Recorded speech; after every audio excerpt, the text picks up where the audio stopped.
I apologize, but she did that at my request. Due to certain reasons, I have been exiled by the family.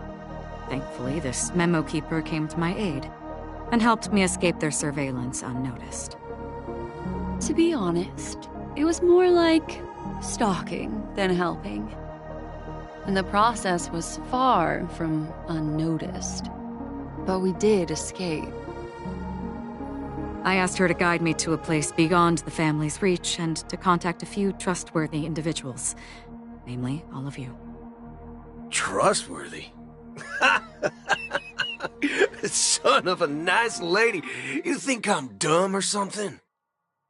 How about this? I'll put a few bullet holes in your head and see what secrets spill out. Then, we can talk about trust.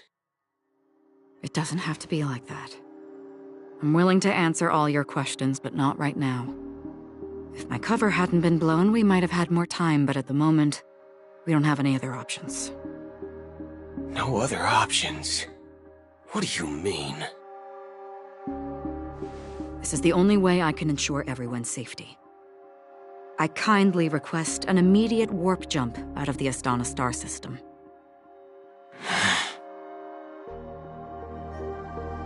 This passenger is requesting... As far as I can tell, she's not a threat, and seems to be telling the truth. I've briefly traveled with your companions and know their whereabouts, Dan Heng. Please rest assured, your nameless companions are safe, but they need our help. As for Boot Hill, you may have guessed. I've been waiting for you.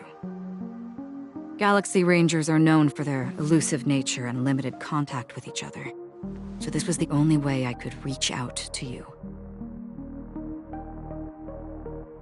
Only by doing this can I find a true Galaxy Ranger and fulfill a long-standing promise.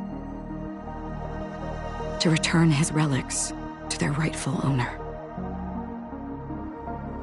Someone once told me that every rainfall is like a gift from the heavens, a sign of their mercy upon the world. Raindrops are said to be the tears of the gods, shed in response to the sorrows of the world. Their constant pouring is a reminder that the gods haven't abandoned us yet. So, how long has this rain been going on for? I used to believe, just like you, that it would eventually stop. Years and decades passed.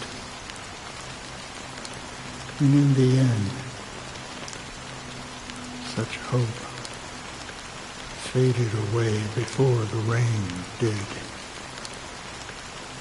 Looks like the god you mentioned doesn't exist after all.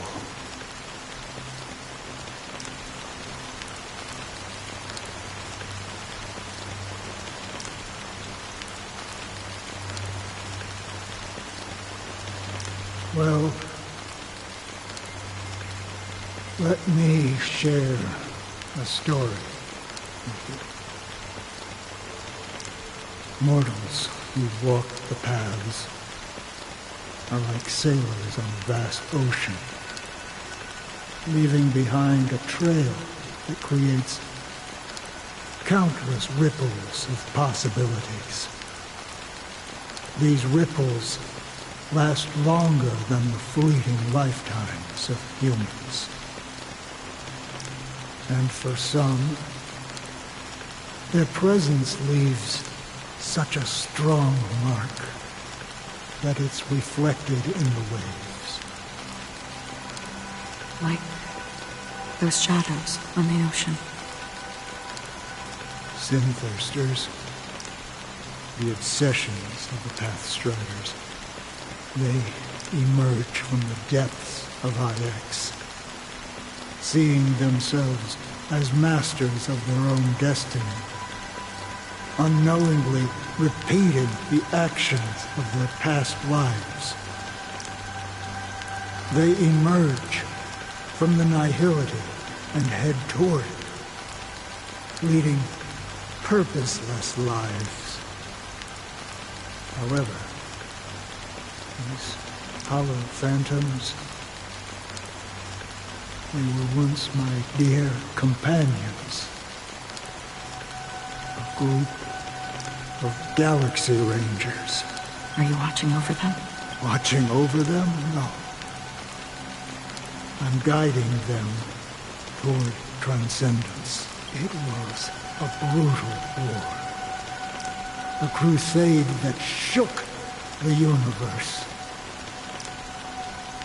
The universe witnessed the fall of Zulo, the Lord Ravager, but it came at the unwavering determination of the Hunt followers persists even in death. So someone must guide these lost souls to their life beyond. As for me, I've suffered too many losses on that battlefield to advance any. But you know, these Sin-thirsters, they're not who they... Does this seem pointless to you? Well, some tasks have to be done, even if they are pointless. I can help you. For what? For the meaning of the nihility. That's what I've been seeking. I see.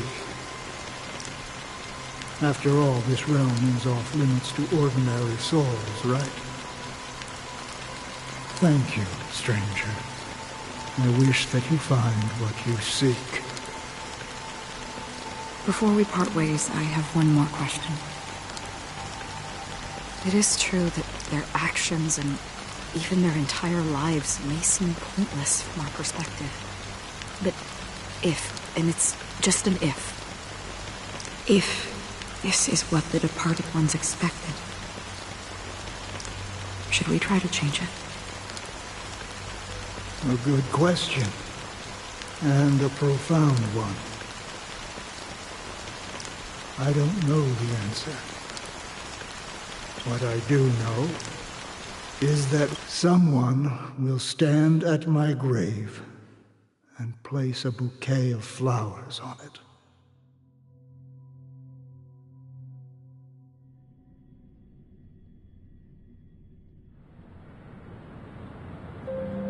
When I appeared as a child, my speech, mindset, and soul reflected immaturity and innocence. As I grew into adulthood, I left behind my childlike side.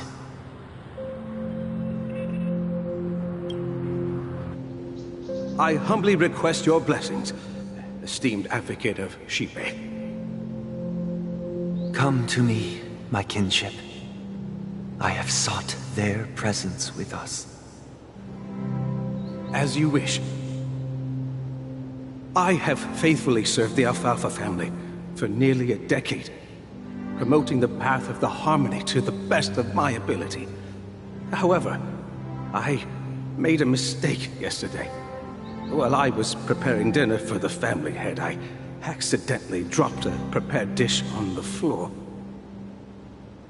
Out of laziness, I lied and claimed that everything was ready. Although the head has dismissed me as punishment, it has been tough to sleep with the guilt still gnawing at me, as I worried that the seeds of evilness may have taken root in my soul. So, I confess to you now, to seek atonement for my sins. Do you sincerely repent and vow to change your ways? Yes. Have you examined your soul and confessed all your sins? Yes. Are you willing to accept the process of atonement? Yes. Very well. Show your dedication and goodwill to the family, and you shall be reinstated among them. Now, please, leave in peace. Oh, praise Sheepy. And thank you, esteemed advocate. Next, please step forward. I wholeheartedly confess to you. Please, pardon my sins. Rest assured, I have implored their presence to be with us. As long as you are sincere, absolution will be granted. Oh, great. You know, I arrived in Penacony as a stowaway. I sold everything to get a ticket. My house, my land, and my 2 children. I see. Please, go on. My children were starving, and I hoped they'd have a chance at survival if they became slaves here. If I can strike it rich here, I'll lift them out of that situation and give them the life they deserve. But the Bloodhound family got wind of it. They're on my tail, hunting me down. I thought I could bring my kids here. It was all my fault. All my fault. The family is ready to forgive all sinners. I'll ask the Bloodhound family to cease their pursuit. You don't need to live in fear anymore. Oh, thank you. Thank you. I'll work my hardest to redeem my children and make them part of the family. Praise the Harmony! Next, please step forward. Hey! Long time no see, Mr. Sunday. The most esteemed individual in Penacony, and the next leader of the Oak family, right? I have sought their presence with us. Let us proceed. Sure, let's just get this over with. I have sinned, please forgive me. I wasted half a pizza at breakfast, and a bottle of Soul Glad. That's it. Nothing more. When we wrap this up, I've got a Robo-Ball game to catch, you know? Do you seek to atone for your sins through good deeds? My sins? Starting to sound like a saint, huh? Well, let me tell you something. Neither the family nor you have the right to judge me. You think nobody knows what your precious family has done? About the watchmaker? Huh? Don't kid yourself, Featherbrain. Those dream chasers might be fooled by your act, but don't fool yourself. Before you start spouting off your holy verses, answer me this. Where does the power of the Oak family come from? And your power? What makes you think you can sit there all high and mighty, looking down on everyone else? Well, I've spent enough time in confession today to enter the Harmony's paradise, right? Then I'll take my leave. Good luck with your election, and, don't make me regret my investments in you.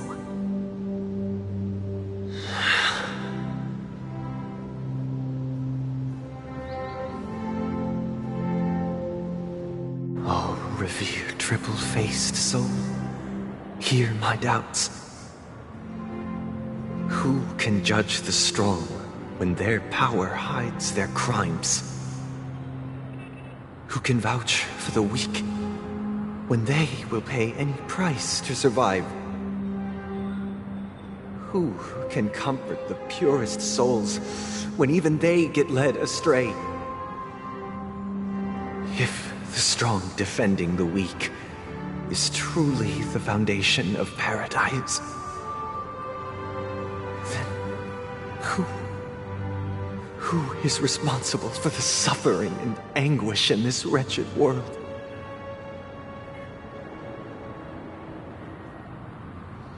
Brother? Brother? Brother, are you all right? I'm fine. I've been working long hours, and I just made a trip to Dreamflux Reef and back. So, I'm a bit out of sorts.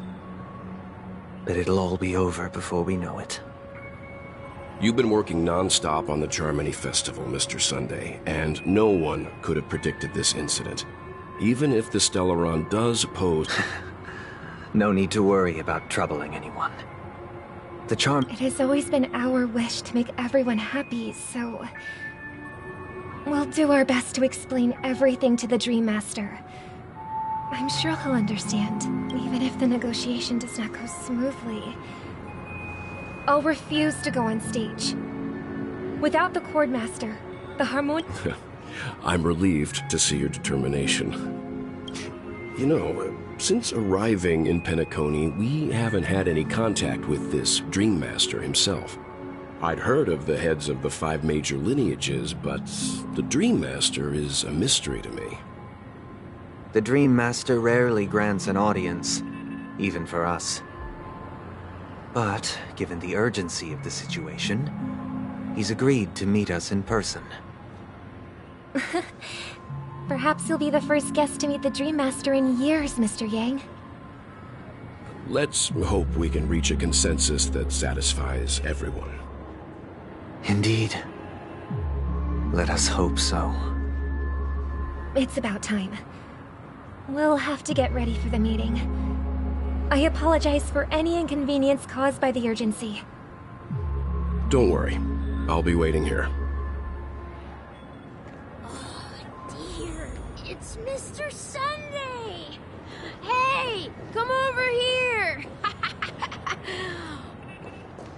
Looks like someone needs help. Let's go check it out.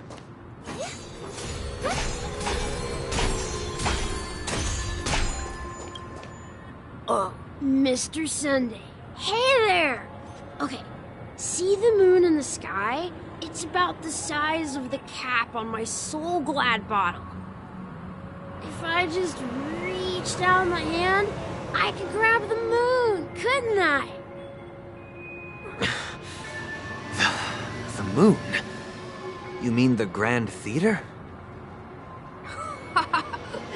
Yeah, but it's no big deal. The Grant, they told me not to sell everything I have. Selling everything you had? Why would you go to such lengths? Why? Can't you see? Life is better to be here at Penacony. No pain, no work. Is this truly living? Huh? What did you say, young lady? I didn't quite catch that. Oh, it's nothing, sir. You see, the traffic on Glocks Avenue can be dangerous.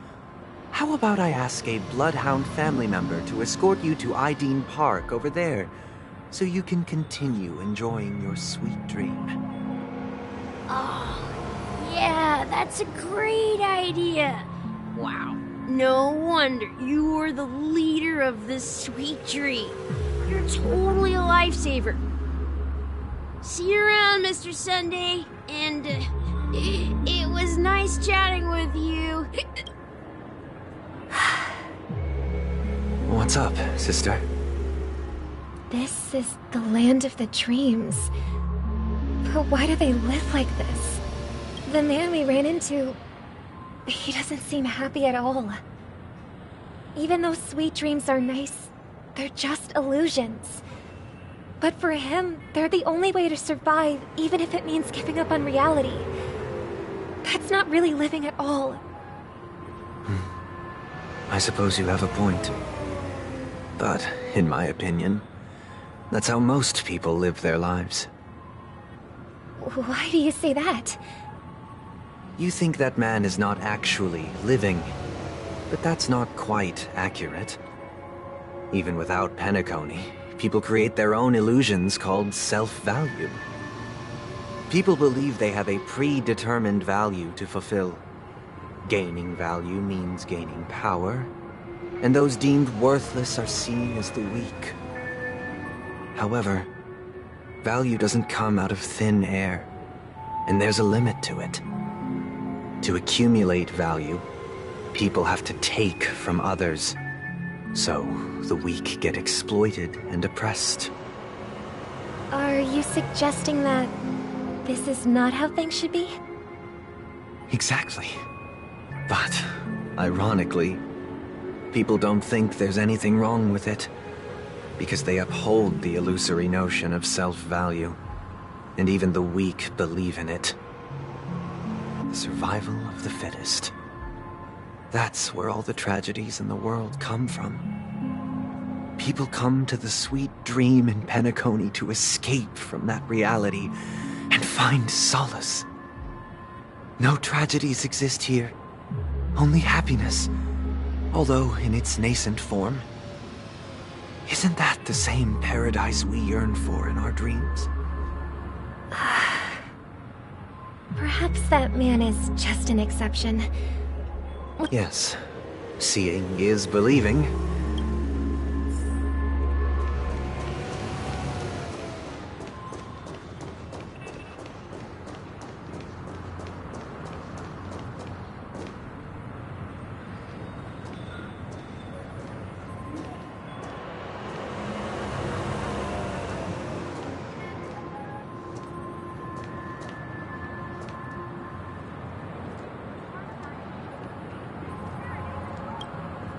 Glad to meet you again, Robin. How are the preparations for the Charmony Festival coming along? We're all so excited about it. It's going smoothly. Thanks for making the trip to join the festival. You're too kind, Robin. It's a pleasure to have guests from all over the universe celebrating day and night. I can't stand being lonely or bored, so this jubilant dreamscape is perfect for me.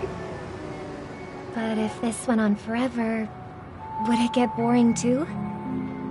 Nah, not at all. Who would get tired of having so much fun? Every day, you get to wear fancy clothes, explore all sorts of dream bubbles, indulge in delicious food without gaining weight, and you never get old or sick. As long as you can afford a room, this place is the ultimate paradise. But you know that only a few things can be brought back from the dreamscape to reality, right? That's exactly why I don't plan on bringing anything back. Just enjoying the dream itself is good enough for me. I mean, I'm not one of those long-living species. I only have around 60 or 70 years in this lifetime, and there's so much to worry about. Being happy here is pure bliss. Only in this sweet dream can I truly feel like I'm in control of my life and fate. Who would want to go back to reality after experiencing this bliss? I see. I genuinely wish you all the happiness in the world.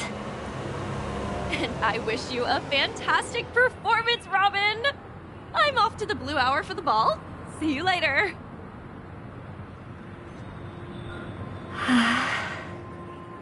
Seems like that guest's perspective didn't resonate with you either. She had a valid point, and I could sense her genuine happiness. It's just that... What you're trying to say is, she thinks she's in control of her life, but in reality, she's just escaping from reality and seeking solace in this sweet dream. Once she steps out of this sanctuary, everything will be lost. Well, she did make mention of being able to afford a room, didn't she? However, the paradise in our dreams, it doesn't have to end. No. And the paradise we yearn for shouldn't be just a fleeting dream either.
The scenery in this dreamscape is truly breathtaking, isn't it? Oh, Robin. Can't believe I'm meeting you in person here. What an honor. You're right. Even though time stands still in this dreamscape, it always feels fresh. I find something new every time. A philosophical mind. I hope I'm not intruding. Oh, not at all, no. With little time left, I yearn for meaningful conversations, especially with someone as esteemed as you. Do you mind if we chat? It's my pleasure. No need to be formal. Just speak your mind. You said, with little time left. Please, forgive me for being blunt. But is that why you came to Penacony? Yeah. I was part of a war, and while escaping from the Sarkosian mothership, I got exposed to some radioactive materials. And then, all my comrades died, and my hometown was wiped out by neutron bombardments. I couldn't bear to live with everything I knew gone. That's when I heard about a possible solution here, so I came. How heart-wrenching. I hope the family has been able to help you. They have, and I'm truly grateful for that. They provided me with a comfortable room, the most advanced life support devices in the cosmos, and a stellar team of caregivers. My physical body is now in the dream pool, sustained by life support. The me you see here is whole, rational, and no different from any other person. But I can't say the same for the me in the hotel room. My true appearance? Well, I hope you never have to witness it, Robin. So, you'll be living forever in this dreamscape, right? Just being able to live at all is good enough for me. Whether it's in this dreamscape or not, well, I don't really have much say in the matter. My world has been torn apart, and my life could end any second. So, even if this whole place is an illusion, it's still my paradise, and I'll treasure every moment I spend here. How I envy those everlasting things. That old man's story. It's so tragic. Fortunately, this sweet dream gives him joyful memories to hold on to for the rest of his life. That's precisely why this sweet dream in Penacony exists. However, even this sweet dream has its limitations. While it provides solace to the disillusioned, it can't completely eliminate pain in reality. There will be a way out. Penacony is already on the right track.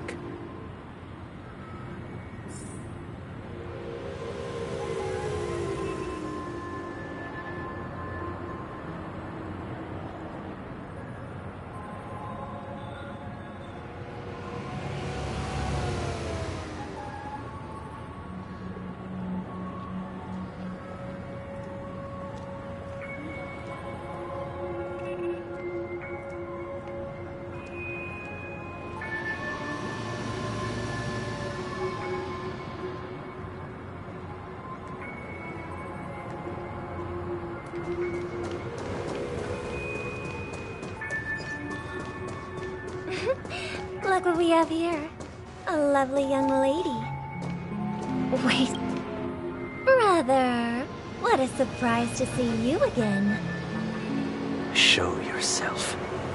Your trick won't work on us. I've heard that a skilled mass fool received an invitation too. That must be you, right? Did you enjoy yourself? Barely. The people here are way too gullible. A little bait is all it takes for them to bite. And they run away at the slightest hint of danger. In other words, they're naive and cowardly. Now that you've had your fill, it'd be wise to leave before it's too late. The music of the Harmony doesn't tolerate discord. What? Now that you have the real Robin, I'm useless? Oh, how disheartening. I've done so much for the family. You should be thanking me, because if it weren't for me cleaning up this mess, Penacony would still be in shambles. Don't you think? That was a personal request from the head of the Iris family, and it has nothing to do with us. Step aside and stop causing trouble for the Charmony Festival. The Charmony Festival? You think you can scare me? You think I have no idea what you're planning? I don't care what you're thinking, Chicken Wing Boy. But I'm pretty sure our lovely Robin won't be appearing on stage. After all, you're well aware of what a sorry state this dreamscape is in under the banner of Harmony. Penacony, the land of the dreams. Is this truly the paradise you desire? Stop it. What's the rush, Chicken Wing Boy? Did I get to you? Our paradise is none of your concern, Masked Fool. Leave now, or the family won't tolerate you anymore. All right. I'll go. But Robin, I suggest you seriously consider this. Do you really believe those living in dreams can escape pain and find true happiness? Well, I've done my part, and now I'm simply waiting for the fireworks to begin. Here, the last 2 gifts for both of you. And don't lose them. If by some unfortunate chance the Charmony Festival starts against all odds, remember to use them during the show. And it'll be thrilling. Bang! I heard a raven cawing in the distance. It seems the Dream Master will arrive soon.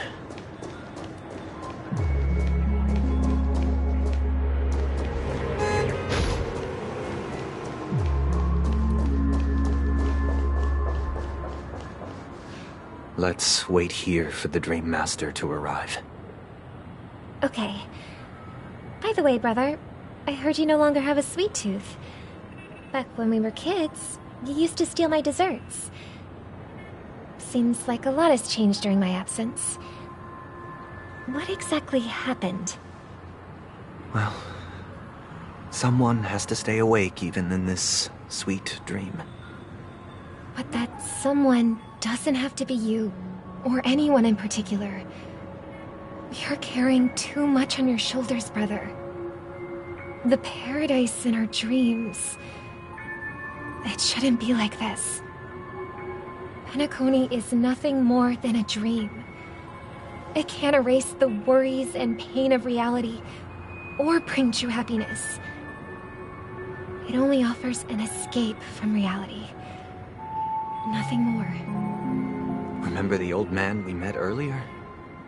Without this dream, he might have completely lost himself. That might be true, but even without Penacony, he could have chosen another path. As far as I know, the Intelligentsia Guild has been promoting their rehabilitation techniques for a long time now. That path may have been more ordinary and challenging, but now he is receiving hospice care in a comatose state, and his fate is sealed. Is Penacony granting these people a future? Or is it taking it away from them? Well, don't forget this. Not everyone really has a future. The future for humanity is like the sky for birds. People mistakenly believe that flight is inherent to birds because they've never witnessed those birds crashing to their death. Do you remember how we took in that little Charmony dove when we were young? Yeah. We took care of it. Provided food and water, groomed its feathers. And later, when I decided to leave Penacony, I opened the cage and set it free. Well, I didn't mention what happened to it in my letters because I didn't want to upset you. Shortly after you left, it crashed to its death right in front of your window. I had surmised as much. I knew you wouldn't have avoided mentioning the bird for no reason. Despite that unfortunate outcome, I still believe it was the right decision. Birds aren't meant to spend their lives in cages. They belong in the sky, even if they can't fly. But here's the thing. If there are birds in this world that can never fly, can we really assert that they belong in the sky? Are you implying that the same goes for humans too? Let's take the Astral Express as an example. The Nameless made tremendous efforts to bridge worlds, gaining fame across the universe. However, only a few extraordinary individuals can endure such a perilous journey. That's because the pursuit of the Trailblaze exceeds the capabilities of ordinary humans. Otherwise, why would this path be filled with broken rails, an abandoned express, and even a fallen Eon? That's just sophistry. If that were true, then only the powerful would have the right to determine the future. Unfortunately, that's exactly what happens. Another name for the future is self-value. While this world has its fair share of heroes who inspire people and garner admiration for their heroic deeds, the majority of ordinary people will never become heroes in their lifetime. Some are born weak and vulnerable. Some find themselves trapped in unfortunate circumstances. Some fall victim to malice and cowardice. When it comes to survival, everyone is equal. And the weak can only watch as their value gets constantly diminished by external forces. That's why we should care for the weak and support them as if their suffering were our own. That's what the Odes of Harmony have always taught us. While the Harmony holds noble aspirations, the strong will always be strong, and the weak will always be weak. Even in this carefree dream. Human nature contains greatness, but it also harbors inherent weaknesses that can't be eradicated. In the end, if people can't even secure their own survival, they won't care about the illusory future of equality. As long as the law of survival of the fittest prevails, there will always be fledglings crashing to their death. But if people don't live for the future, do they merely exist for survival? If even you, my brother, don't believe that the Harmony will save the weak, then which Aeon can make our dreams come true?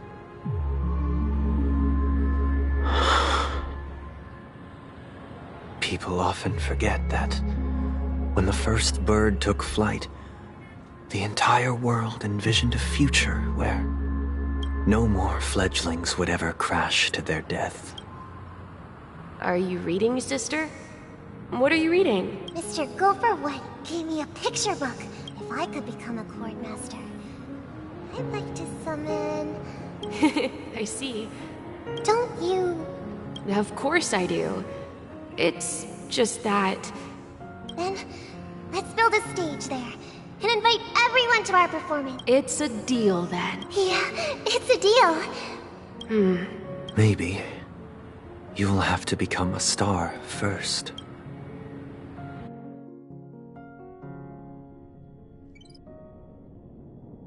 You're back sooner than I thought. Any results? Yes. And now, it's up to us to forge ahead.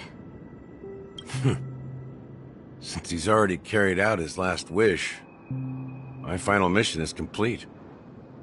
But pardon me if I sound curt. It's good to have... Why else would he have chosen to sleep in solitude? But you have the numbers. And in numbers comes strength. Got any more encouraging words? As I see it, relying on Welt's negotiations alone is far from enough. Regardless of whether the other party will be compliant, Penacony is our rival's home turf, and we already have very few chips left to play with. We're more familiar with the Stellaron's properties than most, and since it's the key to stabilizing the Sweet Dream, it's vital to the family's interests. That's right. As long as we pose a threat to the Stellaron, either with words or otherwise, we have a But the problem is, on the eve of the Charmony Festival opening, how exactly are we going to get close to the theater? Family... So, no one's gonna say anything? Then I'll raise my hand. I know the answer to this question.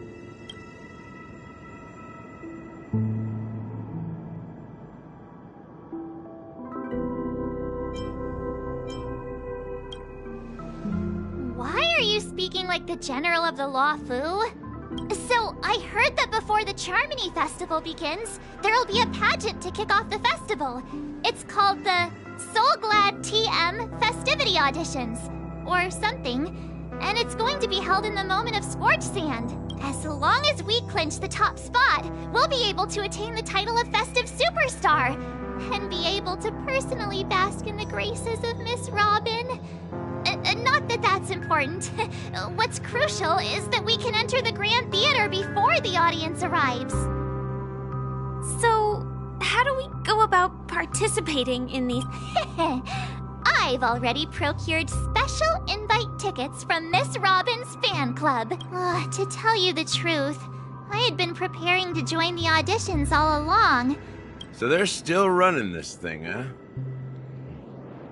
We'll follow March's plan. Mr. Gallagher, will you be joining us? I'm afraid I won't have the time. As a virtual character...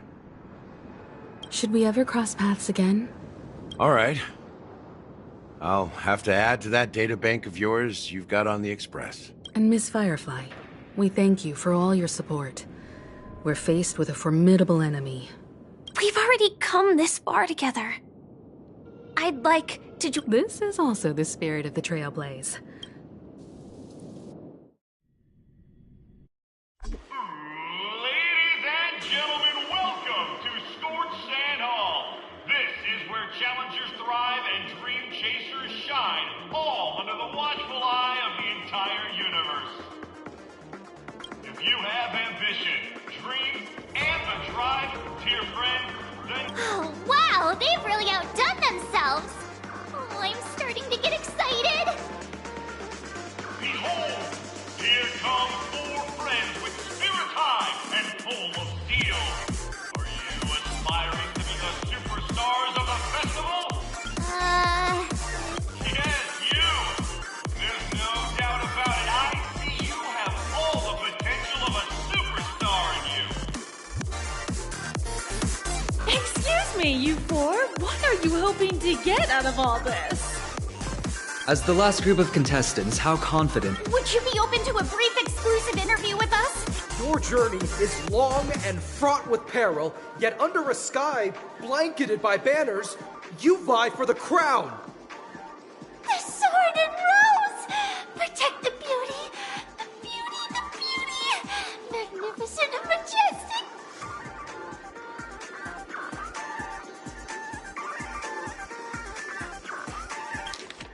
The sword and rose!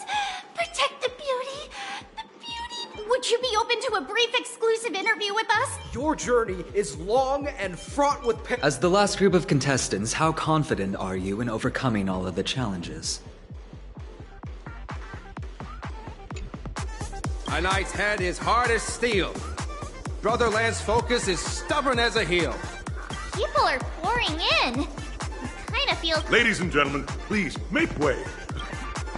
Coming towards us now is one of Penacony's top 10 wealthiest... Allow me to introduce myself. I'm the director of Soulglad's factory. Hello, everybody. I'm Himiko, a nameless from the Astral Express, and these are my companions. Don't you guys need to hide your identities? Can't hide it anyways. Penacony is plastered with our posters. And because the Astral Express is so well known.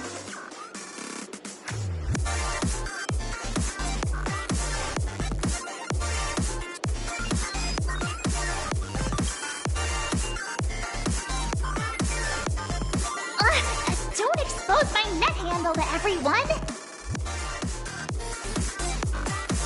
Hello, everyone! I'm March 7th. I'm an ordinary girl who loves adventures. Hello, everyone. I'm Firefly. I am also an ordinary girl who enjoys adventures. So it's a bunch of nameless guests. This final face-off is bound to be spectacular. Time is precious. My 4 friends, come with me. Grab a bottle of Soul Glad and make your dreams a blast.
This place is buzzing. That's right. This venue is a miniature representation of that time known as the...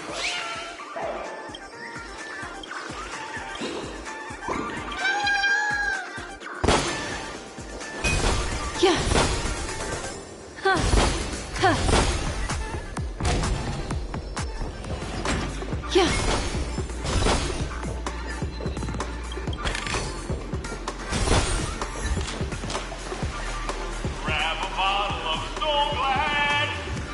Nameless, your arrival reminds me of the grand occasion when Penacony was first established.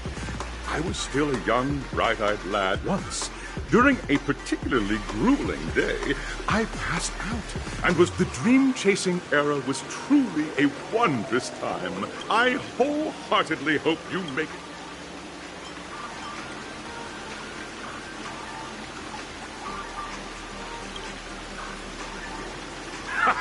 That's the trail... Hello, everyone! Next up, get ready for the Mega March 7th Adventure, where I'm going to break the speedrun world record! Trailblazing into the uncharted and challenging the limits. That's Miss March 7th for you. I hope that by the end of this journey, everyone will have achieved the outcome that they hope for. Ah, a wonderful wish! Miss Himiko, what are you expecting from your team? Safety first, everything. Simple words, but full of force. Waiting for you are 3 stages, each connected to that era. The first and in the last stage. You will fake those are the rules. Simple. Everyone clear? Now, I hereby announce that the 33rd Scorched Sand Festival of the 20th season, sponsored by Soul Glad Enterprises, has started.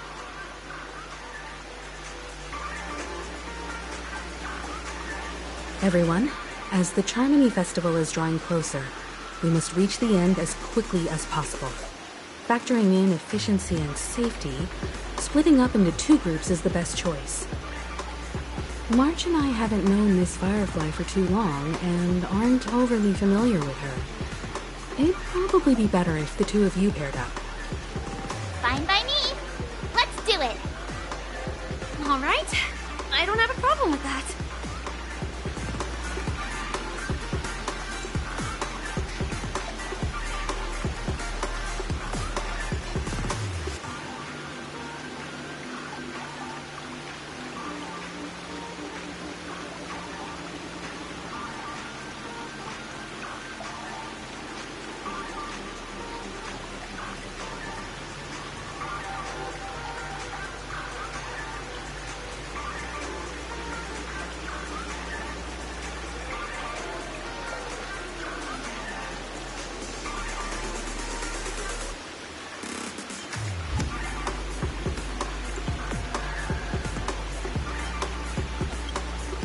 We'll split into the assigned groups then.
welcome to the first stage of Soul Glad Enterprises' 33rd Scorched Sand Festival of the 20th season, Dreamplay Fantasia.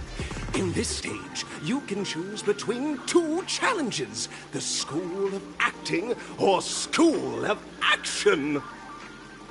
In the School of Acting challenge, you have to complete 3 performances from 3 scripts and move the panel judges.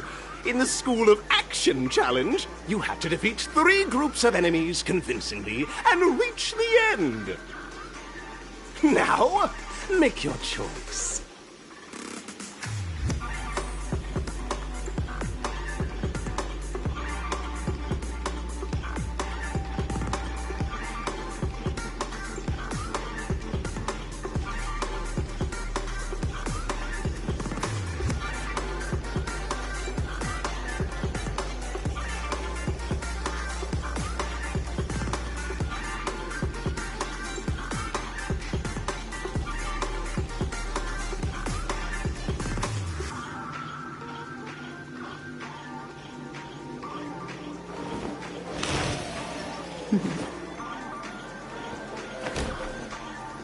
Discard your worthless destiny.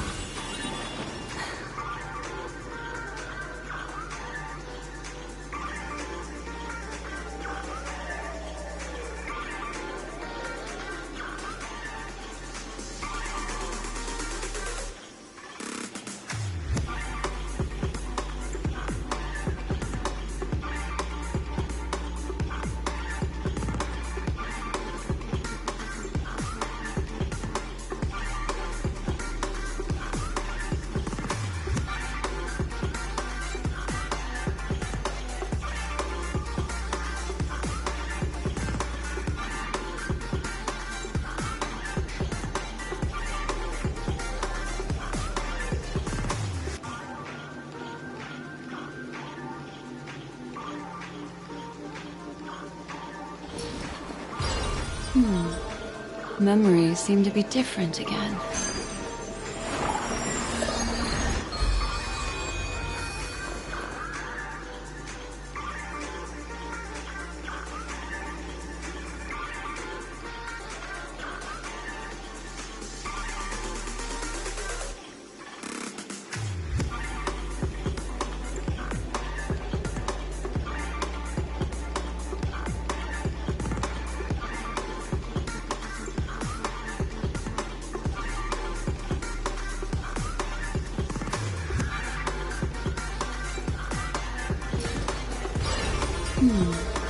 Memories seem to be different again.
Stage of Dreams for those who dare to dream. Welcome to the School of... Competitors, allow me to introduce the rules of this challenge to you. There are 3 stages up ahead.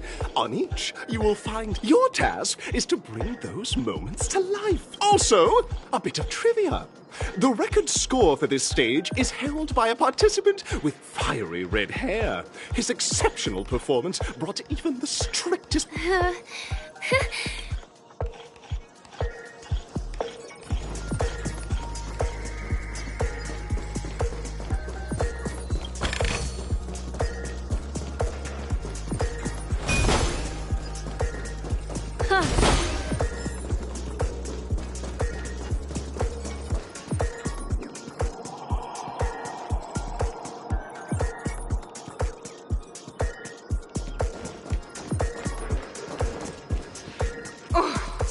look at this pair!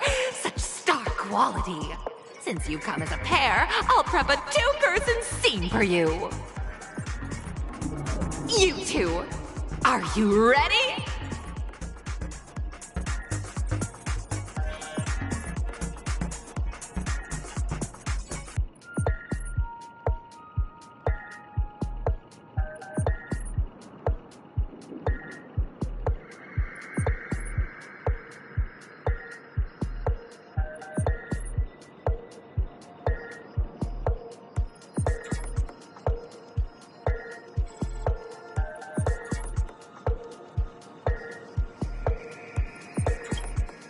Envision that you both, driven by the spirit of exploration, are arriving at the land of dreams that is Penacony for the first time.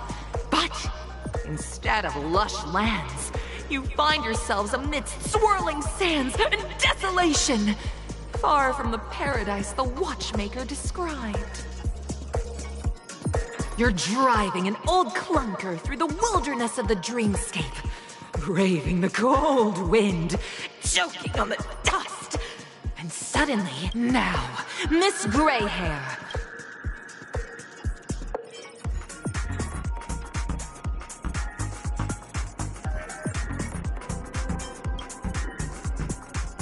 No, that's not right.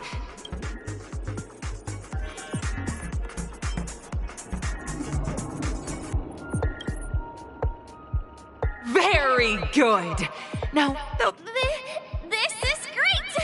I love living on the wild side! very good, very intense. And then we cut to the story's next scene. You find a job mending the rails, but the days are long and your endurance can't keep up, and you finally collapse in the endless expanse of desert. Suddenly, sweet rain falls. Now, Miss Greyhair, what line will best express your surprise at this moment?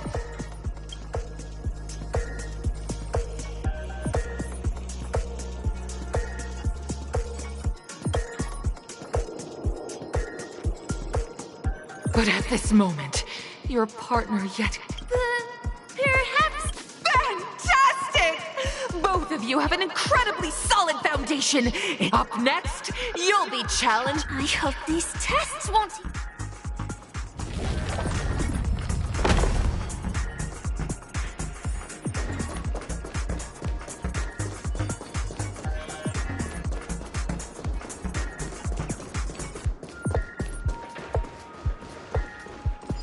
Yeah. Huh.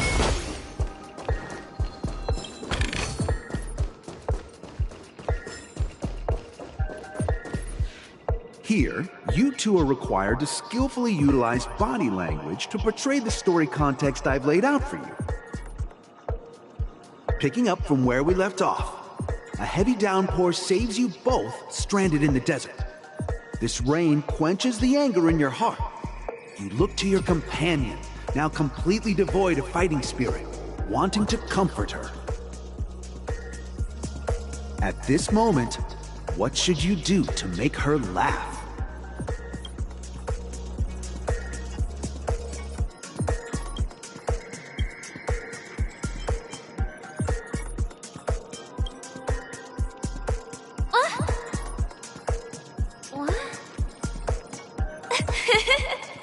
Right answer! Your companion sees you rolling about in the sand. I'm... A tug at the heartstrings! The story continues to develop. The heavy rain leads you both to sense a business opportunity. So you start bet you have no choice. The goods you stockpiled at high prices have to be sold at a loss. This is a pretty self-destructive move, which drives your business to the brink of bankruptcy. At this moment, what would you, who refuses to admit...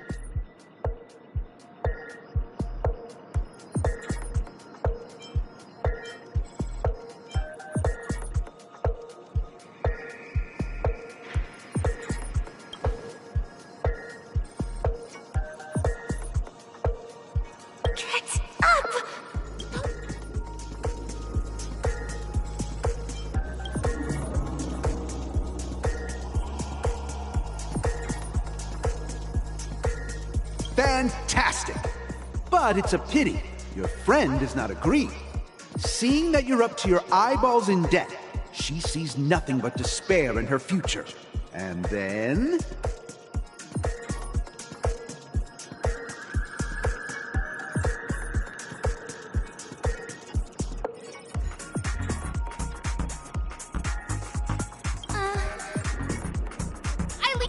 Of course! Absolutely! I was this close to tears! Both of you possess exceptional acting talent!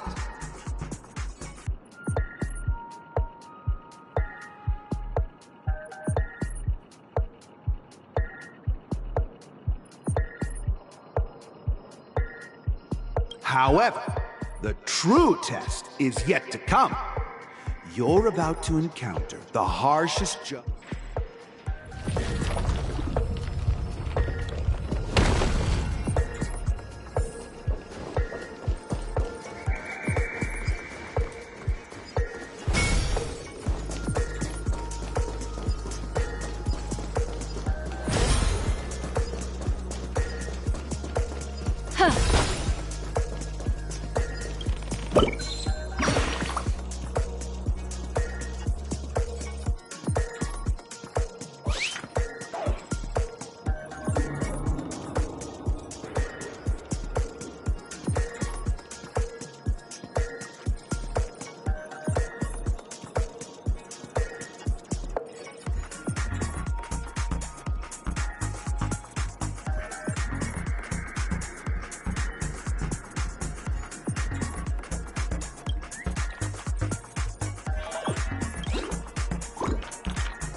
To the final stage. Actually, all the scenarios that you previously encountered were all from the film Once Upon a Time in Dreams.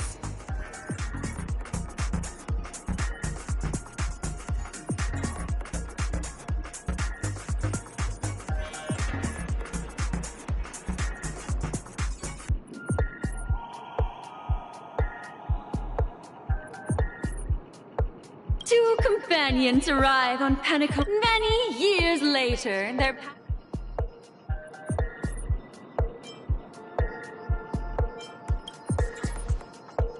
against the backdrop of a revitalized Penacony, the joy. Give it a shot. Try and convey this. Is this ever going? Your performance is flawed.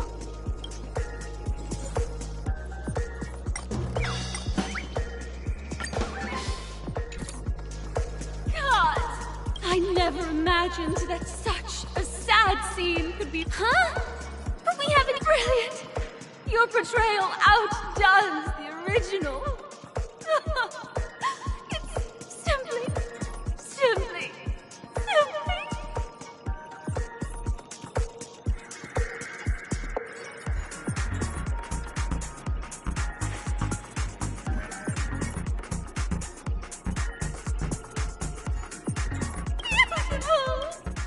We have passed the test. We ought to hurry up. Stellaron is at stake.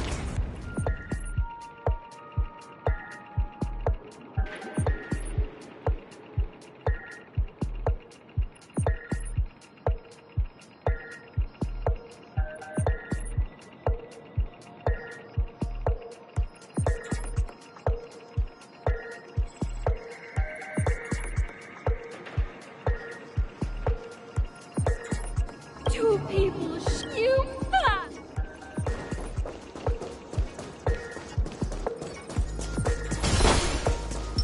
Stream forth, gleam of old blades.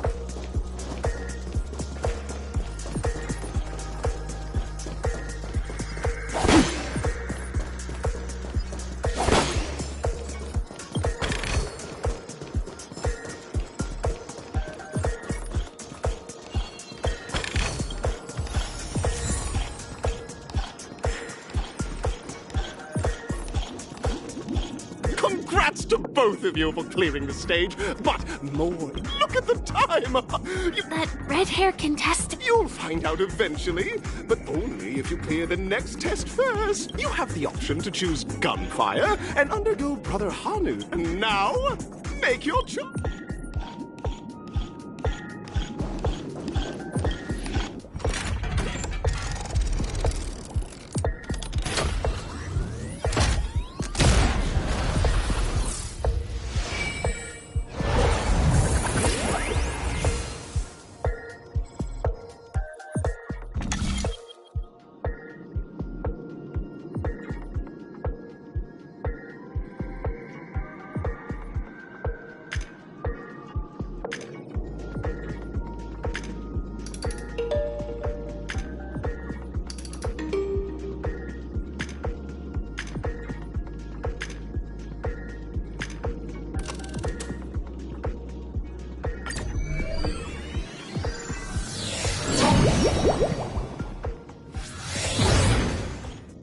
Dear friends, welcome to the end. It is said that these cartoon characters enter into the world. If it's a gunfire trial,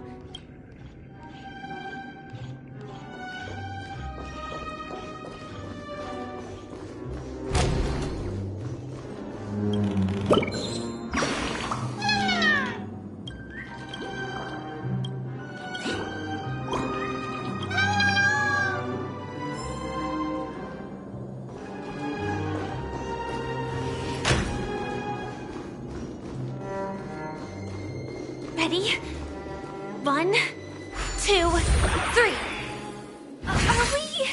Very good. In this Hanu's Adventure episode, Boss Stone has gathered his battleships for an assault on Dreamville. Old Buzzfly, Cousin Wolf, and Bombhead are all raring to go. The brave Hanu must... Alas! Hanu presently is ill-equipped to fend off the malevolent mischief makers, which is why...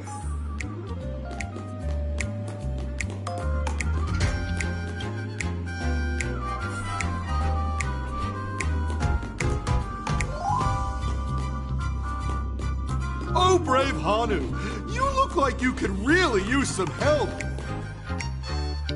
Long time no see, Hanu. You look pretty stressed out. How about an intense and thrilling game of Dream Jigsaw?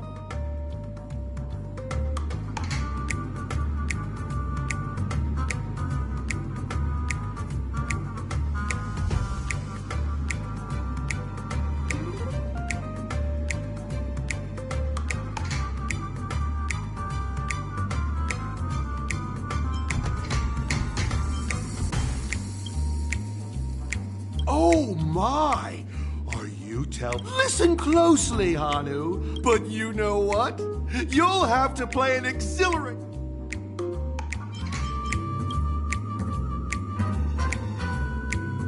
Now scurry along, Hanu. But tread carefully.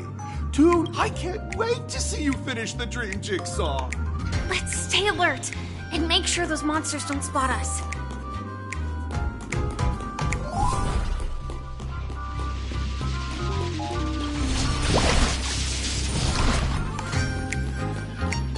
Look up there!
the jigsaw pieces. Let's hurry back.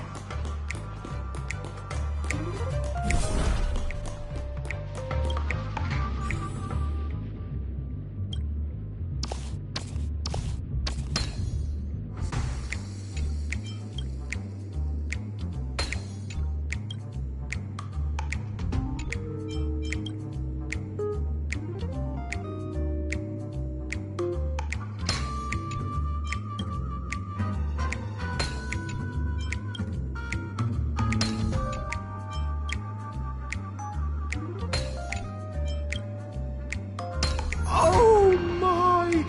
The exquisite sensation of perfume. Hurry now, Hanu. Such haphazard.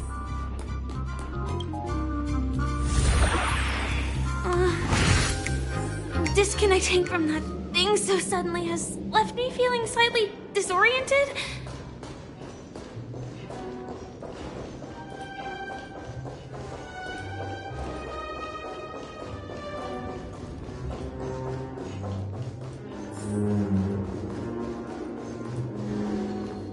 Is that Hanu?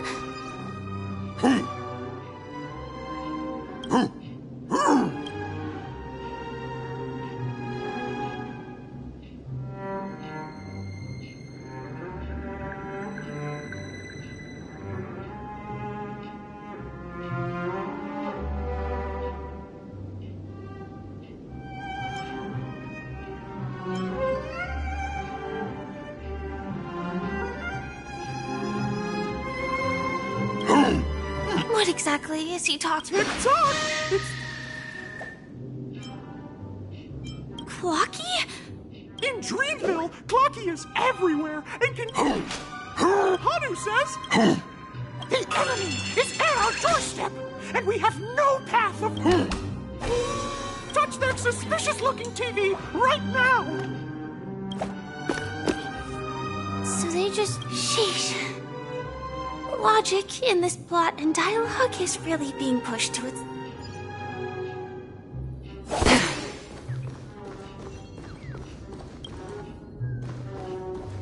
Well, here we go again. Ready?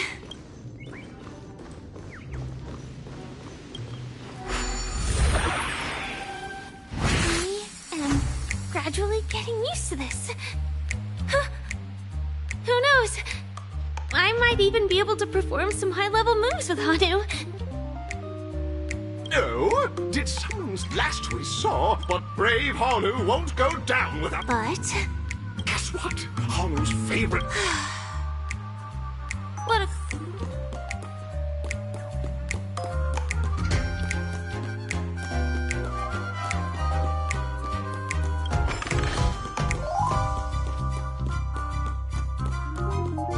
The storage room. It's behind the shelves, right?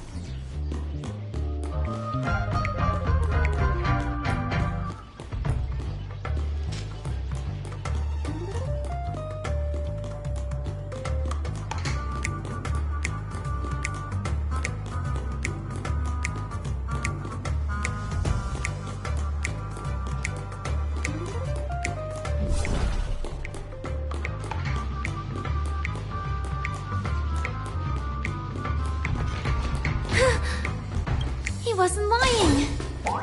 There's actually a bazooka here. Now we should have a way of dealing with those baddies. This thing feels just like the Soaring Locust too.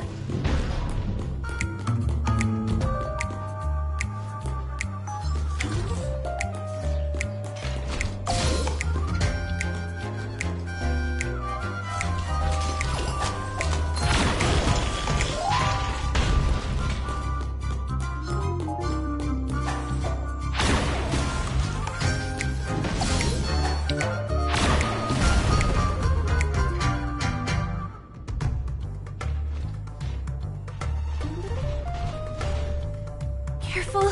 It looks like we've got one.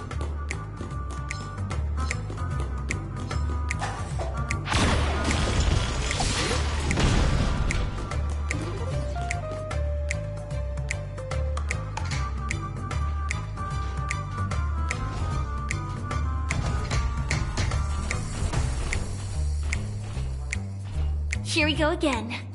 But no.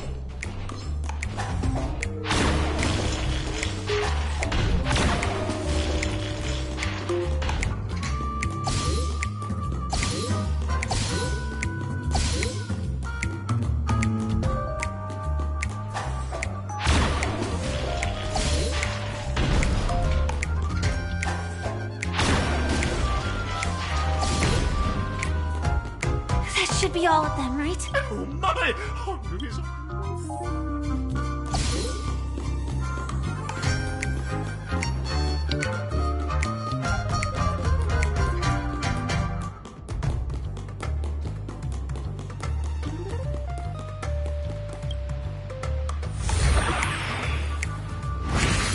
Well, that's that.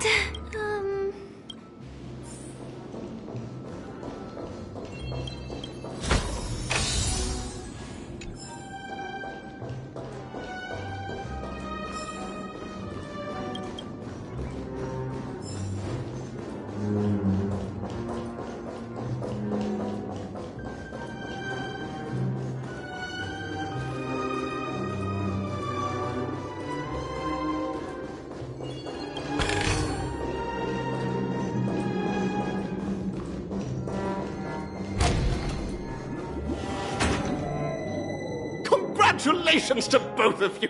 Oh, you've overcome all obstacles and proven yourselves! But, unfortunately, there is only one who can be Penacony's festive superstar.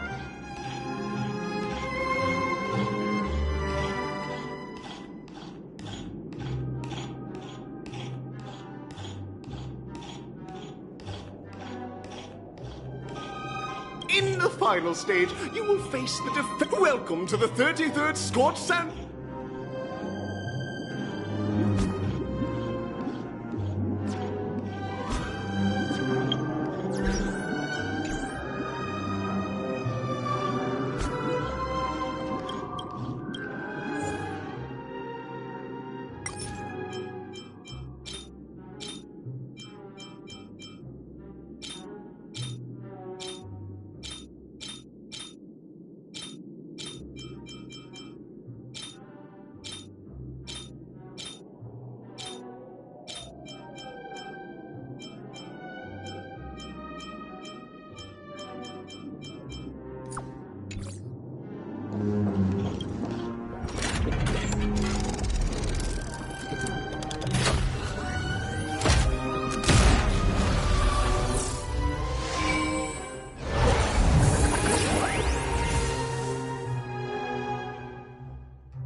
No way.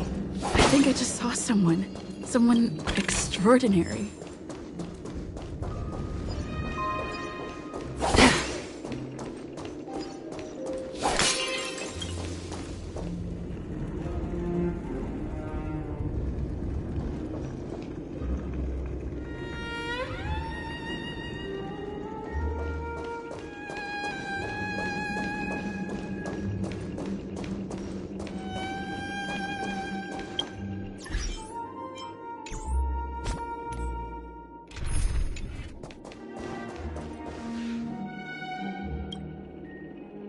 Are you...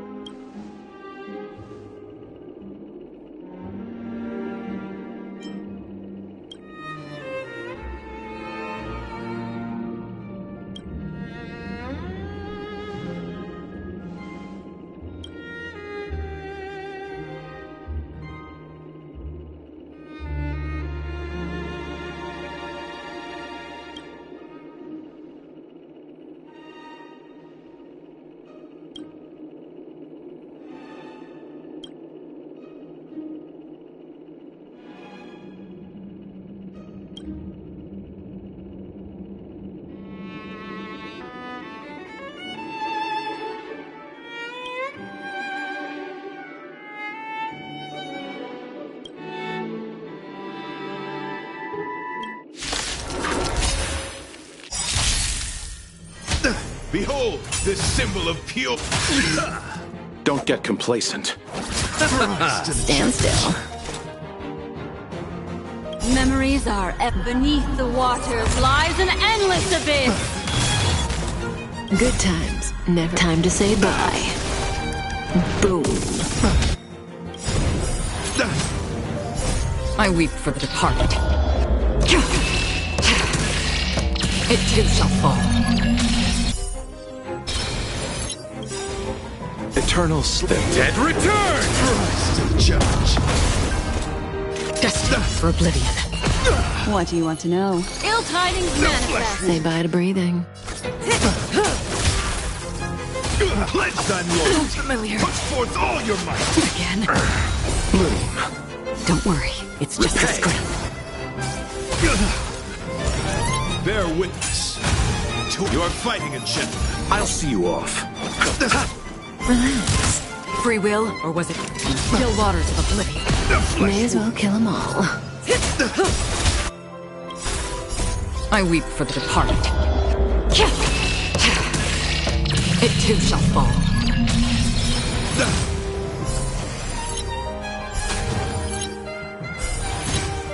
Destiny isn't chosen. Stand still. Confess. Good times. Time to say bye. Boom. Put forth all your might. I underestimated you. Another journey begins. Destined for oblivion. Say bye to breathing.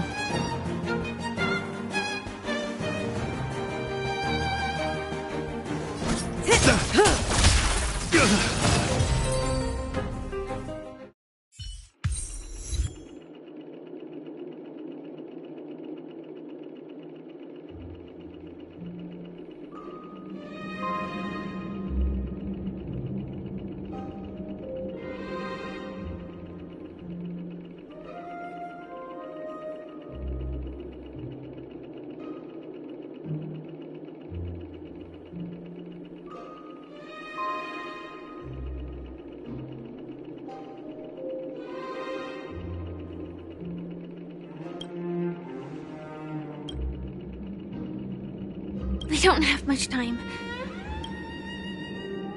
In that case, let's make our way to the end. Penacony's really thronging with talent. I hope we make it in time.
Congratulations to the both of you on becoming the Festives. I, on behalf of the organizers, extend my sincere congratulations to you, wishing you joy under their radiance.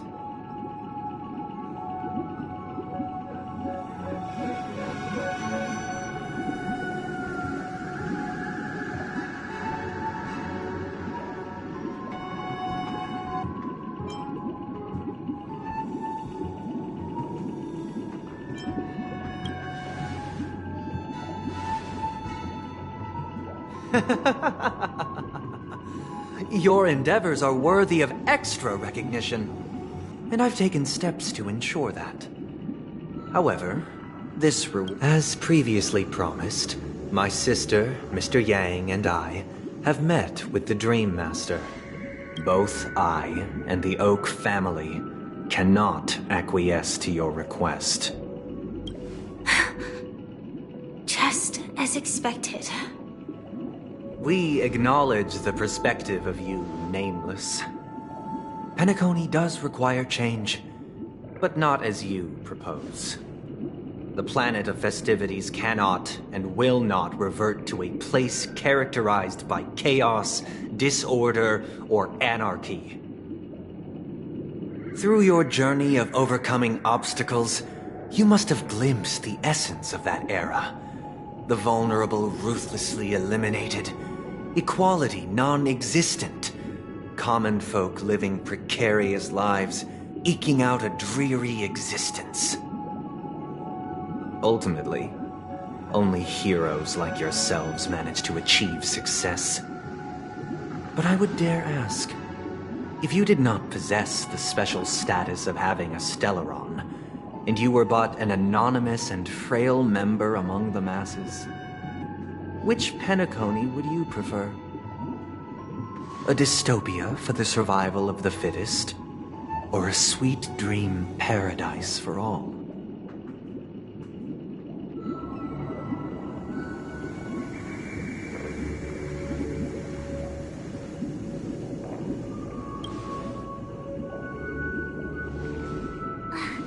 That's not the point! Don't let him mislead you! Mr. Sunday, even if the members of the Oak family can't fully agree on what to do about the Stellaron, now's not exactly the time to be holding an extensive discourse about Penacony's past and future, is it? The Stellaron issue concerns the life and death of everyone on Penacony. If anyone has a better suggestion, the crew is more than willing to listen. Also, it'd be best to tell us the ins and outs of that meeting. This way, we'll at least know what Welt and Ms. Robin are dealing with, and the reason why they failed to make our appointment. Ah, Navigator. That is precisely my intention. With all present, let's begin by discussing the details of that meeting. Let's talk about our tribulations and choices, our ideals and beliefs, and our final course of action. The only path to take.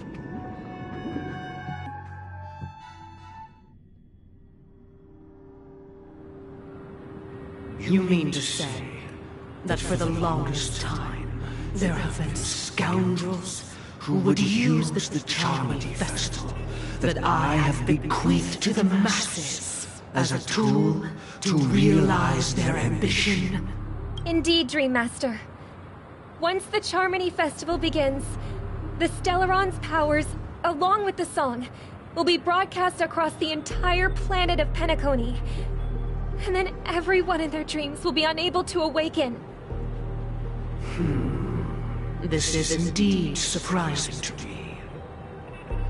The dreamscape is maintained by the collective effort of the 5 families.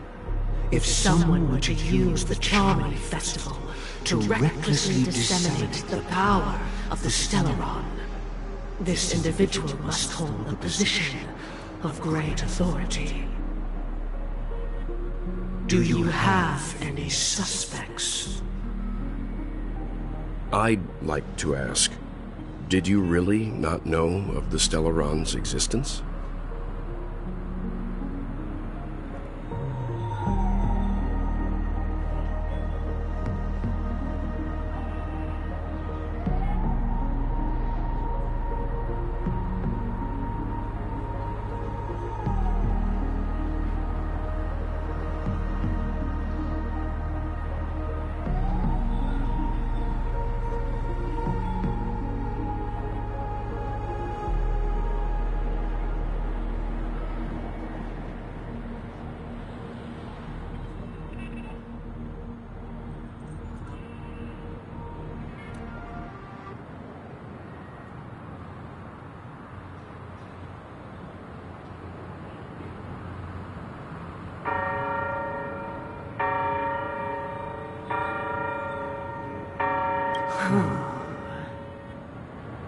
I would have never thought that this nameless would point the spear at me. Quite astonishing indeed. If I have offended, the Astral Express extends its sincere apologies. But the current circumstances are dire and leave no room for meticulous inquiry. We're doing this out of concern for the Dreamscape's safety. Dreammaster, it's just to prove that the Charmony Festival has nothing to do with the Stellaron. If we're being overly cautious, I will return to this— Sunday, Robin. I've watched you two grow up, and know your dispositions. The magnitude of this matter is enormous, and cannot be taken lightly. Sunday, might I ask you to beseech them to cast— I will do as you command. Robin, could I entrust you to be present? I will do as you command. May thy will be carried out on earth. Oh, triple-faced soul, please sear his tongue and palms with a hot iron, so that he will not be able to fabricate lies and make false vows.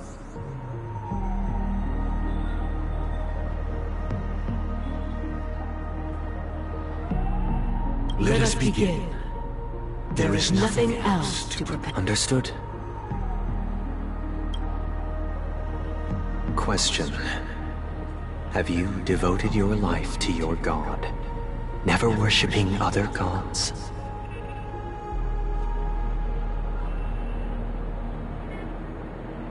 Naturally. Do you love your god as you do yourself? Always naturally. Have you strayed from the path expected by your god? But never.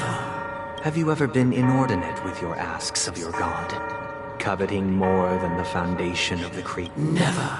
Then, a final question. Do you swear to fulfill all vows, past, present, and future? With the Aeon as my witness, if I do not deliver on my words, or if I renege on my vows, may I be cursed in accordance with divine law. They have seen your faith. And just a moment. What is it, Mr. Yang? I have another question I hope to have answered. To my understanding, the family's harmony and prosperity have never relied on so-called divine laws. The god you both mentioned, are they truly Xipe? Mr. Yang should know that those belonging to the family toil together as if they were kin, embracing solidarity and unity under their light. Such a delicate and complex symphony. Which other god could perfectly harmonize this, if not for the Great One, Xipe? Perfectly harmonize. Therein lies the problem. It isn't an outsider lurking in the shadows who changed the harmony, but a dissonance that has surreptitiously emerged from within this very symphony itself.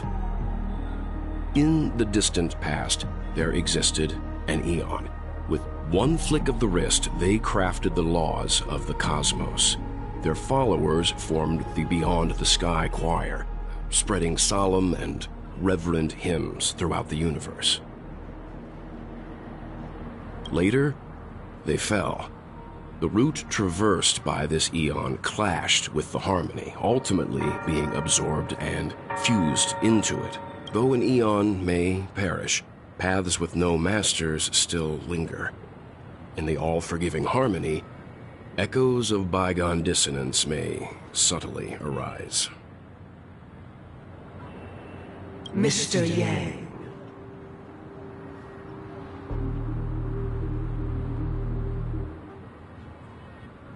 Being overly astute can be a detriment.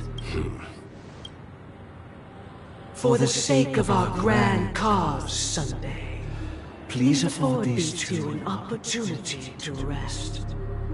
What?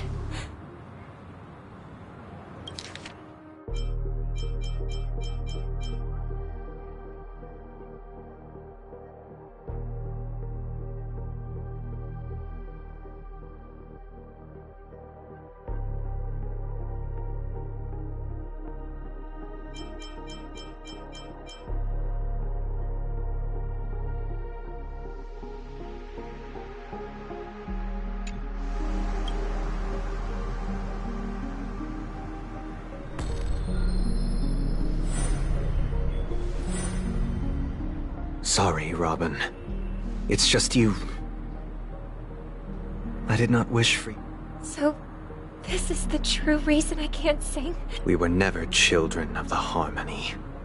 Our ideal paradise could not have been crafted by she. Within the foundation of law, and through harmony, we obtain order.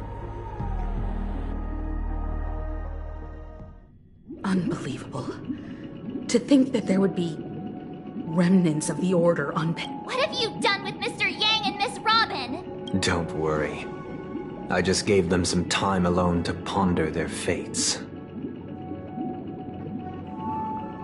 You should know that these actions make you an enemy of the Astral Express. Should we need to stand against the Nameless, it would only be your efforts for the justice of Penacony are evident to everyone, and have been widely observed.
Smart kid.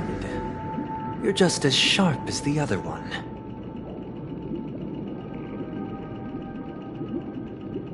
If it is the Order that drove you to imprison Welt and Robin, and you're using— You're mistaken, Miss Himiko.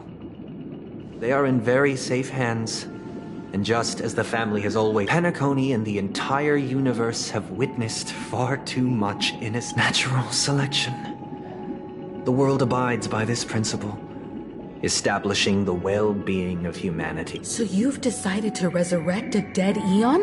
If Miss Himiko is interested, let's draw back the veil and speak candid. I'm willing to divulge the unembellished truth as to the intentions of the Order's Pathstriders, so that you will make better judgment for the Astral Express, for Penacony, and for this stretch of the universe. Words can hardly do justice to the beauty of that ideal.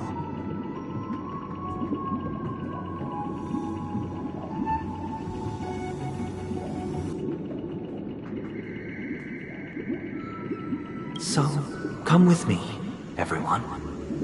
Let us retrace our steps and see once again where this road leads. Huh? Where'd he go? Welcome. This isn't any location in Penacony's dreamscape. It's my inner world. The reason the scenery before you remains unchanged is because your consciousness has drawn on similar concepts to fill in the gaps.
Did you do the same to Welt?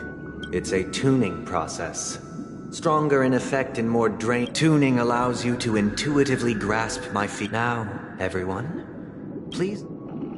From this point on, you will witness the numerous decisions. I believe after going through similar predicament. Let's begin. This story happened when Robin and I were very young. We were victims of the Stellaron disaster, and the family's Mr. Gopher Wood, who would later become the Dream Master of Penacony, saw that we siblings had no one to turn to and took us in. Later on, Robin and I lived a time with nary a care in the world. One day, after dinner, while my younger sister and I were lounging about in Mr. Gopher Wood's yard, we spotted a fledgling Charmony dove all on its own.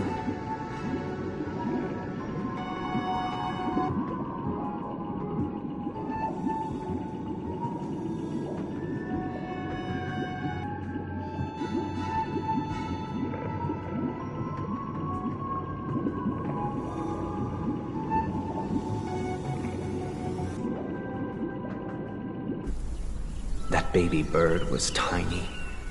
It didn't even have all of its feathers, and it couldn't sing. When we found it, it was already on its last breath, having fallen into a shrub, probably abandoned by its parents.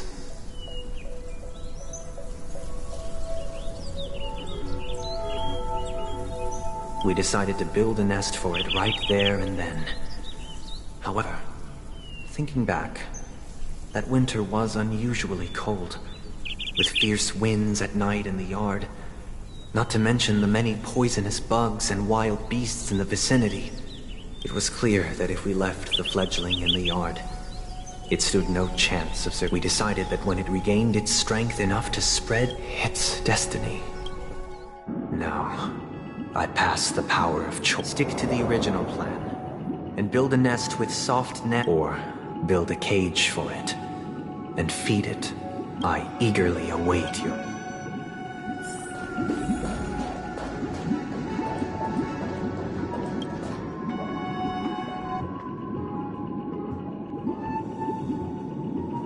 Interesting. From what I've observed, there are at least 3 predators in that yard that prey. Even if they shy away from humans, these animals are still near apex predators. As for the choice you made, This story happened when I was appointed as Bronze Melodia, a position exclusive to the Oak. It was during that period that I had the opportunity to hear voices from all corners of the dreamscape. He was a dream chaser, and an illegal stowaway. Just like the rest of them, he came to Penacony in search of a better life, except that, to most people, the price he paid. He told me, I sold everything I could at home. The house, the land, even his tooth. He had a plan in place. He would buy back his children once he had made his fortune, and enjoy. After hearing the Dream Chaser's story, I immediately appealed to the Bloodhound family to cease their pursuit. I'll tell you the outcome soon. Will you do as I did, and try to convince the Bloodhound family, or will you remain silent, leaving him to languish? I look forward to everyone's decisions.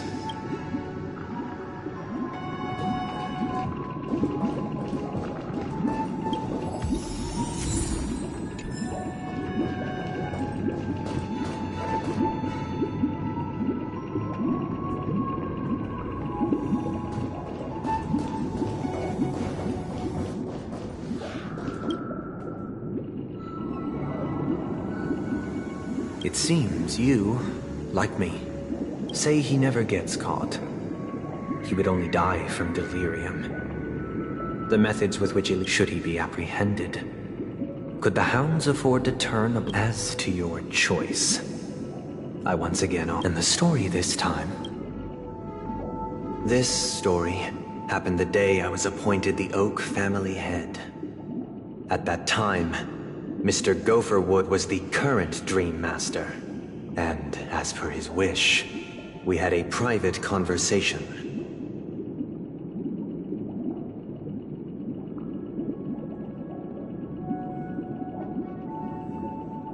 What surprised me was that the Dream Master had only come to deliver a letter to me.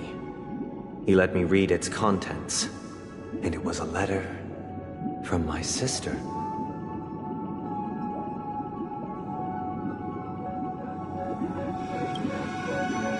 The letter contained the usual pleasantries, anecdotes from her travels, nothing out of the ordinary. Just as I started wondering how this letter related to our discussion, the Dream Master began to speak.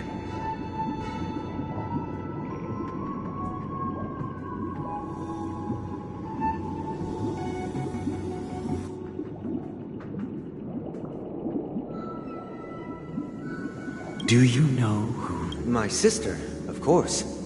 To help you grasp the full scope. From what the letter indicates, she must be in Caspelina 8, correct? Correct. A stray book. A war has broken out on that planet. It is because of this very reason that she hoped to ease the people's suffering with song, and was willing to bring... Is she alright? If the operation was successful by the eon above, the bullet struck her neck directly, yet possibly as a reward for her consistent deeds of harmony. Those damned savages! Now you understand why she always wears such a... How could this happen? It's all in the past, so please don't worry. I share this in the meager hope that you will understand the harmony's limitations and predicament. As grandiose as the strong defending the weak sounds, many times likewise, I've prepared one last question. One last, because this is merely a figment of imagination. Would you still support Robin's journey?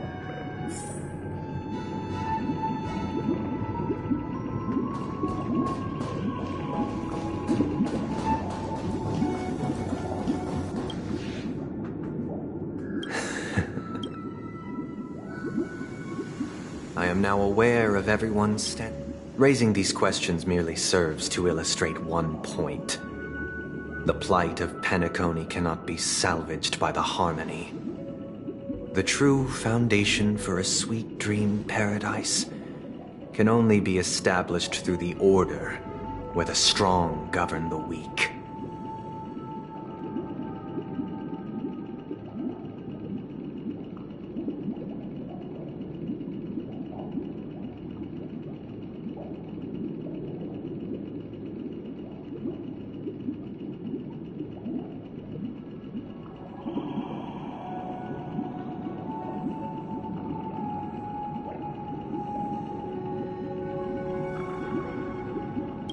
I know the suffering of being tormented, the turmoil of losing your way, how sorrow, and even despair, set in when matters don't work out. All of this causes me unending pain, because we must teach the weak how to live a happy life. And this life isn't some noble propriety that the upper crust preaches, but in definitive terms, a way of survival that belongs to everyone. So what is your definition of living a happy life? Good question. Human consciousness is fundamentally an illusion, a cage known as self-worth. People lured in by this illusion make mistakes, yet still ask that external influences bear the burden. When one mistake after the next permeates the masses, they become impossible to trace. Thus, the amassing of these individual cages culminate to form a prison, a place dictated only by the rule of survival of the fittest.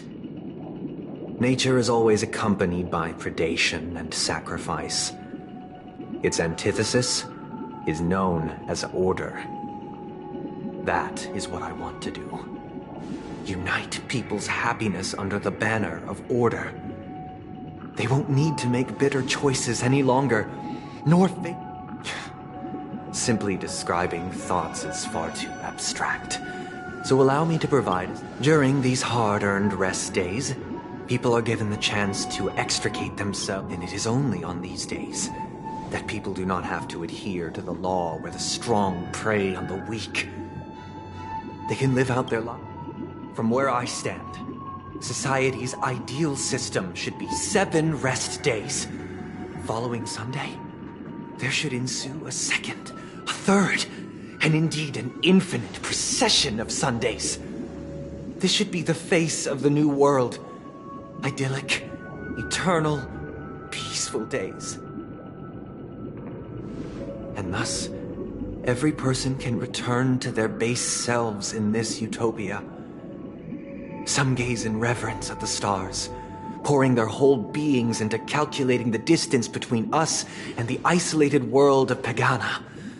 Meanwhile, some seek refuge in quiet corners, holding one another, unencumbered by the chains of unwelcome obligations. There would be no need to bear the hardships of reality. Only in this way can humanity face the inevitable end with the purest of spirit, living a life of dignity. Miss Firefly, you who are stricken with entropy loss. It sounds like a flawless theory. But what is the price to attain all this? The cost is minute, merely a personal and eternal sacrifice. If this paradise is to be maintained for everyone, someone must remain trapped in solitary awakening until the end of the cosmos. Awakening. Which means that this so-called paradise is still a dream. Stepping into this paradise means forsaking reality, correct?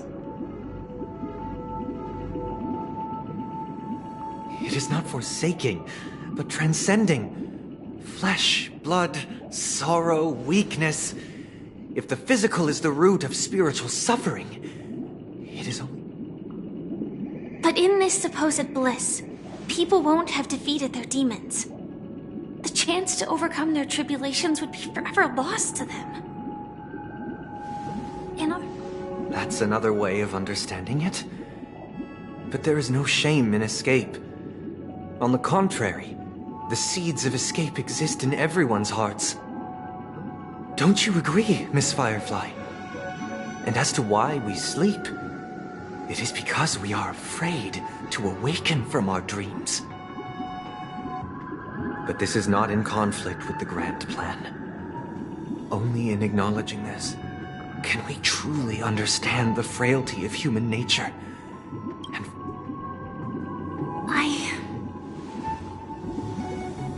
I admit that you are a born leader. Your perspective on humanity brims with pessimism. Yet you express, but unlike you, I live for the self. From my perspective, individuals making choices for themselves is the want to escape may be innate in the weak. But whether they, perhaps in your mind, you also view me as weak? Because I don't think so.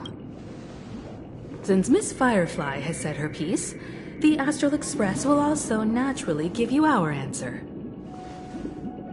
We'll leave it to you. Just as Mr. McHale instructed before. Tell him our choice.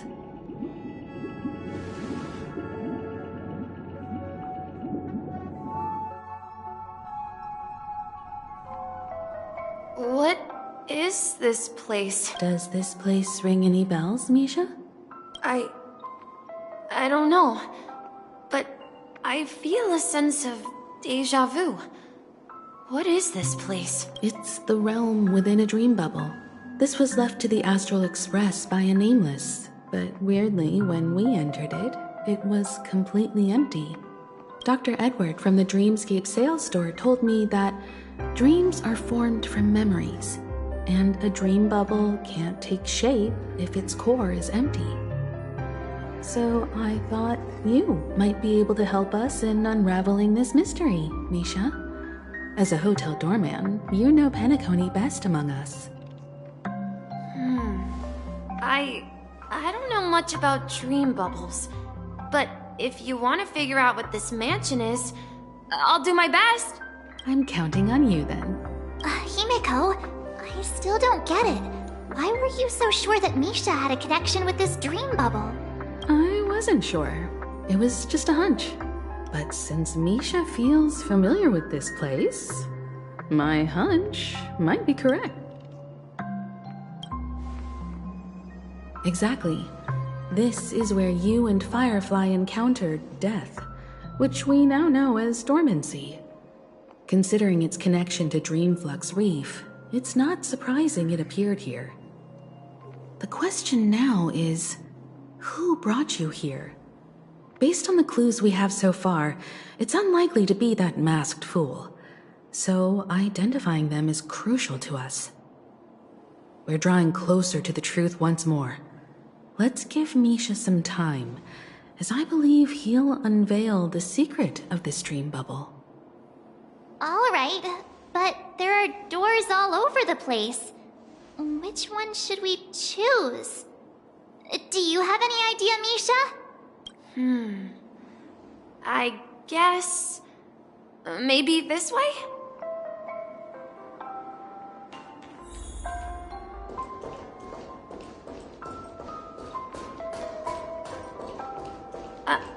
I'm not entirely sure, but let's give it a try. Wait, you managed to choose the right door? Weird. This place is quite different from the hotel. But I feel like I've been here before, and even lived here for a while. If I remember correctly, there should be a fireplace down that hallway. Clocky and I used to sit by the fire, and the room on the other side was the toy room. Hold on. This doesn't make sense. This could be a case of amnesia. But don't worry, Misha. It's common for everyone to forget certain aspects of the past. Those memories haven't vanished. They're just lying in the depths of your mind. We can surely get them back. Since this place seems familiar to you, why don't we explore a few more rooms and see if you can recall anything more? Yeah, then let's check out the rooms I just mentioned.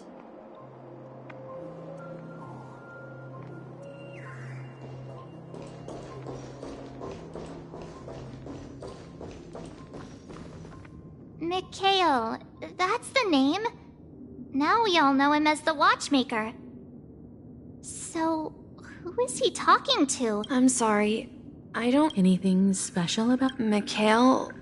Grandpa? But we haven't heard anything about the Watchmaker having to... Could you tell us more about your grandpa, Mikhail? Yeah, sure.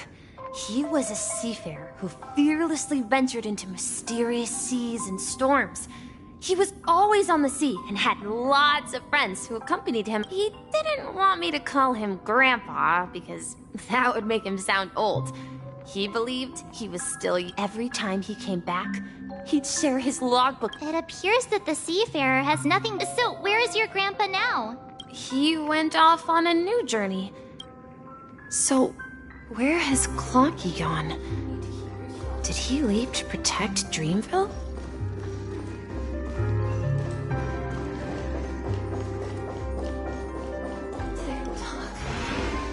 Tick-tock. I heard some noises from... You and Origa... Yeah. It's a member of the Compass crew. Just like Clocky, they follow Miss Mirror's orders and handle all sorts of sailors. Could you tell us more about the compass, Misha? The compass is a ship bound for the new world. Clocky and his partners travel through layers of fog to the depths of the sea. Whenever there is danger, Clocky will use a compass and guide the ship in the right direction. That's a great story. But in the Penacony cartoon, Clocky and his partners have always lived in Dreamville. Huh? Oh, weird. I clearly remember Clocky arrived in the new world in the end. Perhaps Clocky has a hidden... I think I hear the sound of water. You once mentioned there's a magnificent fountain up ahead.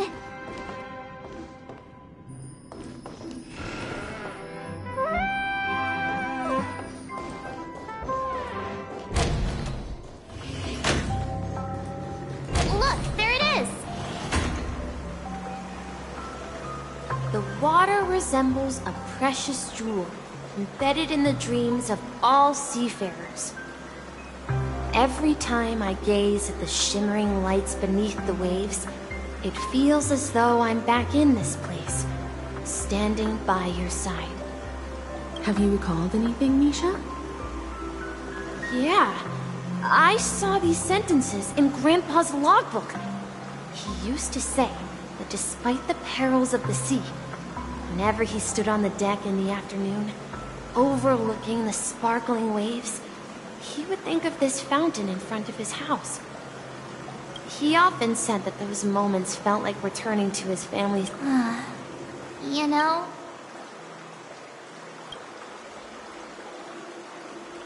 Hey, don't tease! I was just being a bit sentimental. Perhaps every adventurer far from home carries a fountain within their soul.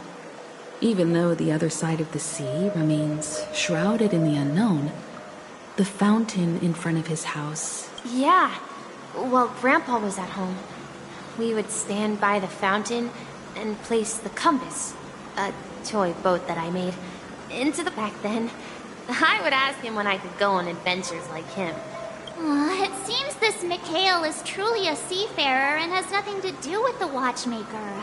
Yeah. Based on Misha's recollections, the scenes in the dream bubble... But this raises more questions. According to Misha, he was... Could this be... some sort of... I'm sorry. I don't know. Perhaps I'll remember more. I wish to share your burden. We're going to the opposite side, right? No. We should turn left here.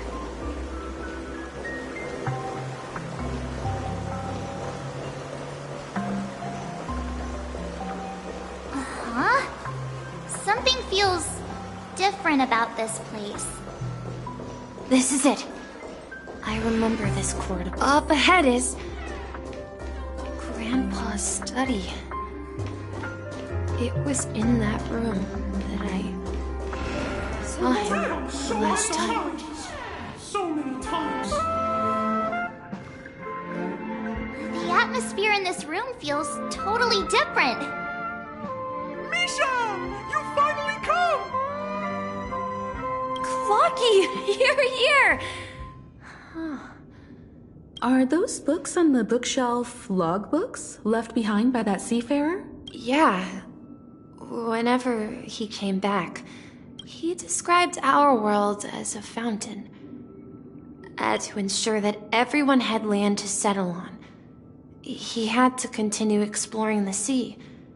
On that day, he called me to his study, telling me that he was embarking on another journey. I asked him if I could go with him, but... What sound? He told me about a vast ocean in the sky. An ocean of stars.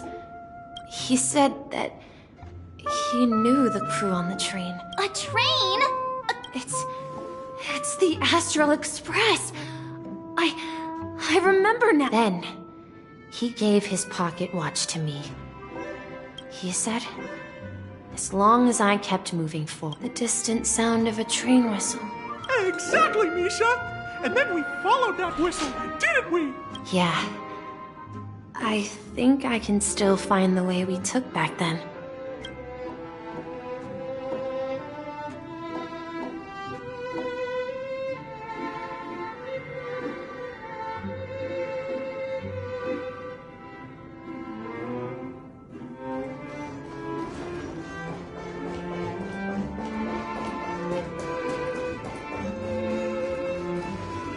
This is the dream jigsaw, right?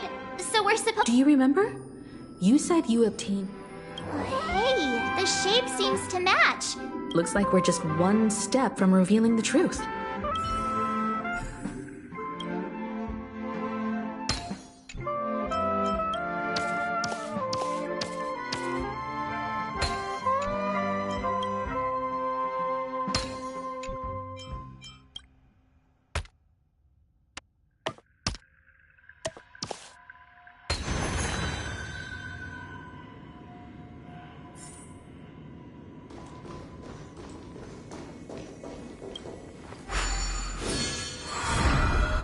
This is it.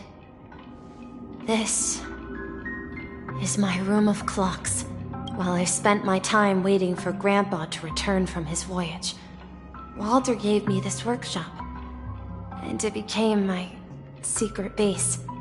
Here, I learned how to repair clockwork and gears out of my fondness for precision mechanics. In my dreams, I was the captain of the compass, embarking on adventures with my companions. So, this building in the dream? Yes, but this dream bubble itself is my home. Looks like you've remembered everything now. Wait. Why does it feel like everyone else knows something I don't? March, do you remember when she mentioned a clocky that only she could see? Yeah, the little guy here, right? Looks like everyone on the Astral Express has a childlike spirit. The answer lies in the Astral Express. Her experience shows that neither Firefly nor Acheron can see this clocky.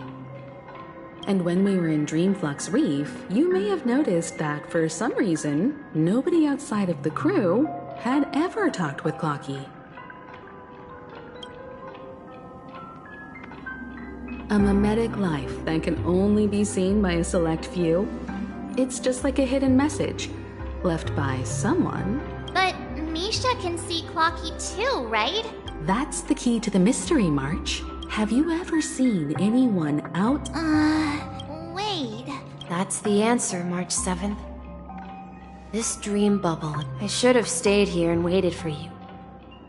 But when reality and memories merged, So it's not that the Watchmaker's dream bubble is empty, but...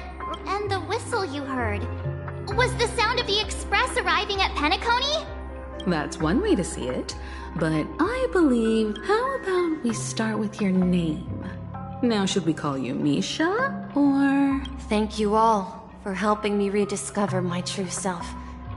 Now, I was born on Lushaka, in the Presmere system, adopted by seafarers Mikhail and Char.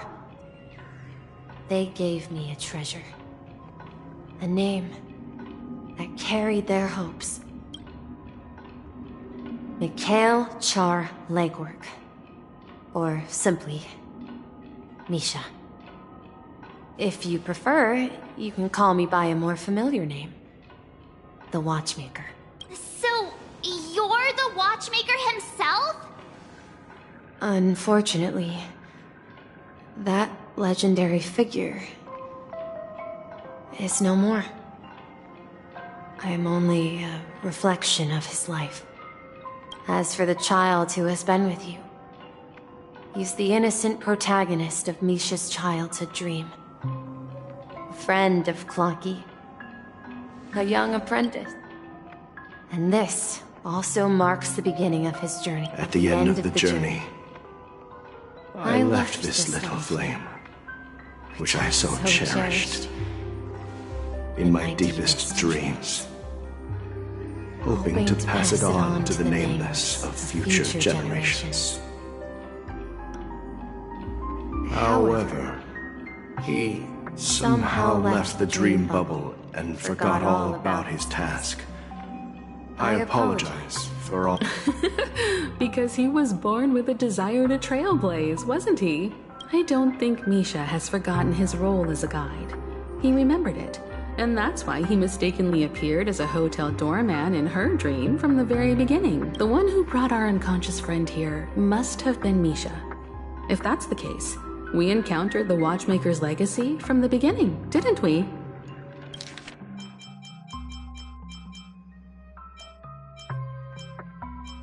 If you prefer, you can call me by a more familiar name. Unfortunately, as for the child who has been, and this also marks the beginning of his journey.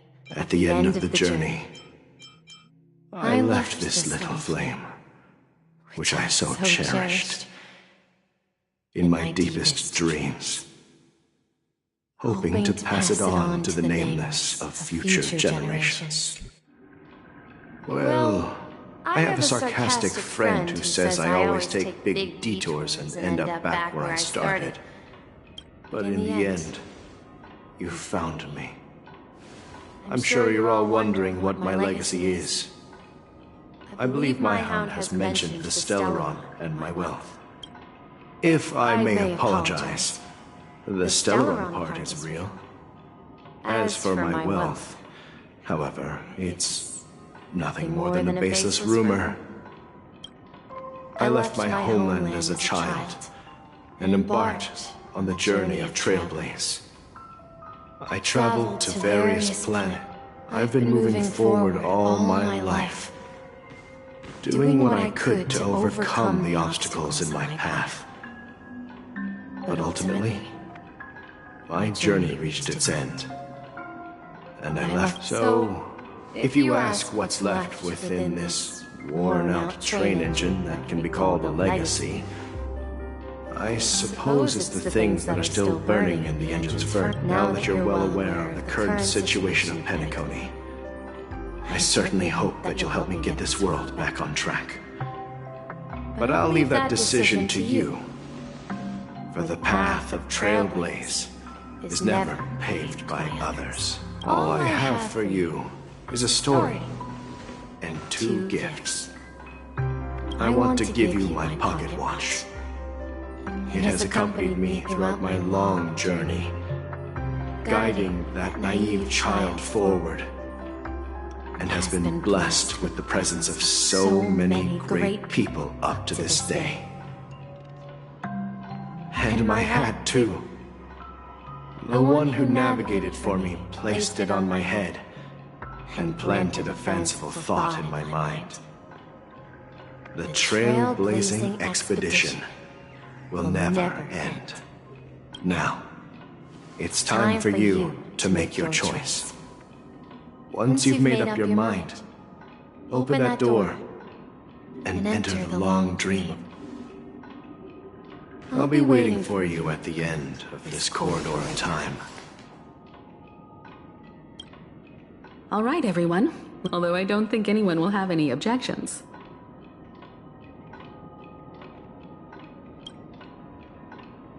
Of course. We've come this far. In that case, it's unanimous. Then let's proceed together to the end of this dream.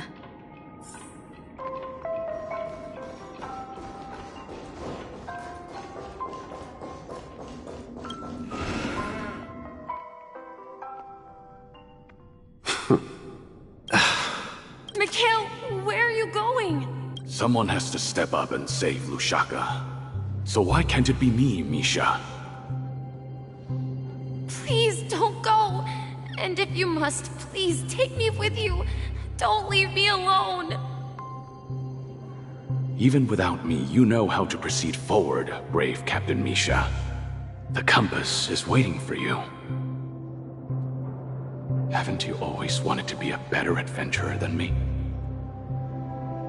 Now go, board that train and start your journey. Where are you going, Mikhail? I'm going to clean the floor in the parlor car. I've promised the conductor.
Wait, first tell me, did you fix this watch? Yeah? I know what it looked like before. Its chain was broken, the back case torn, and the marks on the dial all worn out. How did you manage to fix it? Well, it's hard to explain, but I knew it could be fixed. It's the hands, Mr. Amundsen. Its hands were intact and pointing in the right direction, so I knew there would be a way to fix the rest. I see. You'll work with me from now on. Haven't you always wanted to... But I only know how to fix what? Don't worry. You've got what it takes. Where are you going, legwork? It's time to head to our next stop. I'm staying in Astana with Rosalina and Tiernan. I see. The people of Astana have only achieved a tiny victory. And still, don't worry. Not all journeys lead to the stars. Even if I leave the Express, our path of Trailblaze will continue. Yeah. I knew you wouldn't stay on the Express forever. Leave in peace. This is Mr. Amundsen's hat. When he departed, he said he would leave it to his best student. Farewell, legwork. Take care of Tiernan and Rosalina. Where are you going? Don't worry, Micah. Just going on a little trip. Someone has to be at the forefront of the interstellar frontier, and I'm the only former Nameless in Penacony. Because you're all we have! Have you forgotten about Tiernan? The Cosmo... But what will happen to Penacony if we don't find a way out? Tiernan. How could I ever forget him? We Nameless won't stop. Don't worry, Micah. It's just a matter of getting back to my... If I don't come back in one piece, then you'll become the next Watchmaker. Where are you going, old man? Oh, you're here. Answer my question. What are you up to? Relax, Gallagher. I just came up. Oh, come on! Aren't all your ideas... If you die too, Yes. I'm afraid there's no way out, and we'll organize a festival using the Watchmaker's legacy. So... Desperate. Don't we have you here, my friend? This task is challenging. Make sure to send an invitation to the Astral Express. Misha! Where are you going? Oh, it's you, Clocky.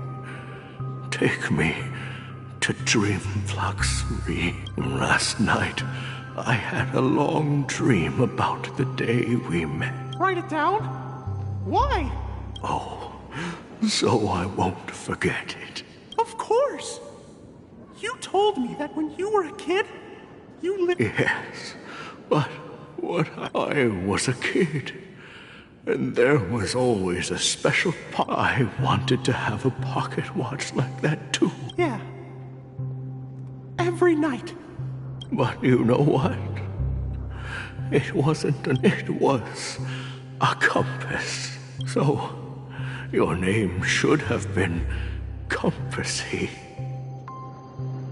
And the Watchmaker is just a nameless.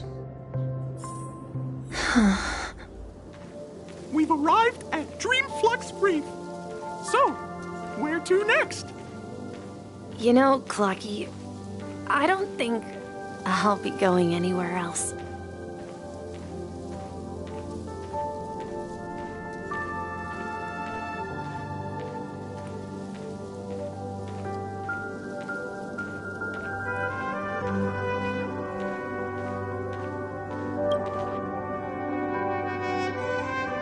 I've traveled far enough, and it's time for a little break.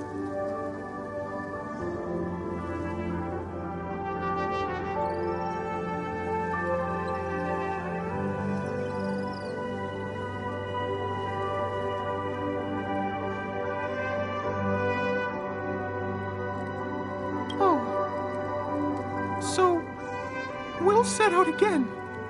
When you're rested? No, I'll stay here. And then, this is where it ends.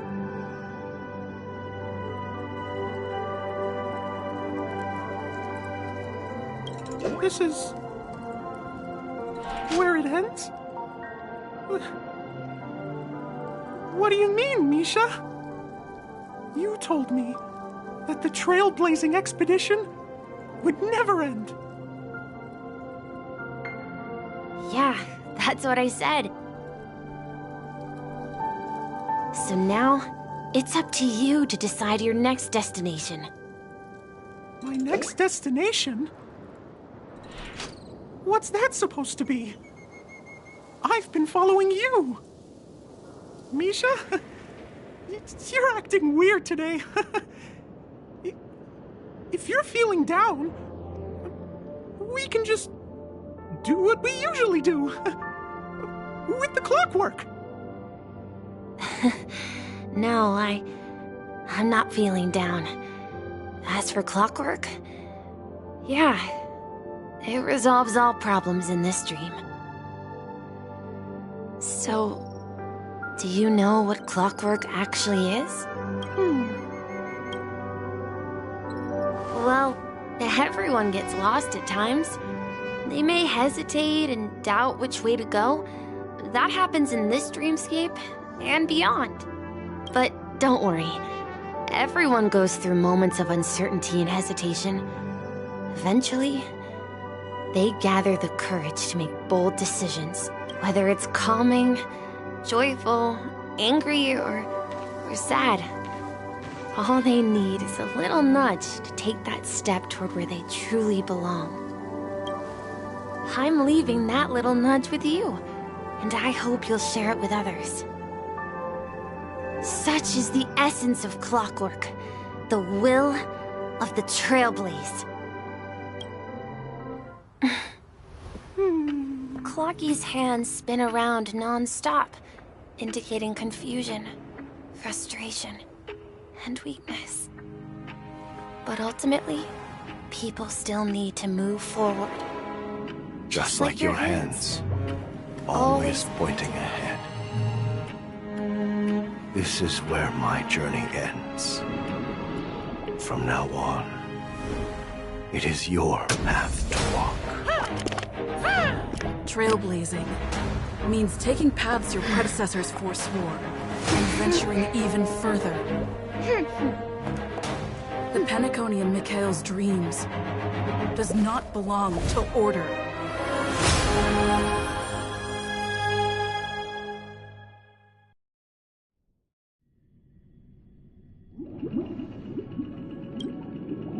I can't believe that Eon would cast a glance at Penacony at a time like this.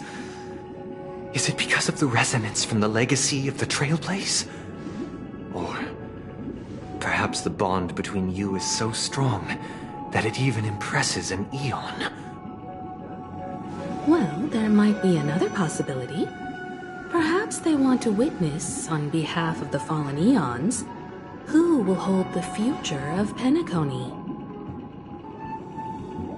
If that's the case, on behalf of the Dream Master of Penacony and the 107,336 members of the Oak family, I'm extending a formal invitation to all of you. I'm cordially inviting you all to the Penacony Grand Theater to participate in the upcoming Charmony Festival. And, of course, you won't be in the audience, but on center stage, since the future of the Stellaron, Penacony, and even the entire cosmos is at stake. Let's draw a conclusion there, in all fairness. If you truly believe in Akavili's path, then show me their courage and determination.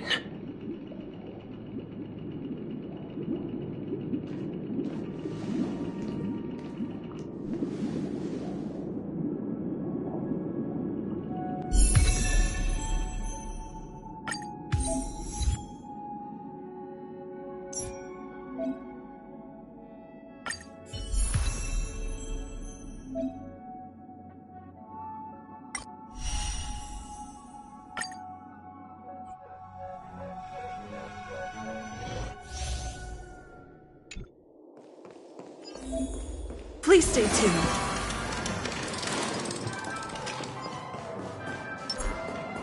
We need a strategy.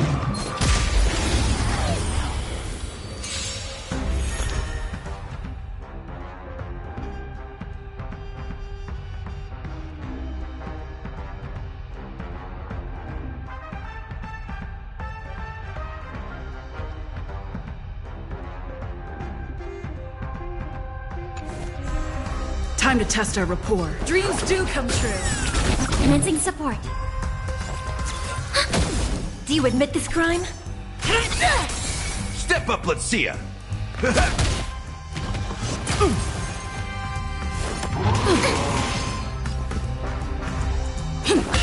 Enemy targets detected. It's time. How's this taste?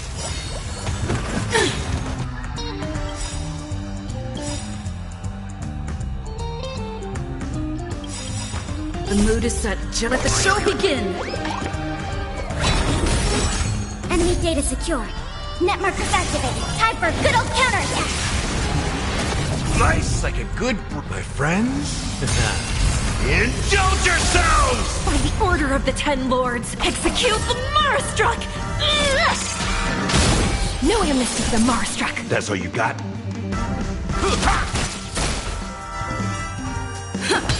Commencing support. Do you admit this crime?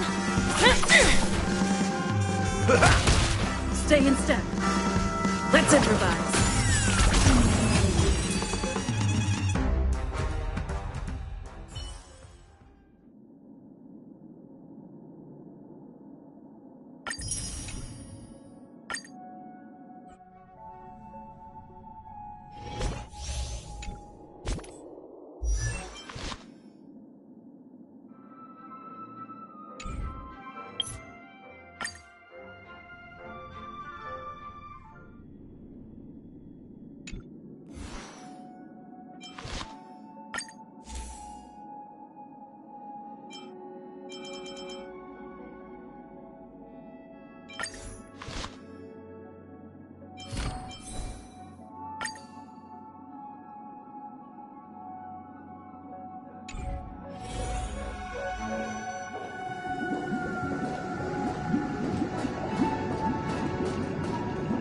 Does that mean he wants to... I'm afraid so. This is weird. Aren't Arc villains usually plotting some dirty Well, in my opinion, Sunday is deeply committed. I sensed a strong conviction and a desire for dominance in him. Maybe he won't accept the outcome unless he wins fair and square.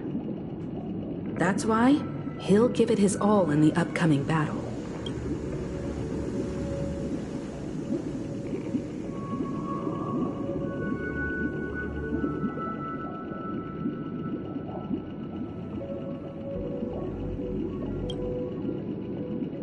Yeah, you're right. We've even dealt with a Lord Ravager of the Anyway, we can't leave the Stellaron unchecked. This is about trailblazing a bright future for Penacony and fulfilling McKay. Now that we've taken up the mantle, we can't afford to fail them. However, the same applies to the Order. A desire to dream, to slumber and escape reality. They've harnessed the will of an entire planet to create an Eon. This confrontation... What do you mean? I believe Firefly is trying to... Before I left, the Destiny Slave told me that this journey would bring unforgettable... Because one of the lines said... 3 times? The first time was a painful death when I was stabbed by the Blade of Dormancy. So now I've understood the meaning of my second death. And I am prepared to face it. If all goes well, my efforts will provide crucial support for you. Only by achieving victory in this battle can we secure a future for Penacony. And only then, my third and final death. The most terrible... The true death. Where everyone... We must do everything we can to prevent... Have you made up your... Yes. Thank you again for your assistance for the Astral Express. Yeah. Farewell.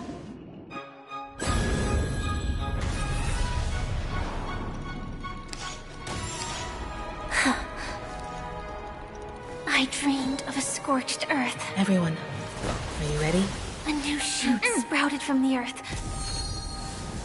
bloomed in the morning sun and whispered to me. Like fireflies to a flame, my sweetest death. May we meet again in reality.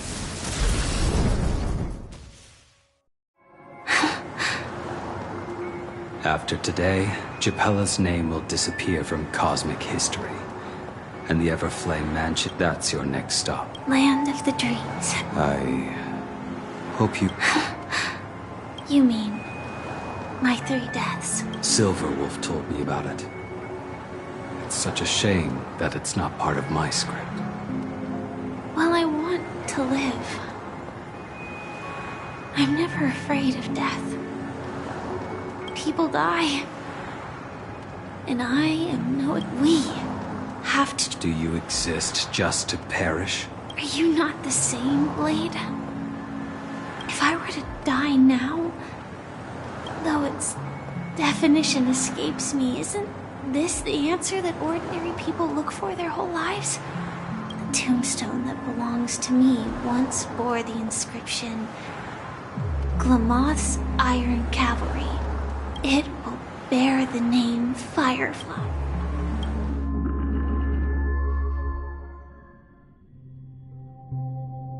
That's quite unexpected, old man. I can sense that this false sweet dream is coming to an end.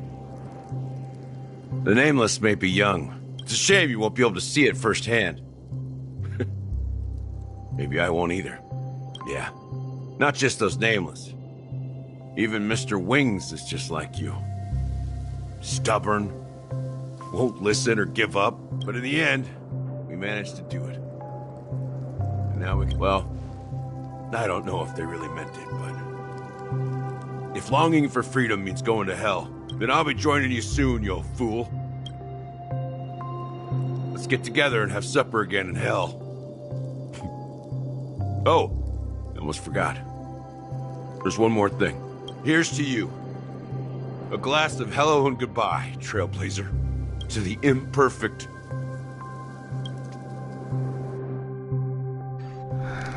It's warm here, isn't it? You're lucky to have found shelter from the... I was just following the scent of life. It's particularly strong in a place like this. It's a shame these berries don't have much flavor. Seriously? In case you didn't know, this fruit is pretty juicy. The only downside is that when you chew it, it becomes extremely spicy. Have you lost your sense of taste? I can still taste certain things, like a faint sweetness.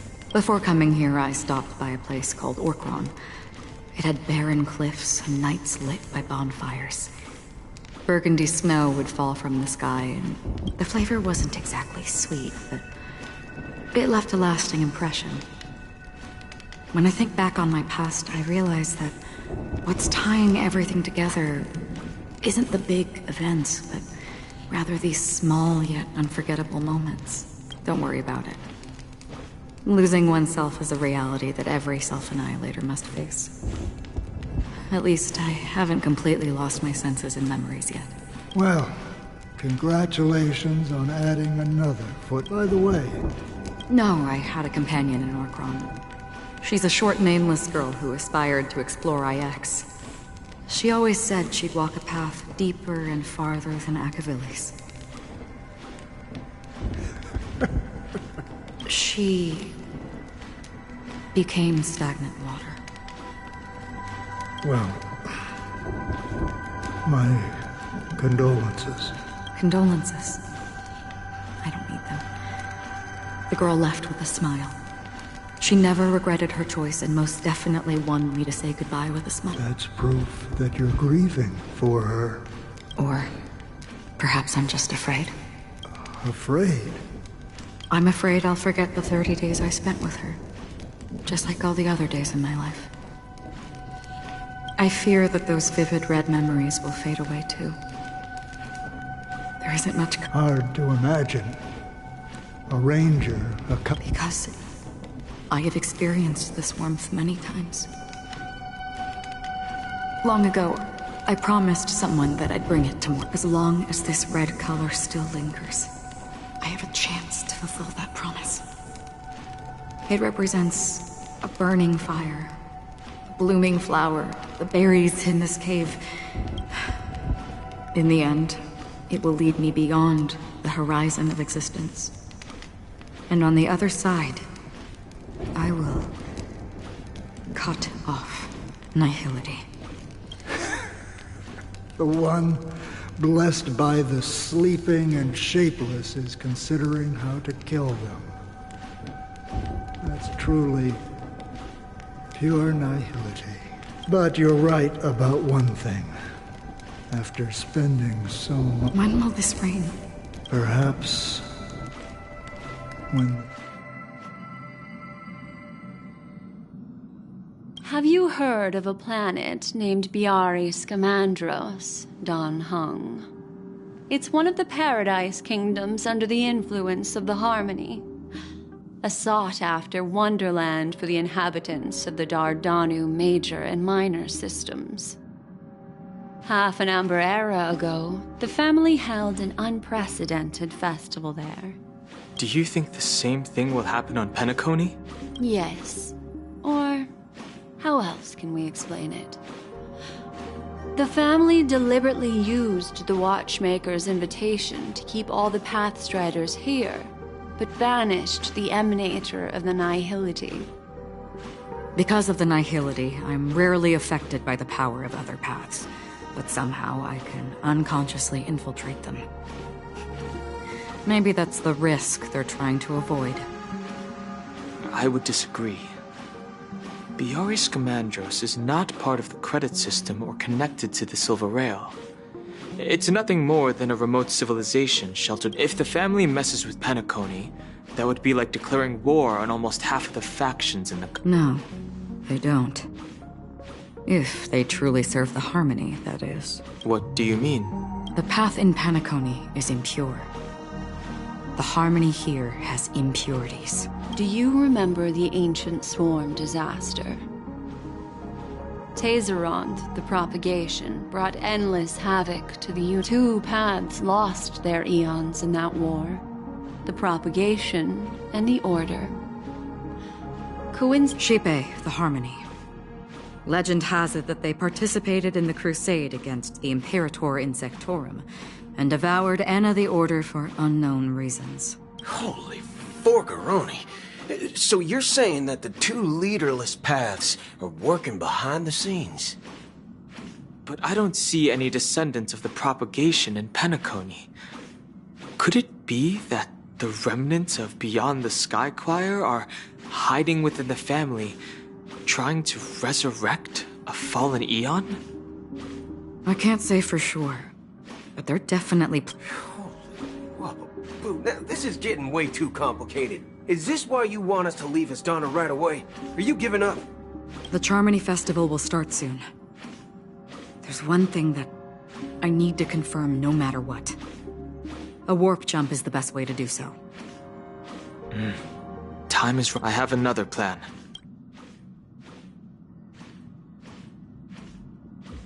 Hold on. Are you thinking of using the... Exactly. The assistance from the Lawful Cloud Knights would be enough. Think it over carefully. You can only use that once in your lifetime. I have considered it thoroughly. My companions are... they're also once-in-a-lifetime treasures.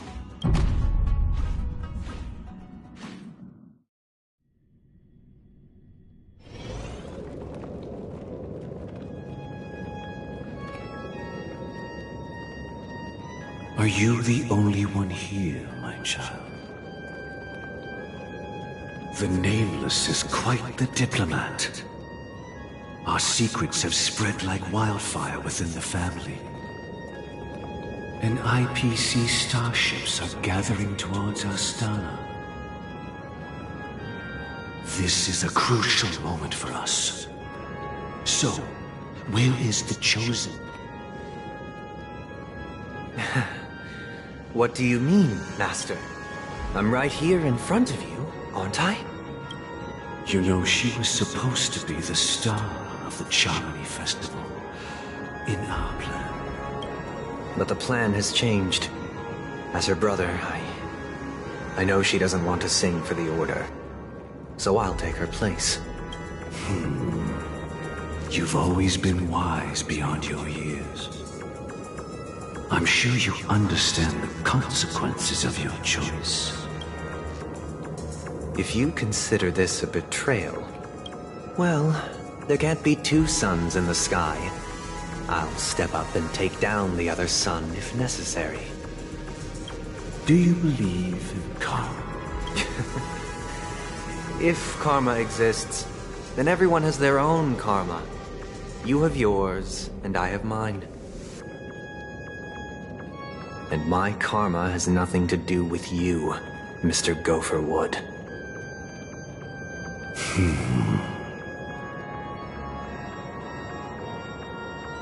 All right.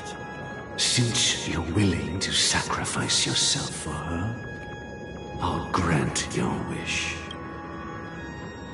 Well, the compromise came sooner than expected. Why?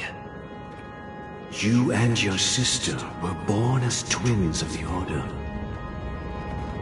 And one of you is dead. Of course. The opening is near. Go, my child. Seize the power of the Harmony and reveal your cup. I have one final question, Master. Why did you choose to bring the Order to Penacony? Wouldn't it have been better to choose a desperate world instead of a city filled with hope and dreams? Why? It's for justice, my child. If we lose justice in our hearts, we'll make the same mistake as the Harmony did. So, it's not you who manipulates the dreamscape with the Stellaron, but... Well, that's where our conversation ends. Go ahead. The 107,336 souls.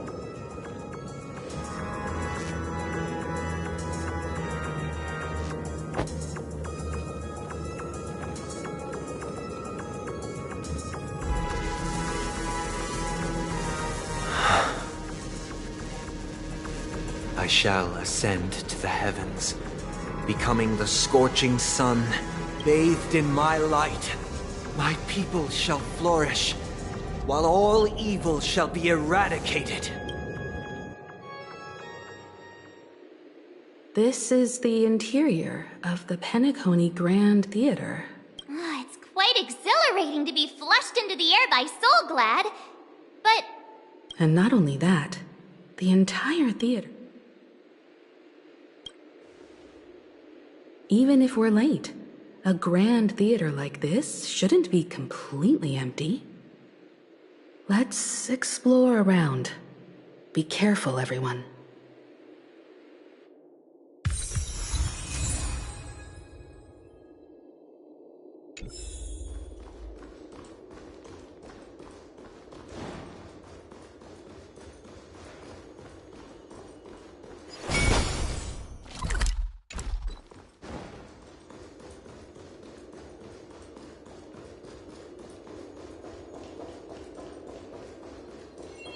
Gosh, the atmosphere here is so creepy and unsettling. Even if there's no audience yet, there should be some staff around. Why is it so silent?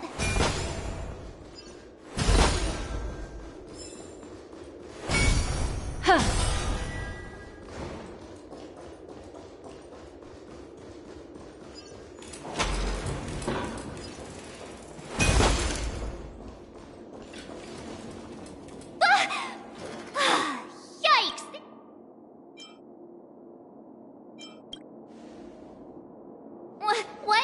Are these puppets part of the stage?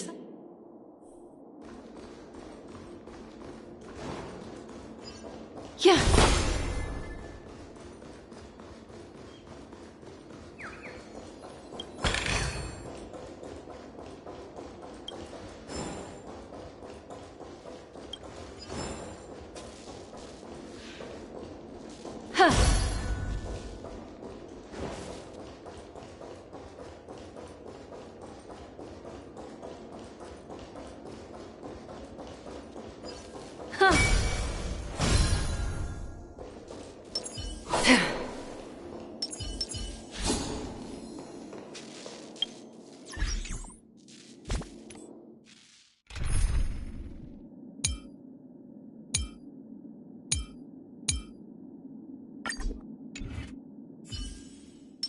Come on, then.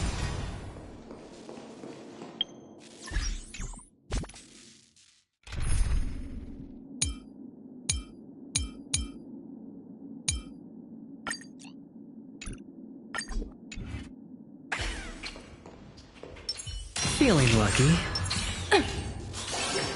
Sound lingers.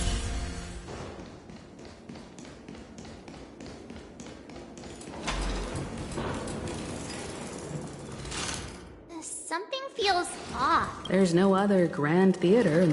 So Sunday's messing with us? My apologies for the delay, March 7th. You scared. I'm waiting for you behind the curtain. Following the Asdana tradition, history is a mirror reflecting the universe's true essence.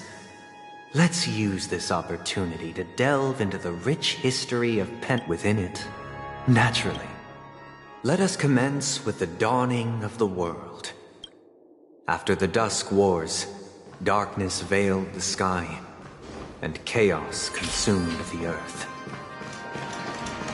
Anna the Order emerged, destined to restore all existence. That marked the first day.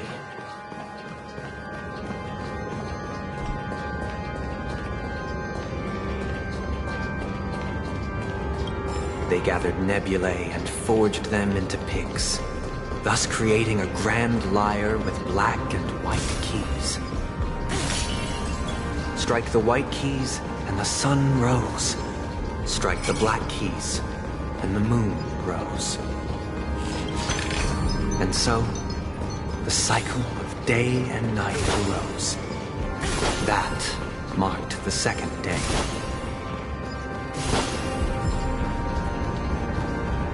The puppets are gathering around the frame. Are they expecting us to enter?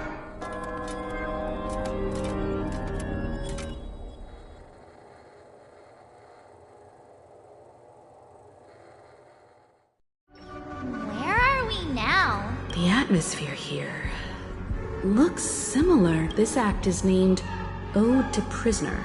I thought things were finally looking up as I managed to dodge prison. I genuinely wish to avoid a violent clash with my esteemed guests from afar. Therefore, I've arranged 3 acts before the situation becomes irreparable. Where shall we start our narrative? Well, let's start with the time when Penacony was still a frontier prison.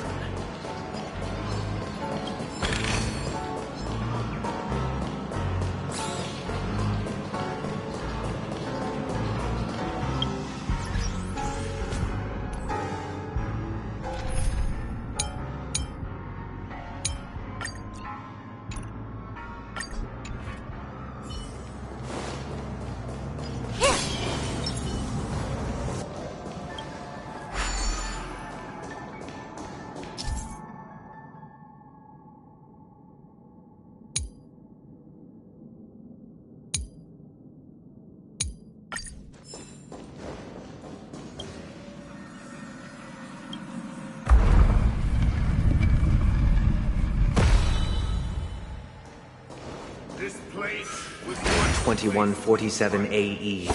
A prisoner named Hanunu ignited a struggle for liberty and emerged triumphant.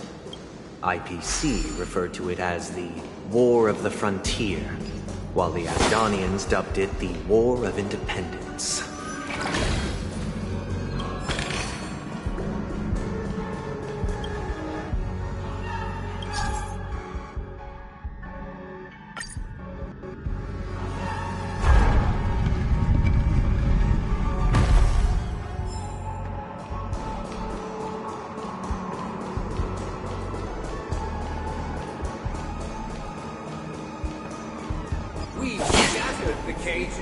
It's true that Hanunu was a legendary hero, but it must be acknowledged that while he bestowed freedom upon the prisoners, he didn't grant them true liberation.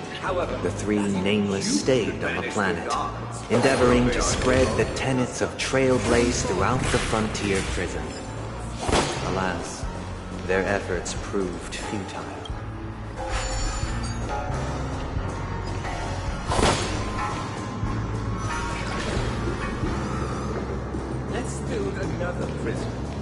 Once again, Asdana was engulfed in war, this time the enemies originating from within. The prisoners remained prisoners for the rest of their lives, fighting for freedom rather than living for it.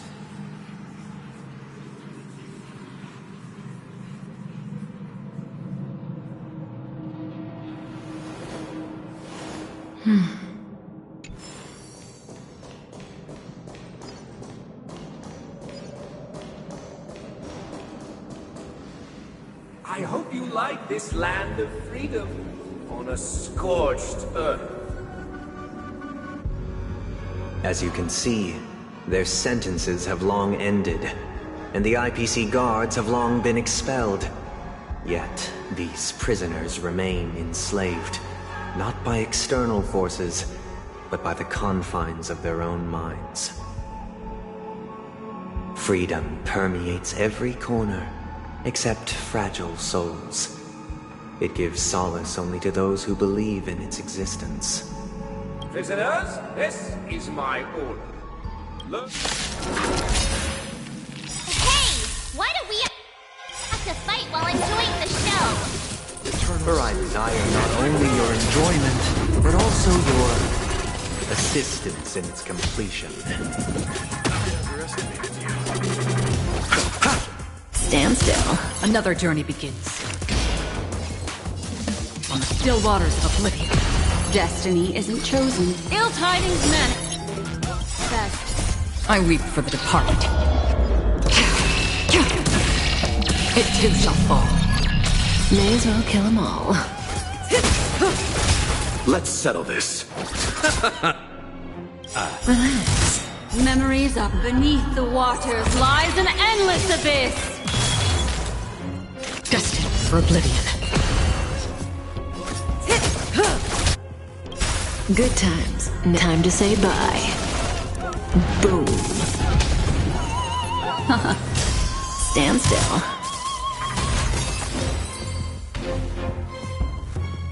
No one can restrain you anymore. You are free. Thus concludes the first act. Amidst a raging war, the Frontier prison headed toward becoming Land of the Exiles. This must be how Penacony was constructed. With the aid of outsiders, the prisoners were finally liberated and established. However, it appears that Sunday aims to This show is a bit too literary for my taste. These puppets, where are they guiding us this time? They transmuted streams of stars into inked nibs, creating symbols to be pronounced and counted. They molded stardust into flowing rivers, assigning the righteous upstream and the unjust downstream. Thus, all things were marked, and the world learned to discern between good and evil.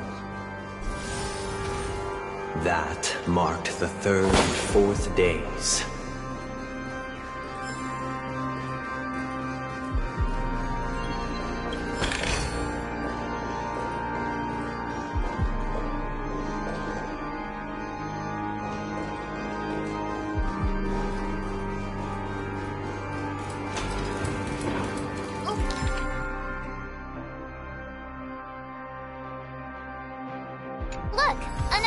mean?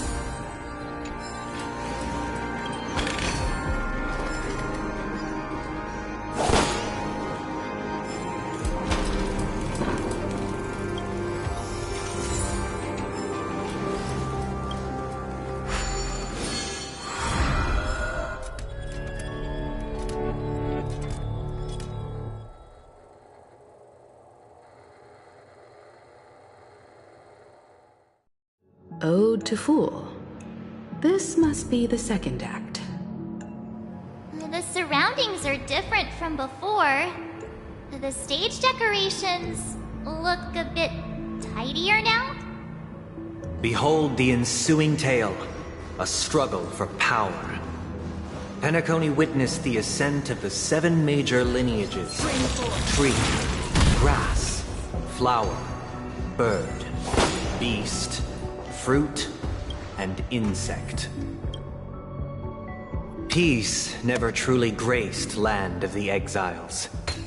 The history in this era is rich and intricate, so please allow me to present it in allegorical form.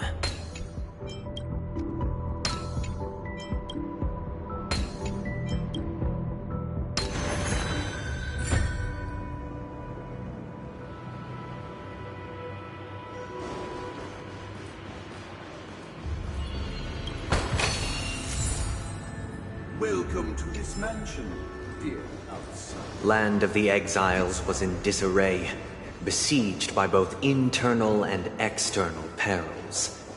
Though the 7 major lineages appeared united on the surface, each harbored their own ambitions, leading to ceaseless conflict.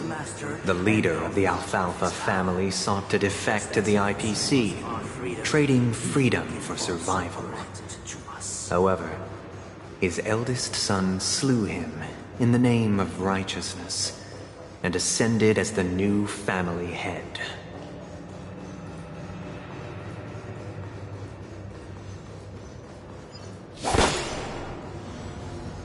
Stream forth! Lean both blades.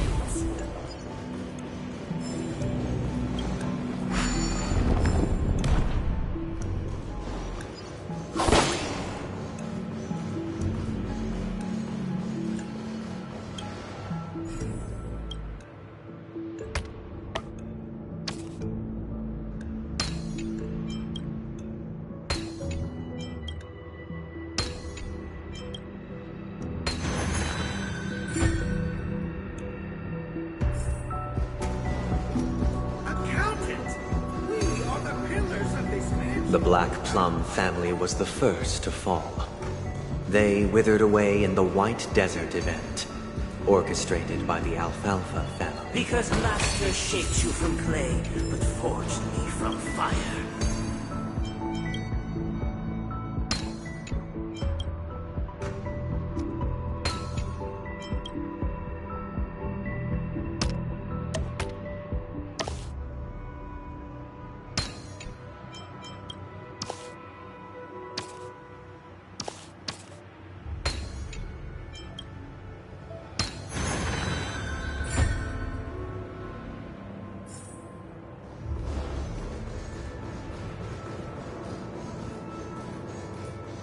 Those who dance with bees.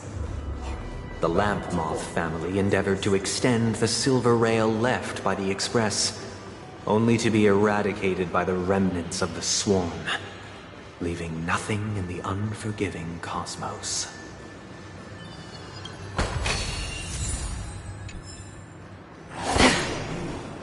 I shall forge new bonds. Only when Gopher Wood led the family to Land of the Exiles and...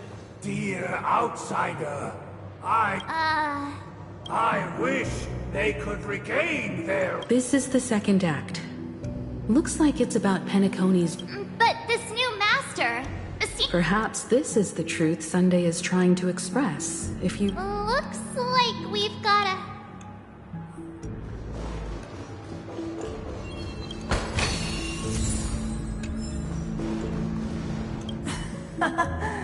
In the act.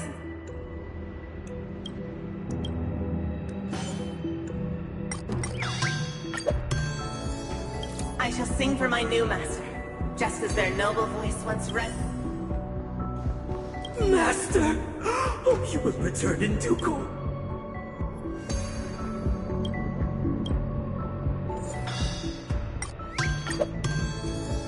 Master, now that you... Once, I stood as the most loyal god.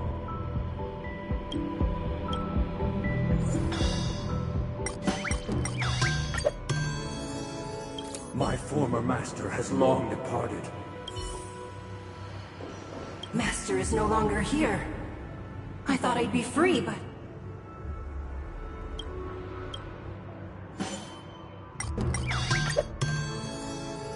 Master is no longer here.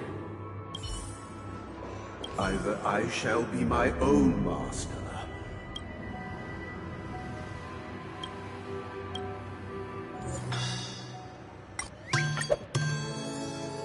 without a master.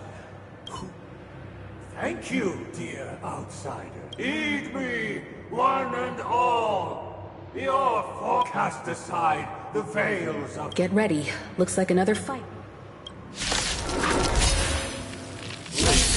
The snow blankets all has died. The sky trembles, and the earth teeters on the brink of collapse. At the edge of the silver universe, the first buds sprout under the rising sun.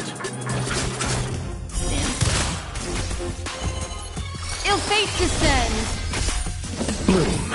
Thanks. You're too Eternal good to me. sleep is not... The dead return! May as well kill them all. Destined for oblivion. I weep for the departed. It too shall fall.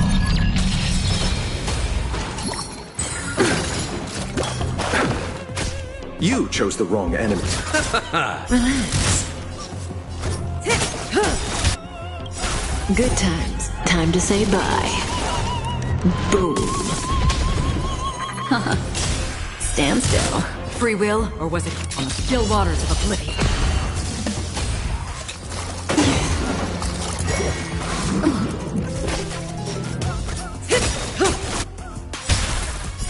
I weep for the departed. It too shall fall. Alas, they remain but slain. Thus concludes the second act. This is how Penacony fell under the family's control. Since the... This guy really loves dramatic scenes.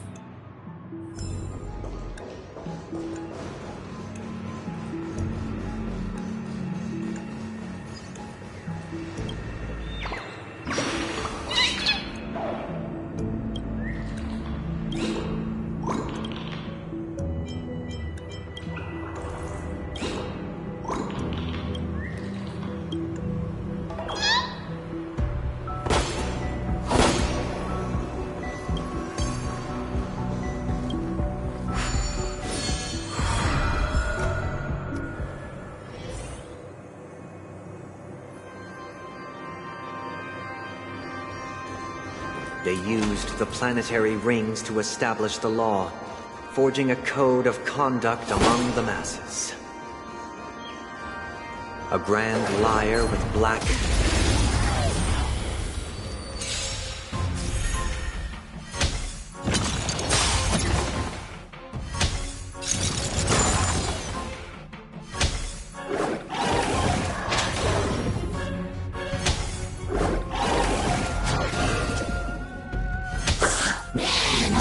Mind your manners.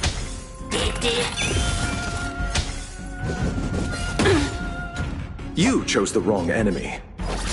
Relax. Destined for oblivion. Destiny is apparent. Say bye to breathing.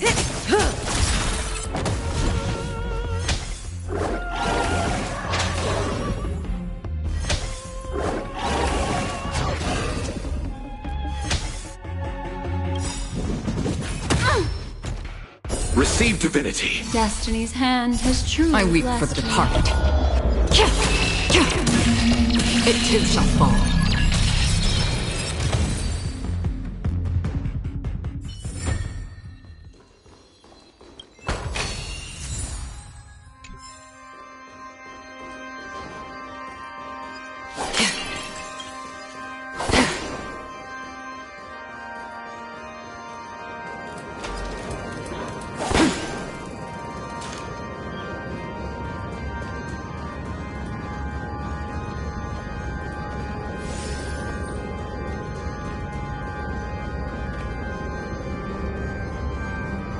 guy's really into these puppets.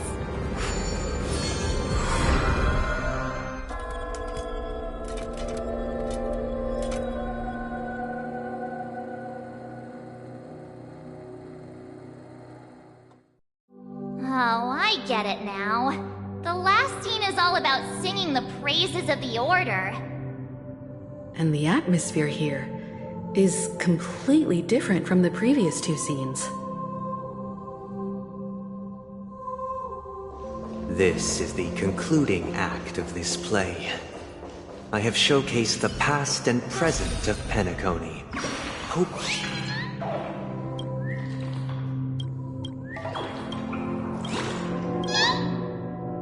This is the concluding act of this play. I have showcased the past and present of Penacony, hoping that my desire for change resonates within you. And now, I shall reveal its future to you. If the people lack foresight, we will make choices on their behalf and bear responsibility.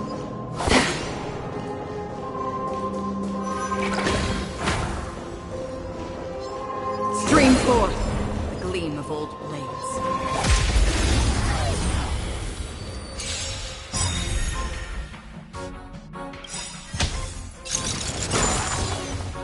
Good times never last. Time to say bye. Boom.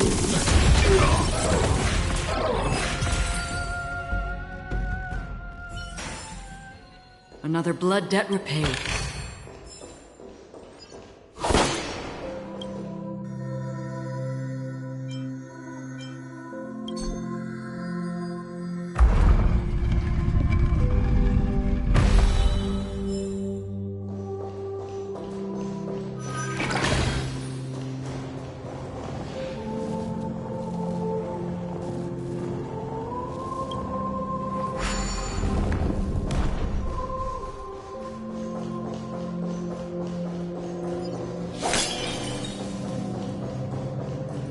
Without a king, who shall bear responsibility for the people?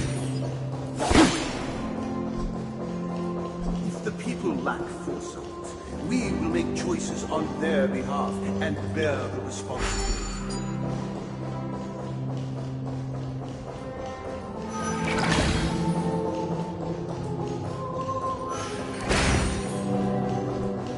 Without a king, who shall protect the weak and stand? Stream forth the gleam of old blades.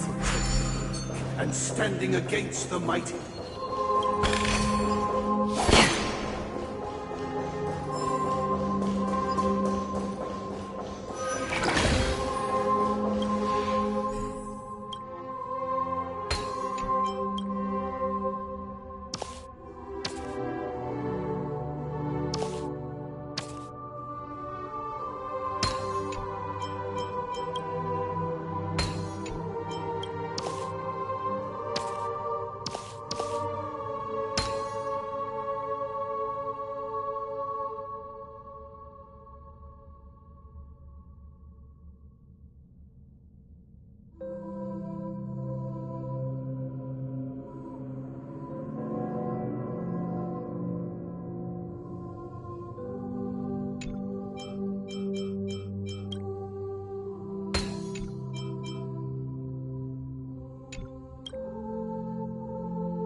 institutions, we no longer have king, for we have become kings of all things.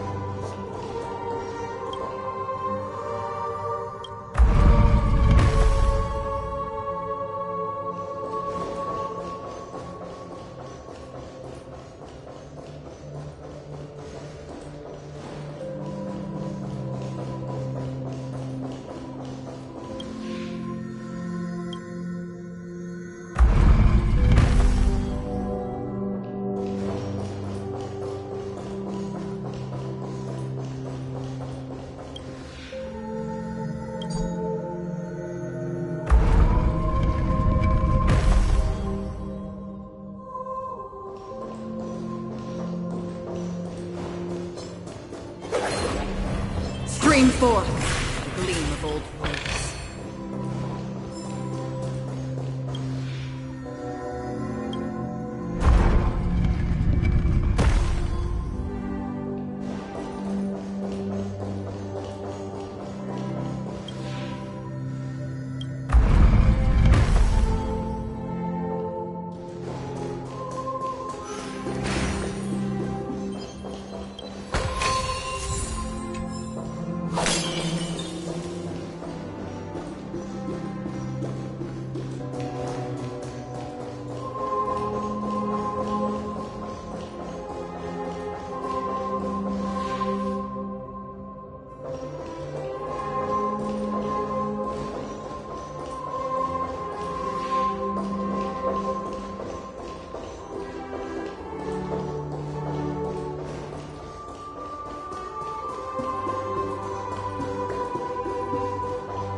Hey, aren't we supposed to kick off a short story and have a fight here just like we did in the previous acts?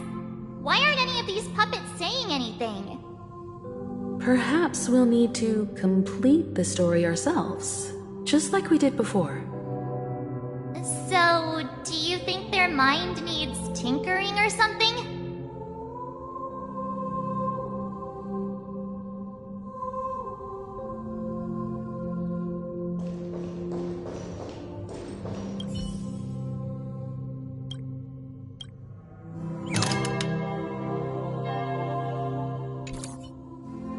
How did it go? You can't change them? What does that mean? My apologies for my negligence. I forgot to inform you that the final part was scripted long ago. Let our previous king recount it to you. Now it is time for the final rite. Prepare for battle. Looks like we'll have to fight again. Descending from the infinite spiral staircase. I course towards the future with measured steps.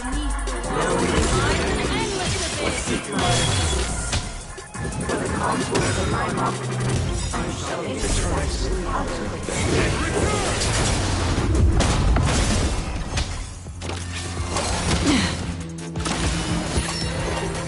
Don't get complacent. Receive divinity. Don't worry, it's just a scrape. Destined for oblivion. Relax. I weep for the departed. It too shall fall.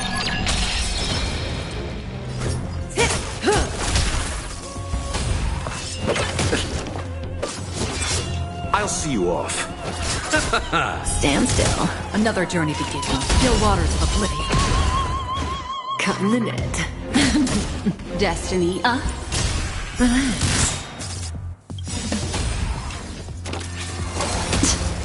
Good times. Time to say bye. Boom. May as well kill them all.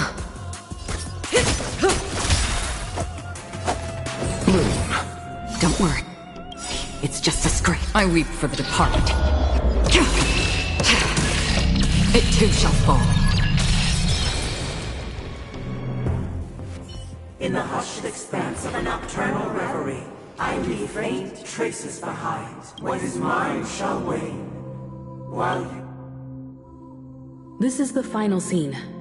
It's much more straightforward.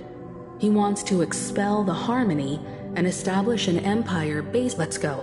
Once this stage play concludes, it'll be time for the main event, the Charmony Festival.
they imbued the world with meaning, perfecting all things in the heavens and on earth. Then, they rested from the labors of creation. Yet, all beings cried out to Enna. Under the banner of the Order, you have defined all things in the cosmos. But this made us realize that we are but puppets in your hands. Thus, on that day, all beings united and cast the Aeon into the abyss of oblivion. This Grand Theater looks totally different. Is this the power of the Order? Everyone, get ready. This could be a tough battle.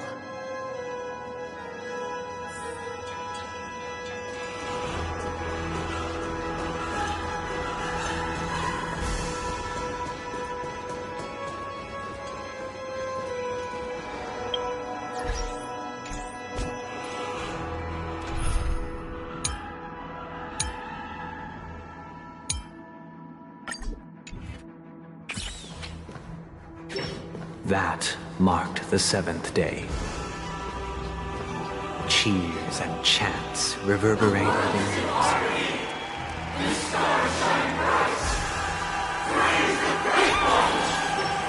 Feeling lucky. Sound lingers.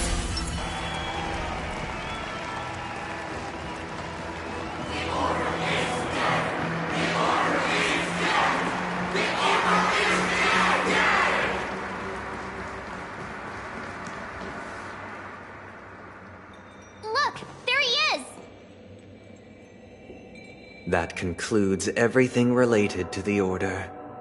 What are your reflections on this, my dear guests? Nevertheless, this is but a trivial blip in the annals of galactic history. What truly matters is the course this river shall take in the days to come. You've arrived at the perfect moment. The Charmony Festival is about to commence, and it would be a shame if you were absent for the Harmony's prologue. Allow me to extend my warmest welcome once more. Welcome to Penacony Theater, the very core of the Sweet Dream, the abode of the Stellaron, the grand stage of the Charmony Festival, and the very place where the future of Penacony shall be determined through conflict.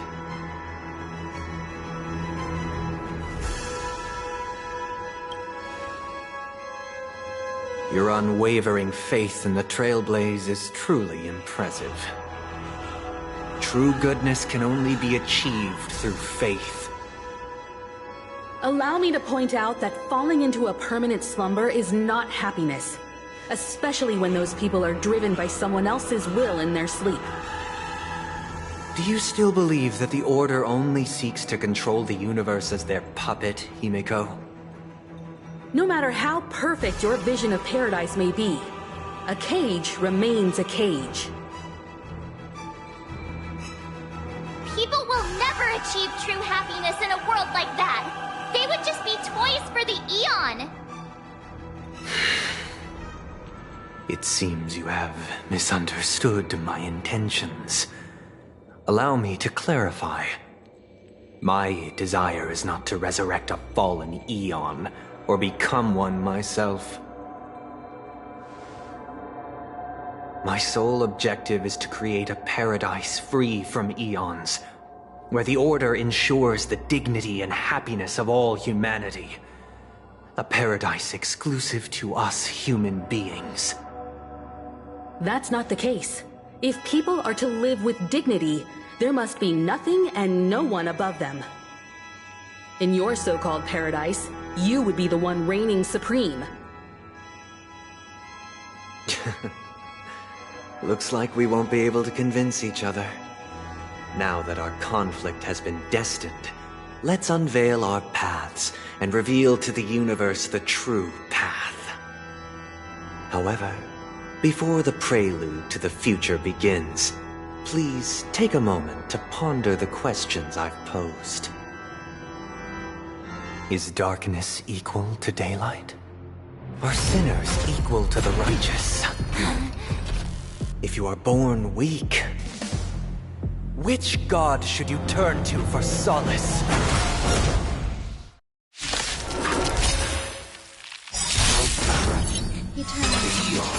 Great might under the banner. You amplify all things in the cosmos. What is this realize? That we are but puppets in your hand!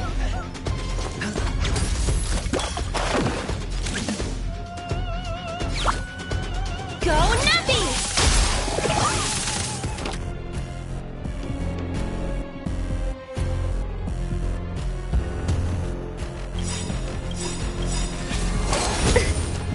Market is unpredictable. Right! Investing in victory means playing the long game!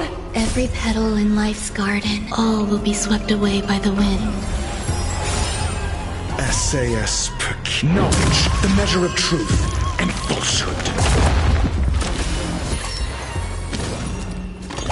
Enjoying yourself? For the defense?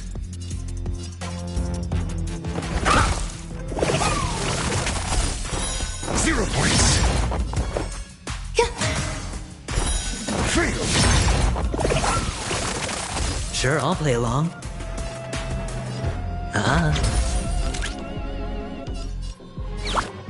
Liquidation! Watch your head.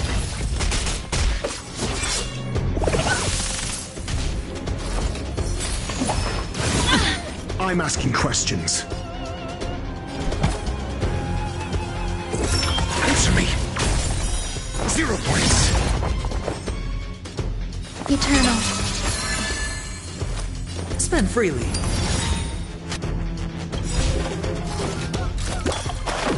The dice have been cast. Bust. Or maybe I'll take it all. Low risk, high reward. Go Nappy!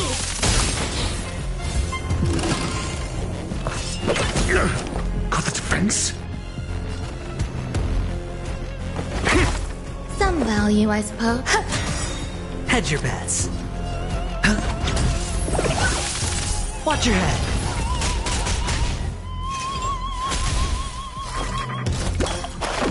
Easy, Numby. Liquidation! Your answers? A test. Fail.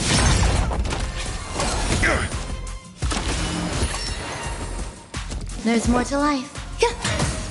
Sure, I'll play along.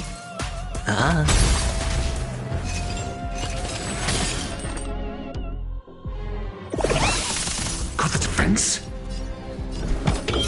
Answer me. 0 points. Some value, I suppose. Let the valuation begin. Go Nappy! I hit the mark. SAS per kip. Knowledge, the measure of truth and falsehood.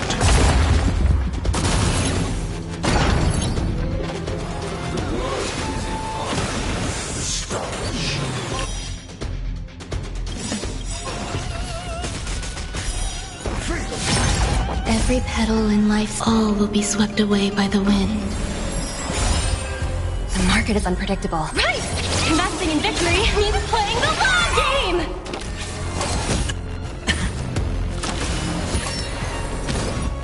I'm asking questions.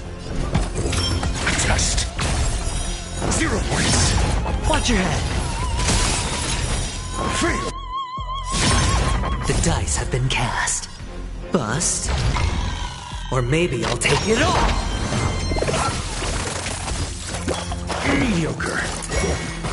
No dirty tricks. Grace and elegance. Hedge your bets.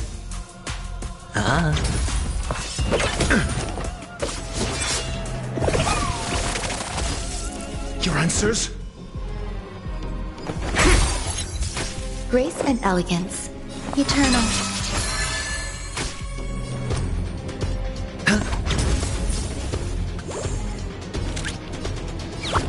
Liquidation!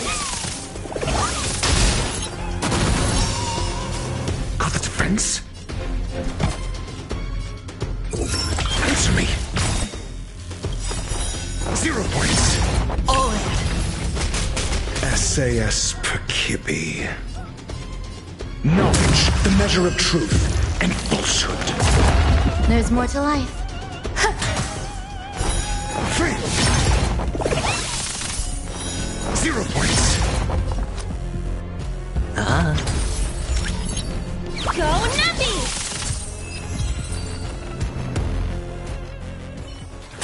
I already know your decision.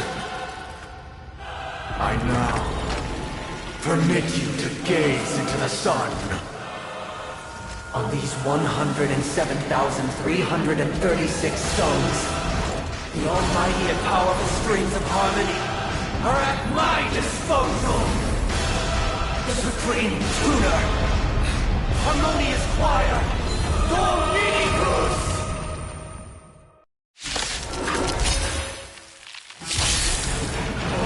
Lost souls, come and meet your master! The embodiment of the harmony? So the true purpose of the Charmony Festival is to usurp it?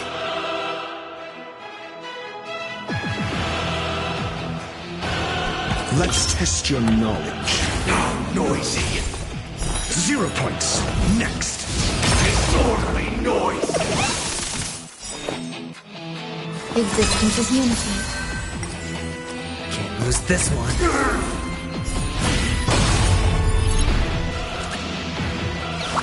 Smash them up, Numby! How noisy!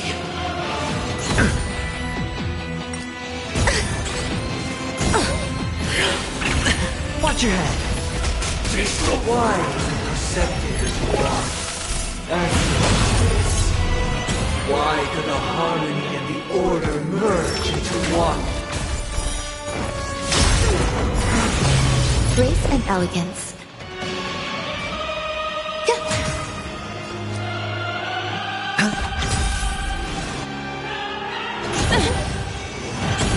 All in.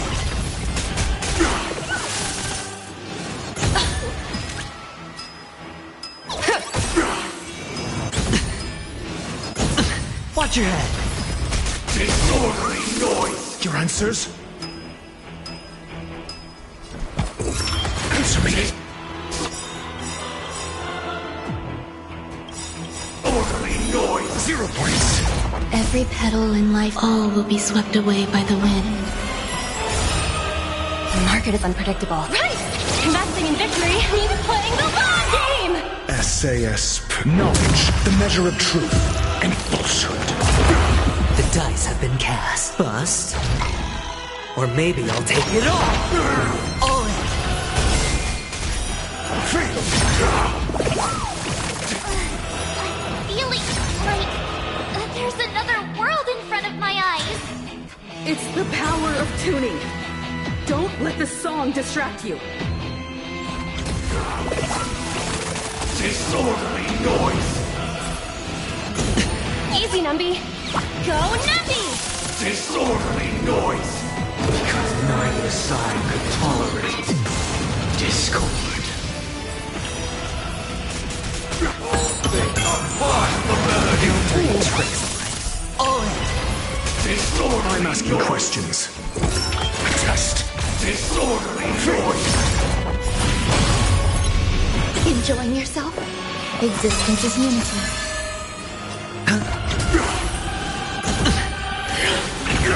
Enjoy eternal peace. Answer me. Disorderly 0 noise! points. Watch your head. Every petal, all will be swept away by the wind. Disorderly noise! The time has come. Creation will be reborn from the remains of the gods. Dan Heng?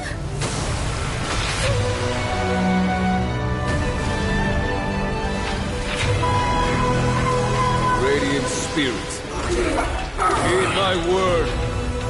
Show no mercy!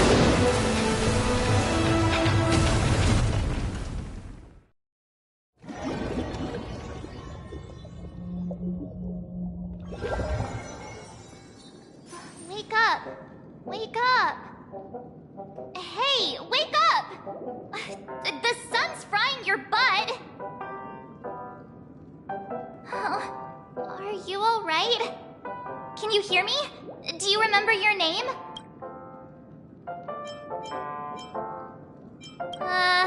Kind of.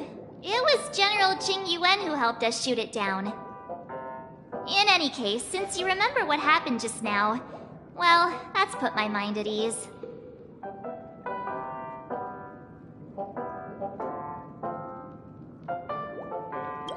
It's a long story. Simply put, Don Hung used the Jade Abacus of Allying Oath when we were in the middle of a fierce battle, and summoned the General to help us just in time. And then we returned to reality. Look, this is your room. Everyone else has also returned from the dreamscape. Himeko and the rest are at the lobby discussing matters with the General. Not going to come chat with me, sleepyhead. That voice. Is that Black Swan?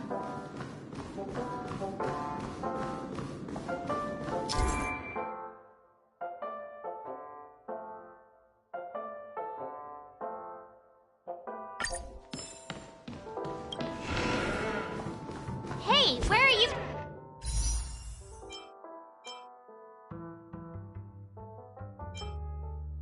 Going? Hey, we meet again, sleepyhead. What's Miss Black Swan doing here? Nothing, Miss March. I noticed she was awake and wanted to check to see how she was doing. Though the strike from the General was timely, its destruction was also immense. When emanators collide, ordinary people inevitably suffer. But, luckily for them, the dreamscape is my home turf. Thankfully, I managed to get everyone out before the Harmonious Choir collapsed. Oh, so that's what happened! Thank you, Miss Black Swan! Don't mention it. After all, I wouldn't want to see such precious memories vanish. You're heading to see your friends, aren't you? Would it bother you if I walked with you for a short while? Of course not. But you're not planning on doing something like last time, are you? Why would you think that? I've never harbored any ill intentions. Well, not when you were around, anyway. Himeko and Mr. Yang are probably still busy. Let's go look for Don Hung first!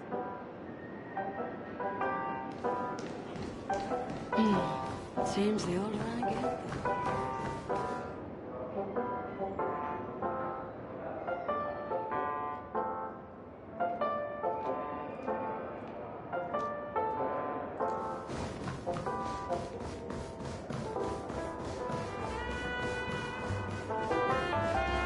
Look, he's still talking to that cowboy. One peach. You're awake. How do you feel? Well, fork me. You must be that Stellaron they were talking about. Allow me to introduce him to you. This is Boot Hill, a Galaxy Ranger. During our pursuit of a certain person, we crossed paths and just so happened to uncover a shocking plot being concocted by Mr. Sunday. Which is why we sought you out, to help the Astral Express save the world together. No need for thanks. The Galaxy Ranger's principle is correct every injustice one sees. That's how you lot in the Xianzhou put it, right, Don Hung? More or less. Wait, hold on a sec. This is the first time I'm hearing about this certain person. Who are you chasing? And why would that lead you to the Express? Good question. It's, who was it again? Don't... No, that ain't it. I can't seem to remember either. What's going on? Heck. Forget about it. If it's... Yes. When the dust settles, everyone, let's hurry up and look for Miss Himiko, shall we? She's now a minor star on Penacony, and the entire hotel's concerned about her well-being. You're right. Let's head to the lobby then.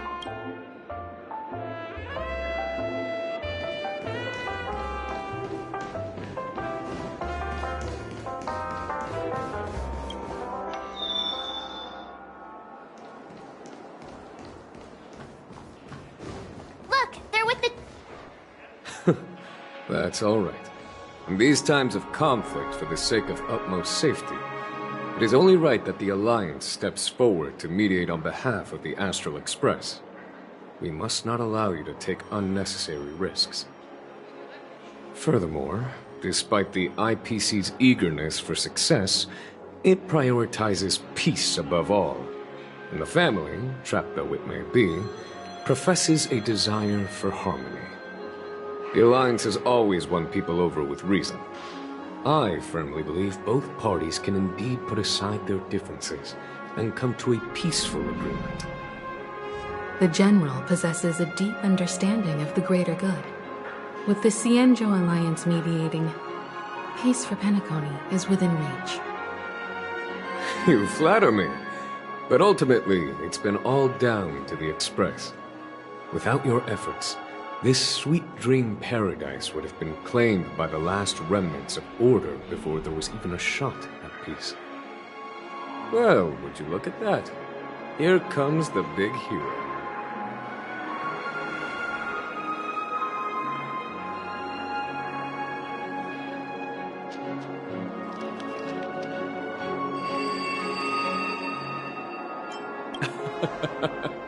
If it isn't the galactic baseballer. A true hero who dares to take action. Are you okay? I heard you couldn't wake up. Are you feeling unwell? Don't worry, Mr. Yang. There's nothing wrong with her. She practically burned through a lifetime's worth of jokes on the way here. What about you, Mr. Yang? I heard that even Miss Robin wasn't spared. And that guy locked you both up. It's a long story. But at least Mr. Sunday took it easy on us. He used an ability called tuning to connect our consciousnesses with his. In other words, he imprisoned us within his consciousness. Thanks to General Jing Yuan's destruction of the Harmonious Choir, we were able to escape. He used that tuning on us too. Does that mean that we were almost imprisoned as well? I can confidently say now, he was truly after a fair fight with us. Had he wanted, he could have easily taken us down, without so much as lifting a finger. Speaking of the Oak family head, where is he now? It's complicated, but in a nutshell, he's now the former Oak family head. The IPC has named him the key figure in the family's Penacony split, citing a threat to cosmic peace. He must represent the family and answer for the unrest caused. His trial is set to take place at Pier Point. The family quickly labeled him and the remnants of the Order as enemies, declaring the turmoil an internal rebellion. This move effectively barred the IPC from intervening in family affairs on both moral and rational grounds. Everyone really has their own agenda, after all. Then, what's going to happen to Miss Robin? She and Sunday won't be able to deny their involvement in the Charmony Festival. They're siblings, after all. Why by the side, General. I can only say that this incident is an unexpected mess for the girl. The Alliance will try to persuade the family to consider this matter carefully during mediation. It's time, everyone. The IPC's key members and I have agreed to consult one another before the upcoming negotiation. Do any of you wish to sit in? Given the General's invitation and the matter's significance to the universe, the crew will naturally accept. However, if the IPC has any reservations... Why, of course you're welcome. They've mentioned that your team is a trusted ally of the IPC in Penacony, so there's no reason not to welcome you. Besides, if there can be reliable observers from the Astral Express present, discussions will go more smoothly. So, what do you all think? Well then, we shall oblige. I'm kind of allergic to those types of situations. I think I'll just head back to my room and start packing. Not to worry. Himiko and I will take care of things. I'm afraid I'll also have to return to the Express first. Thank you. What about you? Great. Although I'm not too sure of the reason, the representatives from the IPC have insisted on her presence. Allow me to lead the way. Follow me, please. The negotiation will commence at the hotel lobby. Everyone, please follow me.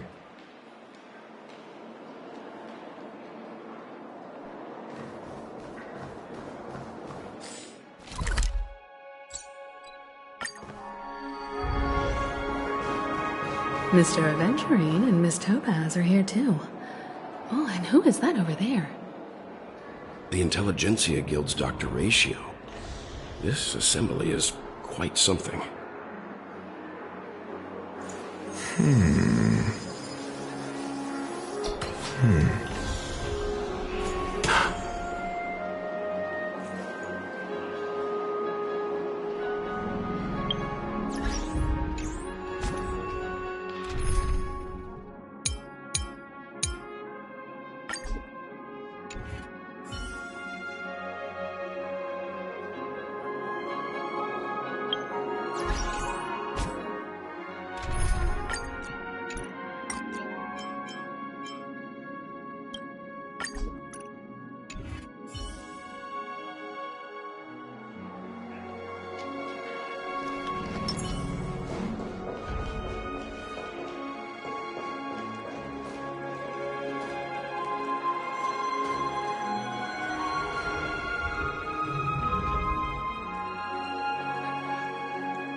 It's been a while, my Astral Express friends. I would also extend my sincere thanks to you, General of the Luofu. The presence of everyone here assures that the talks will likely reach a conclusion that satisfies all sides. Oh. Looks like everyone has come with expectations. Care to share? Of course. Topaz, if you please. Sure, leave it to me. In summary, it's good news. After much deliberation from the Strategic Investment Department's Council, the absolute majority of members have agreed to the following resolutions. In light of long-term considerations for interastral peace, and by authority of Pierpoint HQ, the Strategic Investment Department, on behalf of the Interastral Peace Corporation, will permanently relinquish its claim on Penacony sovereignty and offer unconditional support of the family's rebuilding efforts on Penacony. Now that's something.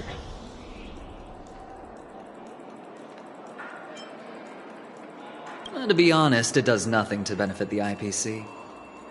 But it is extremely beneficial to the long-term development of the entire universe. Has the IPC finished sharing all its thoughts? Then it's our turn.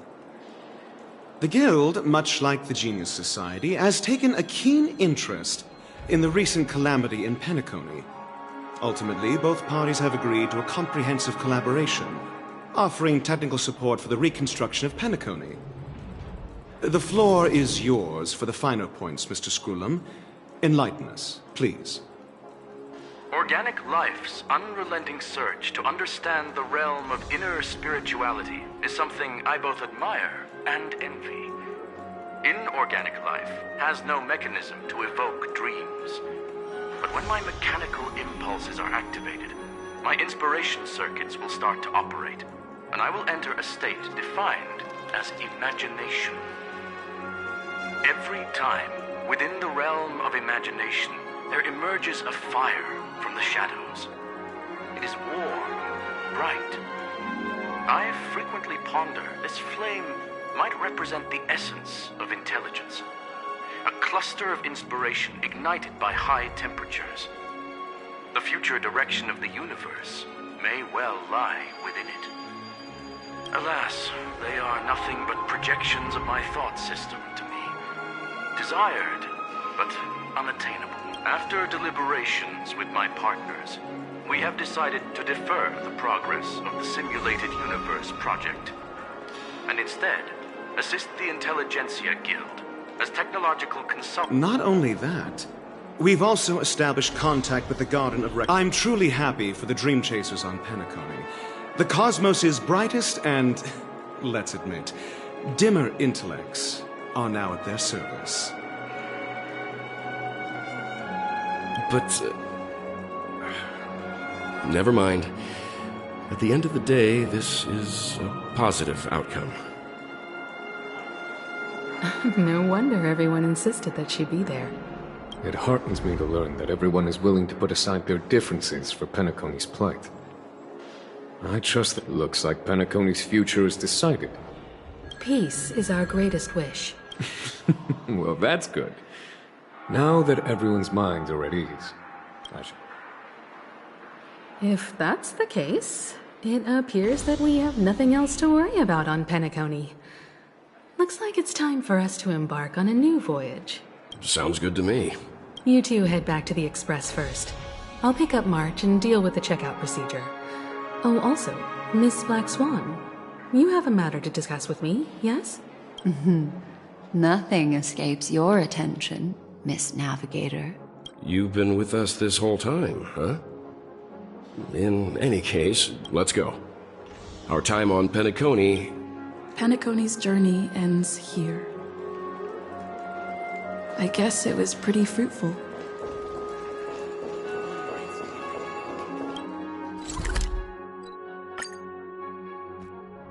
The navigation meeting is about to start.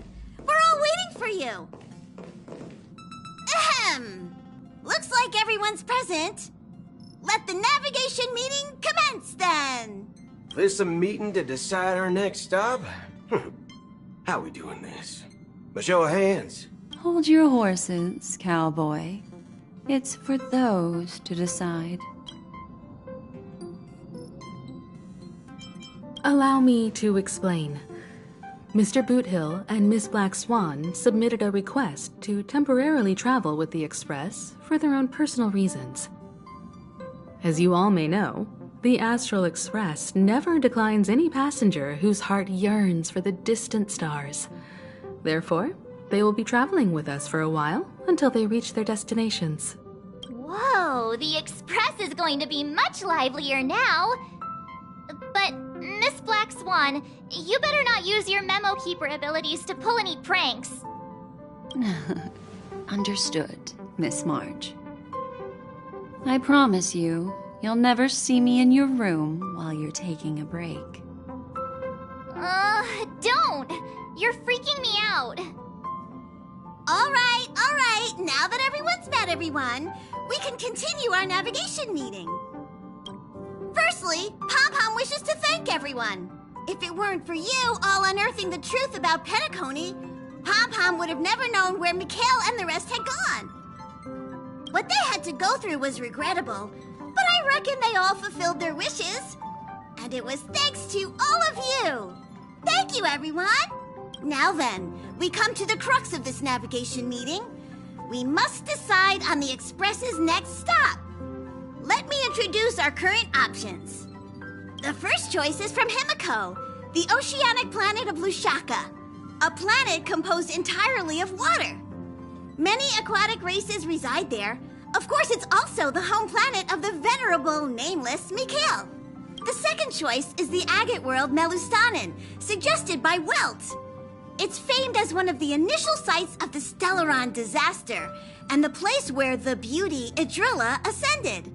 Today, it's celebrated as a planet of undying allure. The third choice is Edo Star, a planet nestled within a vast ion storm region, currently under assault by the Antimatter Legion. However, the distress signals from there have recently ceased, prompting the IPC's wish for us to check in on the situation. The last choice, courtesy of Black Swan, is the glass belt Petravia, a massive belt of asteroids that was turned to glass by the Lord Ravager Zephyro. These days, it's apparently known to house one of the branches of the Morning Actors Troupe. Ooh, so many options. I'm seeing stars already. Next up, everyone will select the destination that they wish to visit, and then we'll put it to a vote.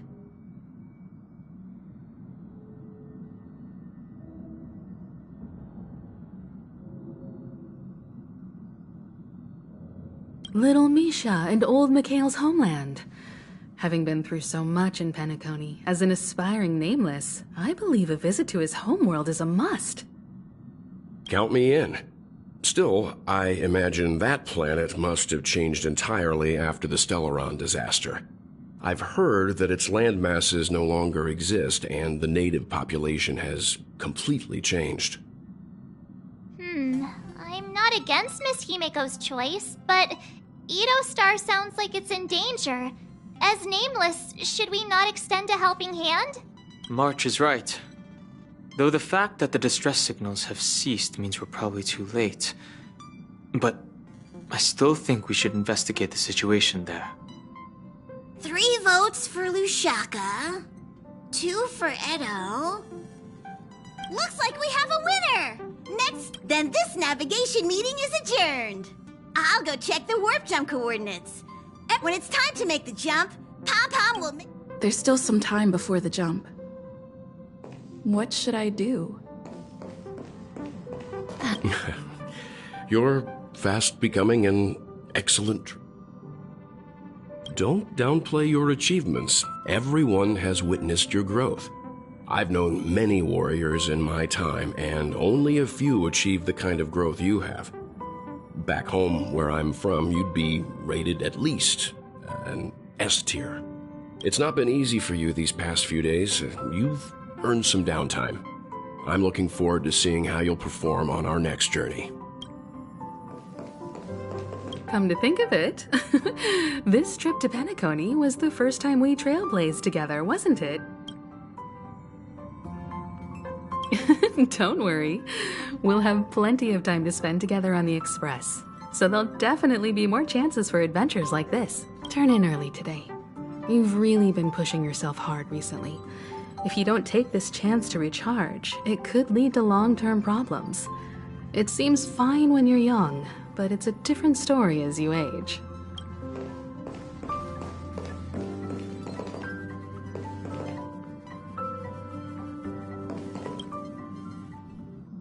Oh, you're here. Seeing your reflection among the stars in the porthole. How about it?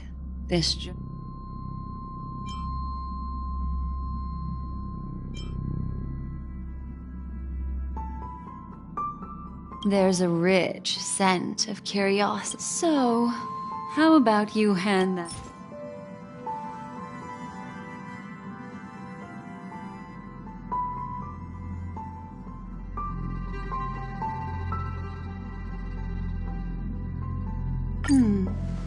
Oh? I just stumbled before I explain. I would like to apologize to you. This farewell gift I gave you isn't... Remember when we entered the hotel in the dreamscape for the first... This way, I can always be attuned to your look. But This is not— Light cones are slices of light used to encapsulate solidified phenomena. This empty light cone is this— It can etch your memories in their most vivid form. All the world is born from the power of mind and soul, and that power is memory. Life, seemingly vast, offers but a scant collection of impact. Memory is a reflection of the future. Within that reflection, I see, and that memory will be as scintillating as the star clusters you see in this porthole. How adorable. The reason is simple. In this grandiose and ostentatious dream of the families, only you personally experienced the entire course. Patience. Turn around and take a look at your friends. Every one of them is I'm looking for an opportune time. A time when you're totally at ease. How about one fine night? I will prepare the candles, aromatics, and even a cushion. Hi! Hello! The express is about to make the jump! It looks like we're finally about to set off. Ah, that's right. As a small token of compensation for playing that life is akin to a winding labyrinth where memories serve as our sole companions.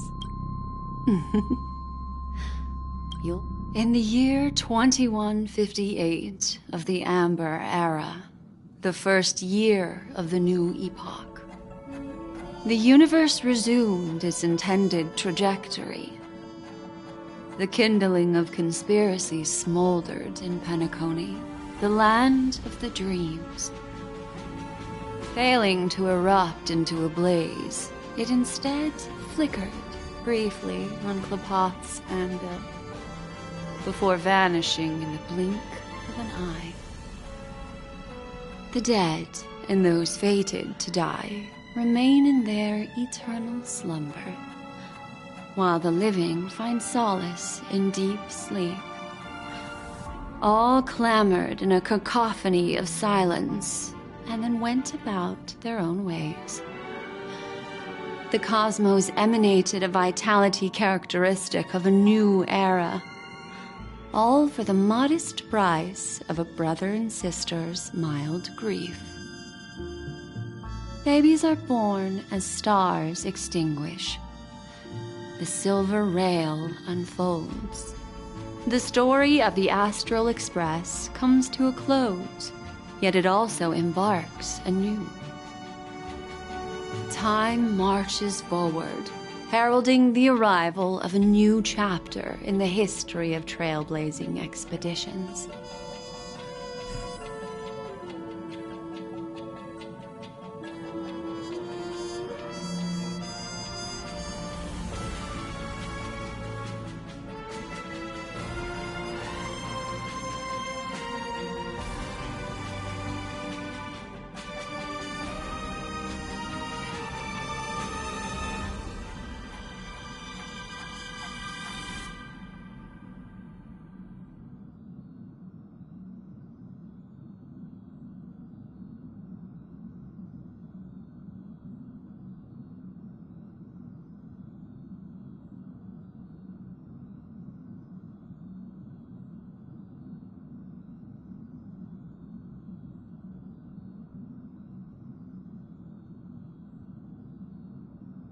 Countless shooting stars streak the sky tonight.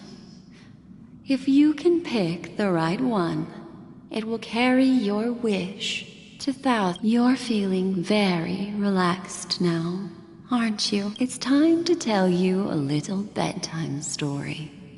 Well, let's start with a conclusion. The crew was defeated in the battle against Sunday. Everyone in Penacony failed, and no one survived. But don't panic. The truth, as horrifying as it may be, is not yet irreversible. There's still a glimmer of hope, and that's why I'm here. Next, I'll use this empty light cone that carries all your memories to relive everything that happened before.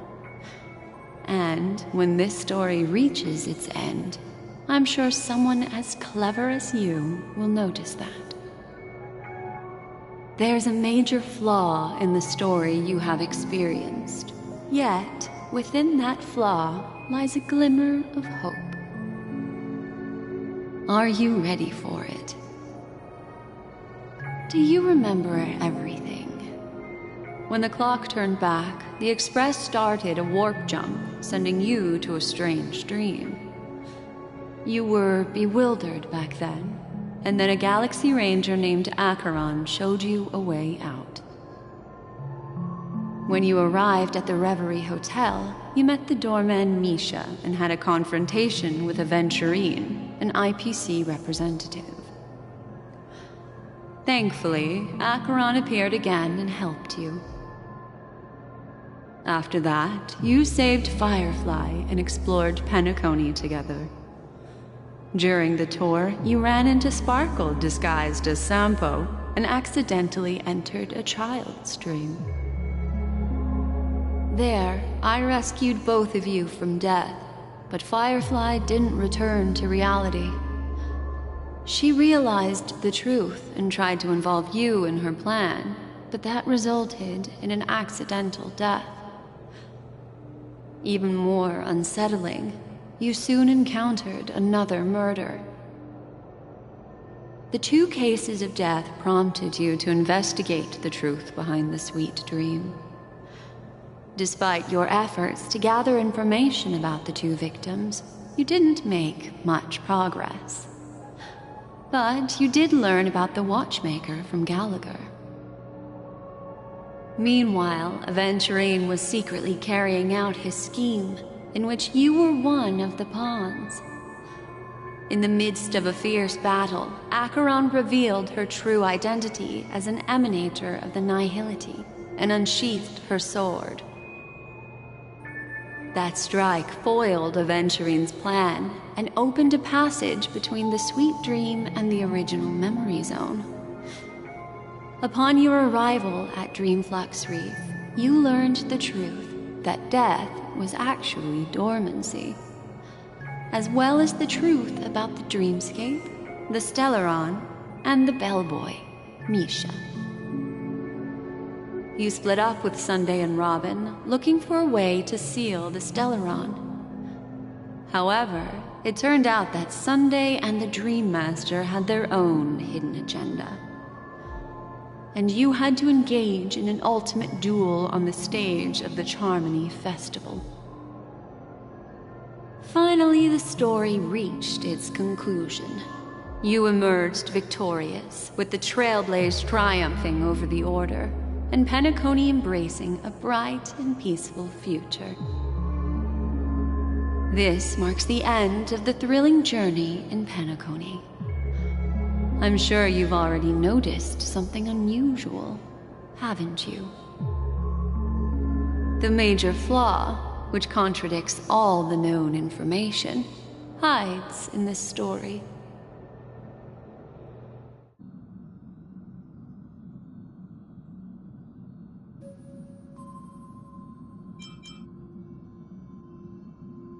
Well, although the fake deaths of those 2 ladies, I'll go ahead and eliminate that. It is true that Gallagher, this is not the fatal variable. Little Misha. Or should I call him the Watchmaker? He's only a segment of memory in a dream bubble, but his ambition for the Trailblaze led him to leave the bubble and embark on a grand adventure in Penacony. While Misha is a rather special memory zone meme, and he was granted power by the Trailblaze, there's still one thing that he shouldn't be able to do. A life born in the memory zone could never manifest in reality. So, why did he appear in the Reverie Hotel in reality? The answer is simple. He is the one fatal variable that contradicts all our known information. This means that you, who wholeheartedly believe in this memory, are still trapped in the dreamscape at this very moment. Wake up, sleepyhead. Break free from this eternal dream and return to the real world. We'll find our answers there. The train is about to make the jump. 5, 4, 3, 2...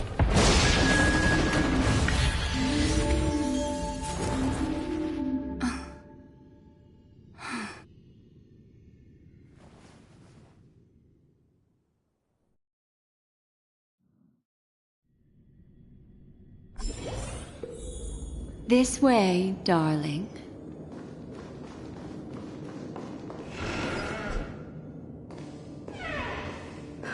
Not another one.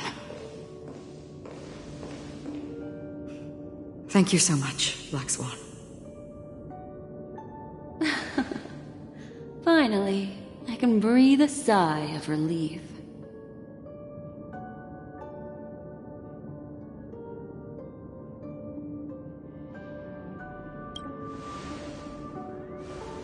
I understand you must be confused, and we'll do our best to shed light on the situation. However, before that, it's essential to know that this place is the rift between dream and reality.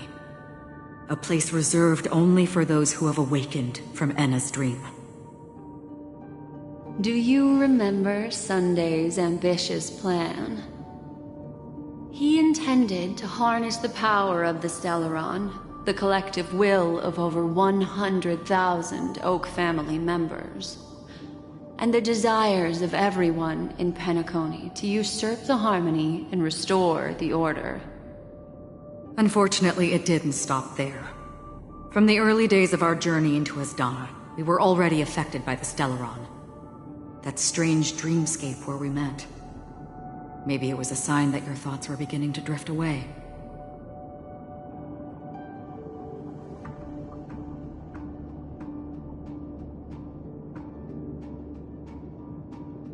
I don't think the goal of the Order was to put everyone into a deep sleep. Quite the contrary. And that included a lot of memoria from the Beyond the Sky Choir. As time came and went, the dreams eventually became indistinguishable from reality, and reality became an illusion. People think they are awake, but their spirits have long since stepped into the Temple of Order. This is what makes Enna's dream so powerful. In this paradise governed by the Order, everyone indulges in their delightful dreams and lives happily ever after. I believe what you experienced in the sweet dream, except for that flaw, was real. Only in this way could you reach the destination, lifting the crisis in Penacony and embarking on your next trailblazing expedition. If it wasn't for Acheron's plan, we might have been trapped in this dream forever. Fortunately, while the path of the Order governs all things, it can't affect the Nihility. I came to realize this when the Dream Master tried to expel me at any cost. This is also why you felt a sense of peculiarity when traveling with her. Well, I'm not as fortunate as she is. However, thanks to your For mortals, even if they possess the great power of a path, they can't create a flawless world like gods do. That's why there was a flaw in your dream. In other words, the flaw in your dream lies within Misha, who could have never appeared in reality. When I turned the pages of your memories, now Sunday has usurped the power of the Harmonious Choir through the Charmony Festival. Asdana has thus fallen into Enna's dream, transforming everyone equally into the notes of the Aeon. Failure doesn't mean weakness. Only the strong can gather the will to resist the Order and try to break free. We still have a chance, though. To make it happen, please, Black Swan, guide us to those with a strong will. All right, please come with me. These people are... They're the ones who accept Enna's...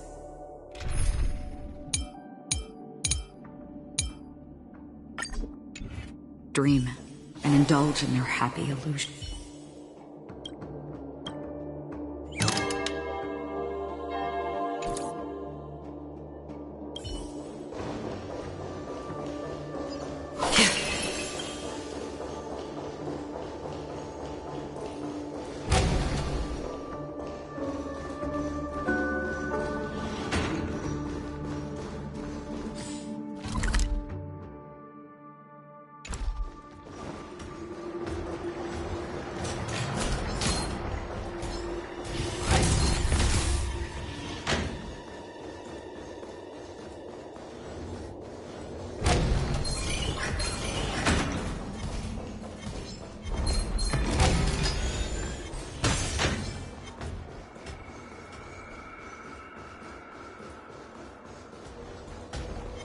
Stream forth, gleam of old flame.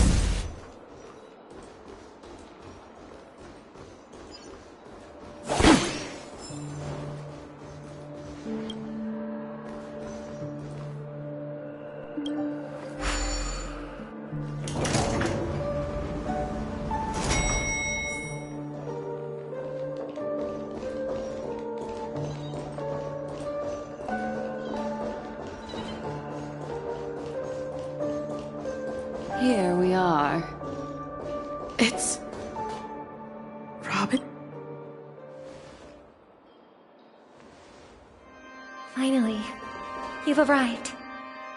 Let me introduce you to Robin.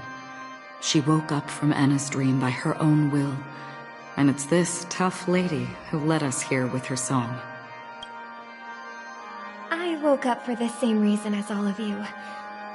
In the dream, I experienced something that could never occur in reality. Are we going to lock it up in a cage? Without us, this bird would be too fragile to survive on its own. No, but... Then let's take care of it together until it can return to the sky. Huh? Birds have wings because they're meant to fly. Even if they may crash on the ground one day, they shouldn't be trapped in a cage. Birds belong to the sky, so we should help them return there, right?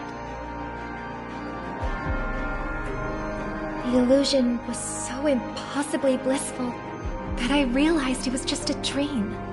And this is our final hope. Enna's dream is founded upon the harmonious choir, namely everyone's shared wishes.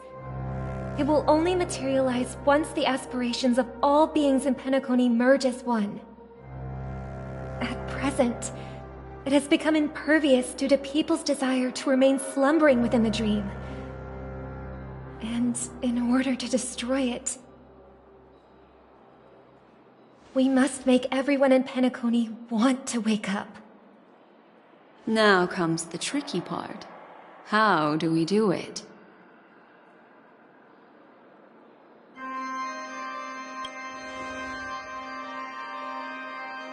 Humans yearning for sweet illusions borders on obsession, leading them to subconsciously resist the harsh reality. Therefore, I carefully selected a moment where she was completely unguarded, guiding her to uncover the truth herself to make her regain her consciousness. However, to wake up everyone in Penacony and get them to share the same determination, that would be nearly impossible. Indeed. I'm afraid it's almost as difficult as resurrecting an Eon. But we can't just stay here and do nothing. This is a critical moment for the whole universe. Who cares about some dumb number? Thanks to Black Swan. You're welcome. And thanks to the memo keepers in Penacony, too. I believe your partners have also awakened from their dream. This is the first step of our plan. With the assistance from the Garden of Recollection, those who possess a strong... However, awakening a mere handful of individuals is insignificant compared to the vast number of people immersed in... If breaking through from the inside proves challenging, we can seek assistance from the outside. Asdana is a galaxy known for its abundant memoria, and the remarkable phenomenon known as synesthesia dreamscape. When people first enter this very moment, there is only one dream encompassing the entire Asdana system. So, you mean, if we can attract a large number of outsiders to this system, their free will would intertwine with this dream and shake it to its core? However, those outsiders might also succumb to the dream and become the foundation of the Order instead. The real challenge is, how can we gather a huge number of people as determined as you within a short period of time? Looks like the Jade Kiss of Allying Oath will be the only solution. No need for that. Keep your once-in-a-lifetime treasure. We don't need to bother the Sientas. Leave it to us Galaxy Rangers. You can gather Galaxy Rangers? Outsiders may see Galaxy Rangers as elusive and disconnected individuals, and actually, they're right. And that's why we have a tacit understanding among us. Do you know what it is, Acheron? It's the relic I returned to you. Exactly.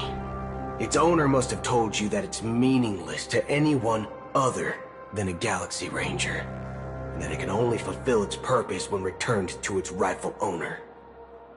Because it's a burial artifact, worthy only of a hero who has served the Galaxy Rangers with honor. When its light illuminates the universe, it means the fall of a hero. And in the direction it falls, countless meteors will streak across the sky. Those meteors are Galaxy Rangers, coming from all corners of the cosmos, driven by a shared purpose, without questioning the cause or counting the cost, because we abide by a common principle. The shooting stars of the hunt only descend on the longest night, and with them comes the dawn. We've stayed silent for far too long. Now, it's time to remind all the cowards, oppressors, and villains of the universe of our presence. I'll be the one to ignite the first spark. Once the dreamscape is swayed, I'll complete the second step. I'll fine-tune the slumbering souls with the Song of the Harmony, interrupting them with the discord of Trailblaze, and guiding them towards reality. It's true that some people are born strong, and others are born weak. If the Trailblaze is the target of heroes, then the Harmony will guarantee that the strong help the weak. Only the people of Penacony themselves can be the saviors of their homeland. Their path of happiness should be forged by themselves. While I may not be a Nameless, I'm willing to instill courage in all those who need it. This includes my brother as well. Anna's dream is too cruel for him and everyone else. Your plan sounds well conceived, but still, it appears somewhat idealistic and romantic. The flaws rooted in human nature can't be eradicated overnight. Do you believe these efforts alone are enough to convince everyone to choose the right path? I agree with you, Black Swan. That's why the most critical aspect of this plan is not to convince everyone to choose the right path, but to inspire them to save themselves. So, you're the key in the end, I assume? The Harmonious Choir possesses the power of an emanator. To overcome it, you'll need the same level of power. The final step in destroying the sweet dream will be my responsibility. That's a relief to hear.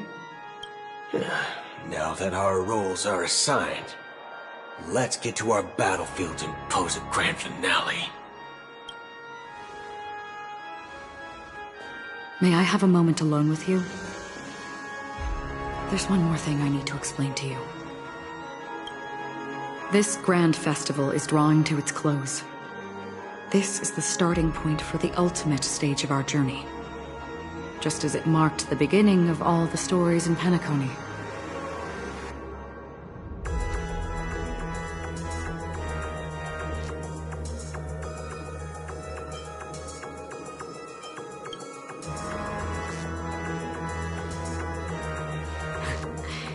Only by reflecting on our steps can we remember the path we should be walking on, and the companions who have walked alongside us. There's something you should know. We were able to locate you within this boundless dream, and find the key to breaking free from the dream. All because of one person's unwavering dedication. Firefly. She awakened from the dream ahead of others, discovered the Express amidst the stars, and brought us valuable information about the remnants of the Order. She may have been aided by the script, and it came at a cost. As you know, Firefly is a stowaway who entered the dreamscape in a different way from ours. Without the dream pool in the hotel or assistance from the family, she can only awaken from this dream. We mustn't fail her determination. I'm not implying that we must win this fight no matter what, but our resolve should match that of that courageous lady. Are you ready?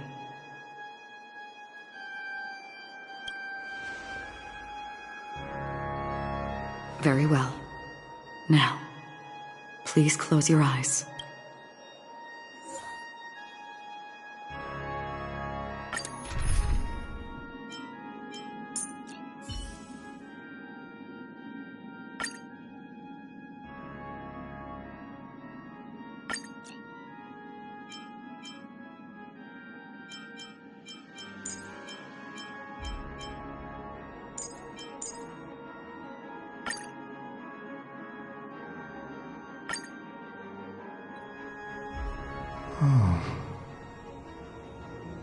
How long has this reign been ongoing? If I remember correctly, it has lasted for decades, or even centuries. The unwavering determination of the Hunt followers persists even in death.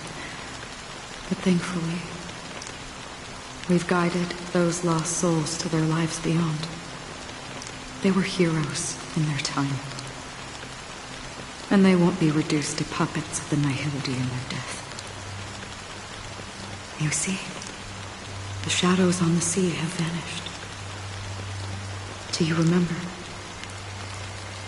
He once said that the sky would clear when the regrets of the departed had faded away. But it's still raining. I know. So, why is all this? Why did this rain choose me? Because someone's regrets haven't been fulfilled, perhaps. Mortals who walk the paths are like sailors on a vast ocean, leaving behind a trail that creates countless ripples of possibilities. These ripples last longer than the fleeting lifetimes of humans.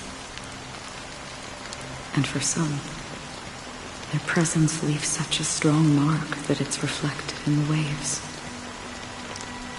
Sin-thirsters, the obsessions of the Pathstriders. They emerge from the depths of Ix, seeing themselves as masters of their own destiny, unknowingly repeating the actions of their past lives. They emerge from the Nihility and head toward it, leading purposeless lives. However, these hollow phantoms,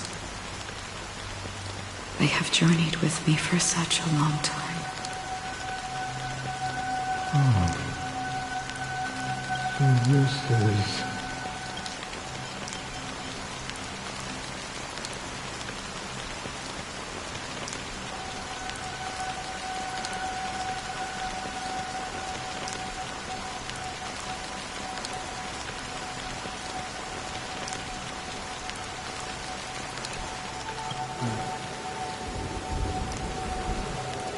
Yes. Are you watching over me? This is my duty. As Acheron, the Watcher. I'm guarding the path to the abyss of the Nihility, guiding every soul reluctant to become one with it. Back to this side. But if this is what the departed ones expected, should you try to change it? I don't know. But someone once told me that when the inevitable moment came, he hoped that someone would stand at his grave and place a bouquet of flowers. Even if... Some tasks have to be done. Even if they... Please extend your hand and then close your eyes. I'll carry your wish with me and fulfill it. Only then will I be able to put an end to the final regret by the Dead Sea. Will I ever see them again? Yes, that is certain.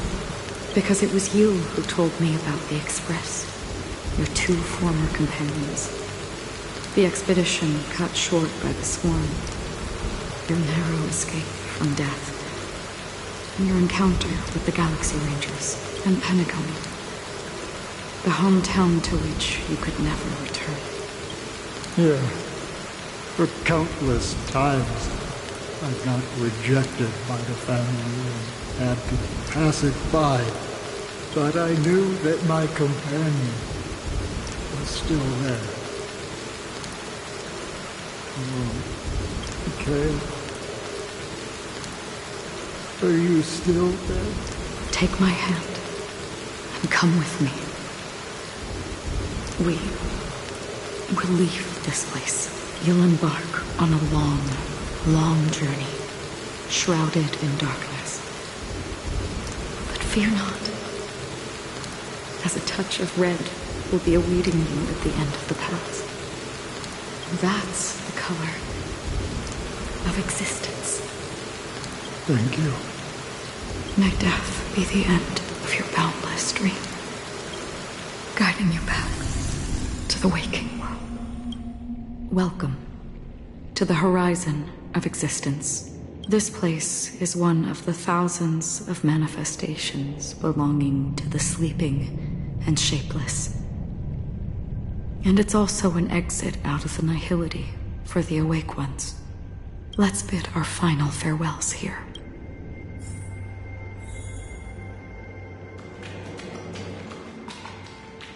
Please stay tuned.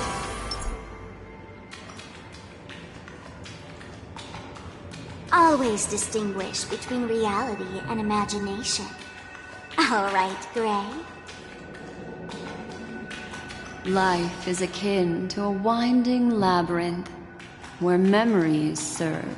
May your schemes be forever concealed. Anna's dream is too cruel for him, and it... To the imperfect tomorrow. I still remember the question on the invitation letter. Why does life slumber? We don't know the answer yet, but we're about to awaken from this dream. Or perhaps such is the answer itself. Leave this place, return to where you belong, and awaken Penacony from this dream. As I said, our plan is not about convincing everyone to choose the right path. but about inspiring them to save themselves. The answer is when they are in desperate situations, like a drowning individual in the deep sea. When one's body and mind bear immense pressure, agony, confusion, and despair will follow. I firmly believe that. The fragility of humankind often freezes them in their tracks. But in truly desperate situations, they will strive to save themselves. And now, Penacony has enough heroes to lead them forward. It's through this inherent, self-centered instinct that people exert their utmost effort, even when they know their struggle is fruitless. As absurd as it may seem, it's their resistance. As for now, it is time to guide them, not as a savior, but as a nameless among those mortals. In this way, you will reunite in the warmth of the sunlight. The rain is intensifying. Before we part ways, please allow me to ask a few final questions.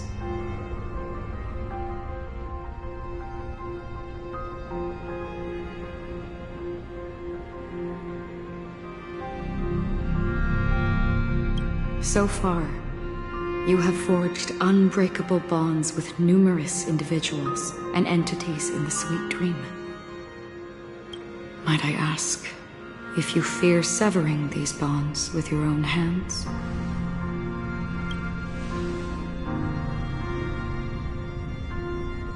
If there is a vast, lifelike dreamland that is virtually indistinguishable from reality, a realm without death, where everyone can attain the happiness and fulfillment they deserve, living blissfully ever after,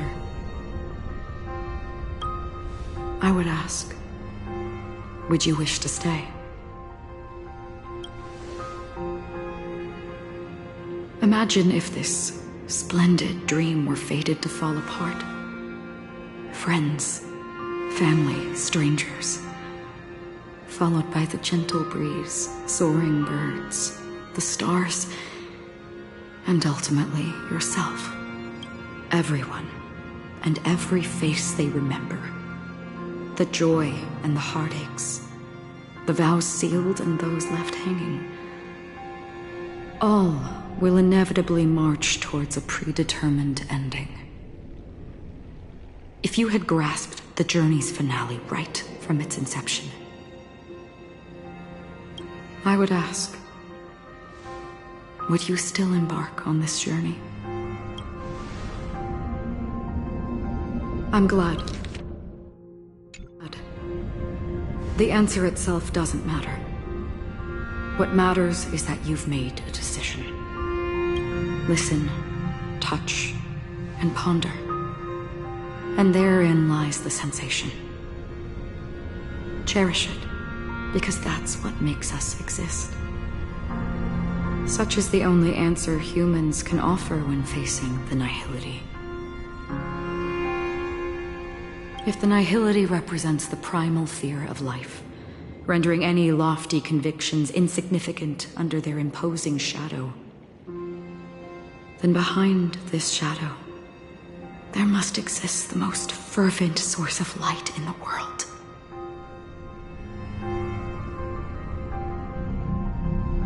Just as every life that edges closer to death fervently approaches the end of the nihility, we must pursue that primordial light. Now I come to think that you exist in the nihility. And you watch such a task as absurd and meaningless. Nevertheless, someone had to do it. As for the meaning you mentioned, even if it's a meaningless task, I've come this far, haven't I? Even if the future you forge may not even belong to you. It may not belong to me, but it definitely belongs to someone. In that case, please, tell me your name.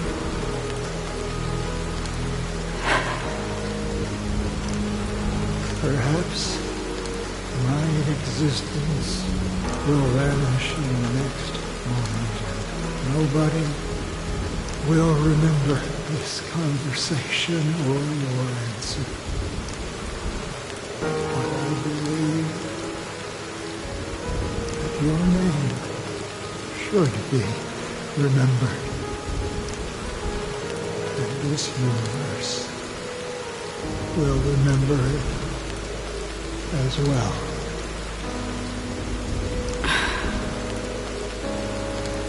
For me, some things are difficult to recall. Yet there are others that I find challenging to forget. Such is memory, a creation of the past that blossoms into significance in the distant future. I remember that marks the start of my journey, the origin of the vibrant red hue in my life, and the most fervent element amidst every tempest. That's my name. Raiden Bozen Mori May.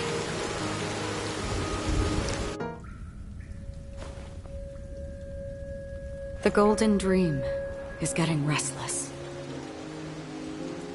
In the coming long nights, I'm afraid you will face many setbacks and witness many tragedies. And in the end, you will only see in black and white. But please believe me, that in that monochrome world, there will be a glimpse of fleeting red. And when you make a choice, it will appear once more.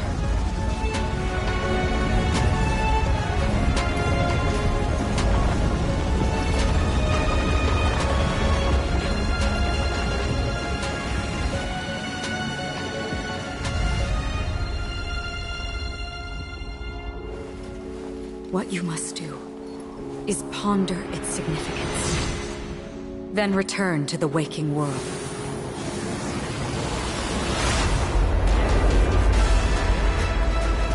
That's where we all find our answers.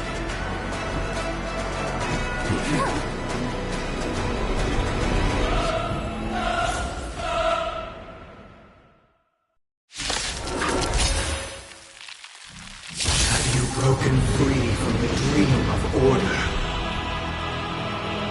We've done enough sleeping already. Let's show them a wake-up call.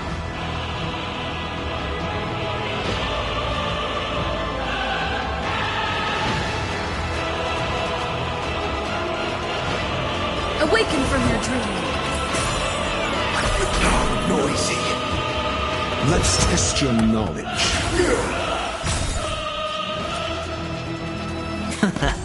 Disorderly noise.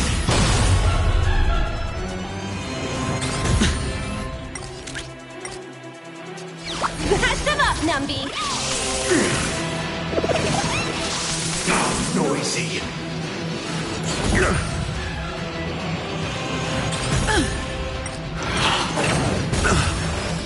All in. Not order. How can the weak be righteous?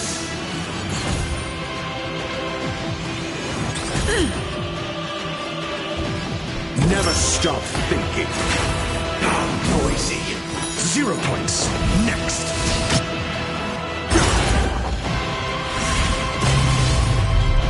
SAS Perkibi. Knowledge is the measure of all things. It reveals truth and falsehood. The dice have been cast. Bust. Or maybe I'll take it all. Fail. Get out.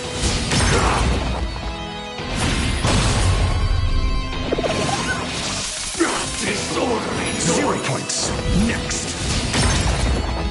We're finally waking up from our dreams. It's my turn. Disorderly noise! Alright, I'll call.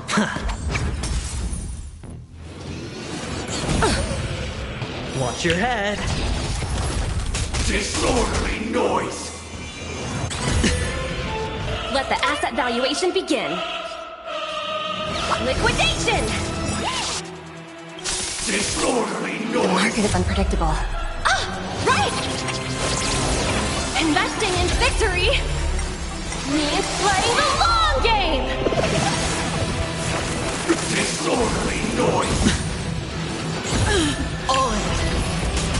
I'm asking questions. Test. Disorderly noise! Disorderly noise!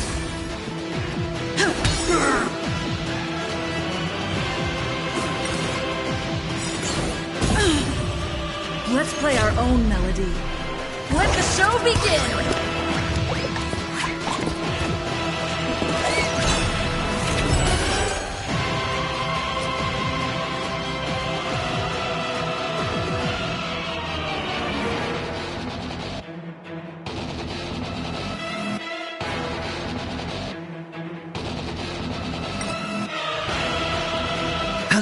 Disorderly noise! Mediocre.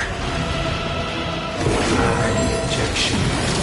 Feel free to make your case.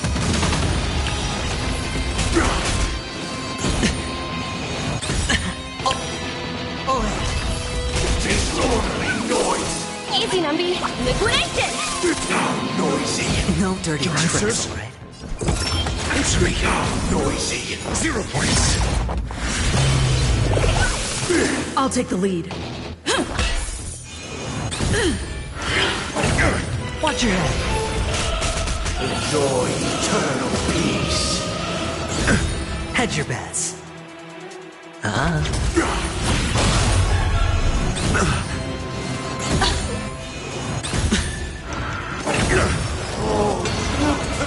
I'm asking questions. Test. Noisy! Let the valuation begin. Go Numby! We will never choose to run. Disorderly noise!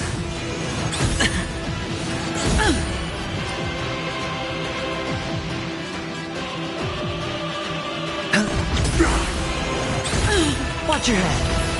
Disorderly noise! Your answers? Answer me. Disorderly noise! 0 points. Keep Liquidation! All in.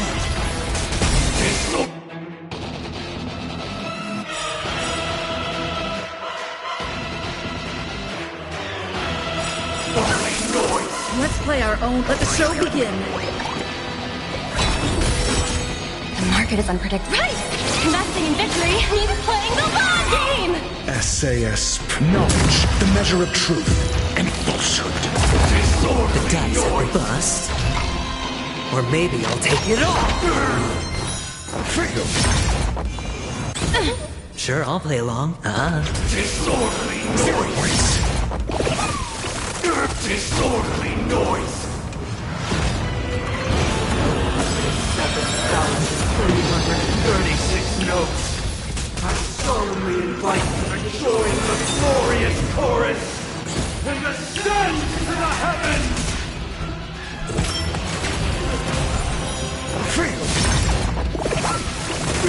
I'll take the lead. Easy, Numby. Go Numby!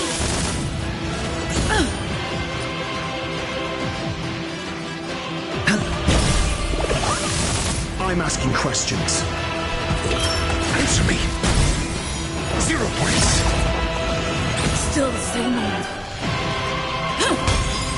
Noise is fading! Watch your head. The dreamscape is indistinguishable from reality. Can it still be called an illusion?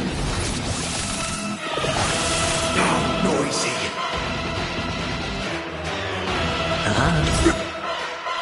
The dice have been cast. Bust.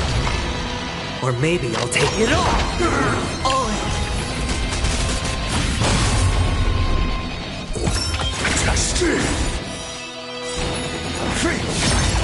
SAS knowledge, the measure of truth and falsehood. Now, noisy! 0 points! Perfect melody I command! Recreate paradise anew!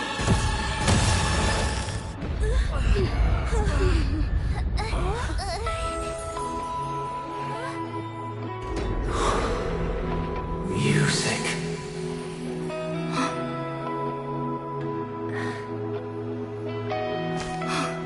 There seems to be another kind of sound coming into the Order's symphony.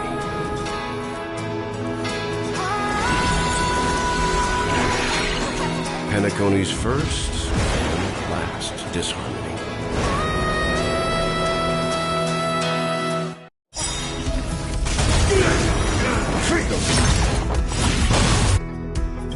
Those imprisoned in their dreams are awakening for freedom. Disorderly noise! Robin, is that you singing? You have heard their cry. This is not the paradise they hoped for. Even so, they don't know where they should be heading.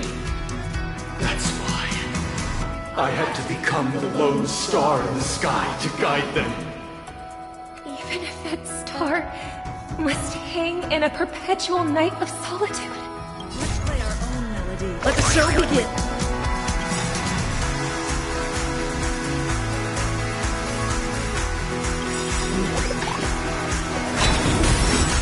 The market is unpredictable. Right! Investing in victory means playing the long game! SAS knowledge, the measure of truth and falsehood. The dice have been bust. Or maybe I'll take it all! 0 points! Disorderly noise! We're finally with you! Hedge your bets. Disorderly noise! Answer me!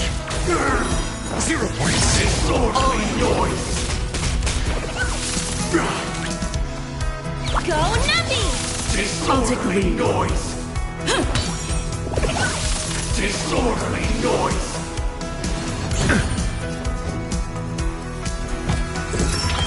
Disorderly noise! Mediocre. True, and you will. Keep up with me. Now, noisy. Watch your head. Enjoy eternal peace. Witness the will of the weak! Disorderly noise!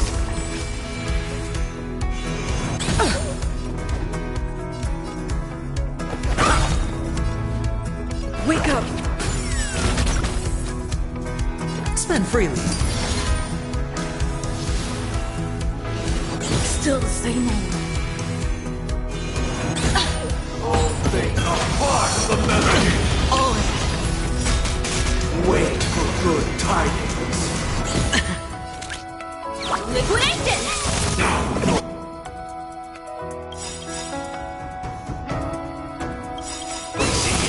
Watch your head. Let's play our own. Let the show begin. The market is unpredictable. Right! Investing in victory means playing the long game! SAS knowledge, the measure of truth and falsehood. The dice have been bust. Or maybe I'll take it all. 0 points. Disorderly noise! Answer me. Now, noisy. Now, noisy. 0 points. If we had never experienced solitude, how could we have embarked on different paths?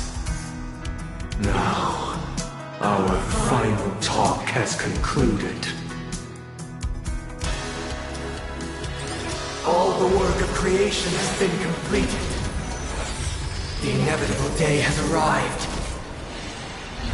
The embryo of philosophy will reshape for us all of reality! If your paradise can save more people, sever my path with your hands!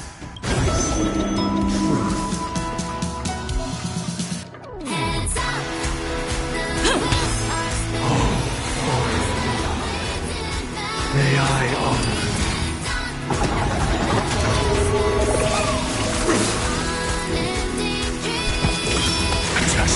insolent trick! Even if the future is full of pain, we won't escape from it! This second-day vow, I command you to heed my summon. I have a bad feeling about this! It was not you who created all. It was humanity that created you! Your lives become the foundation of our paradise! Insolent! Keep up with me. Wake up! Easy, Numby! Go, Numby! Insolent! Sure. My solemn desire for order. Go back to achieve the purpose we promised. The order is not the only choice. The weakness of humanity cannot be redeemed by others. Weakness is not defined by you. Hedge your bets. Let the valuation begin. Liquidation! I'm asking questions. Answer me.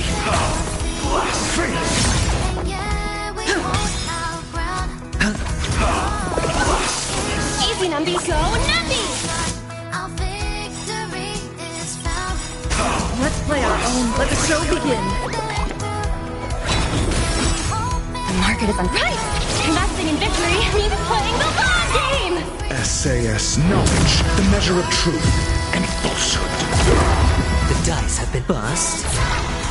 Or maybe I'll take it all. All of it. Zero points.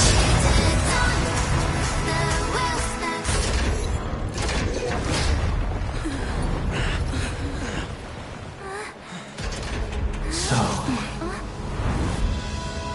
why does life slumber?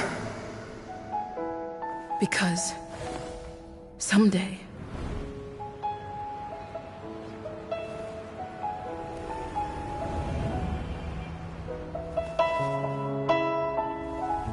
we will wake up from our dreams.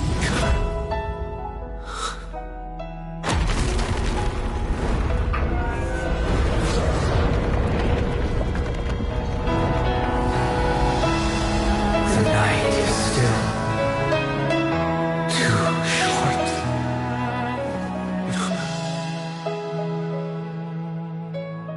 Brother, the dream is over.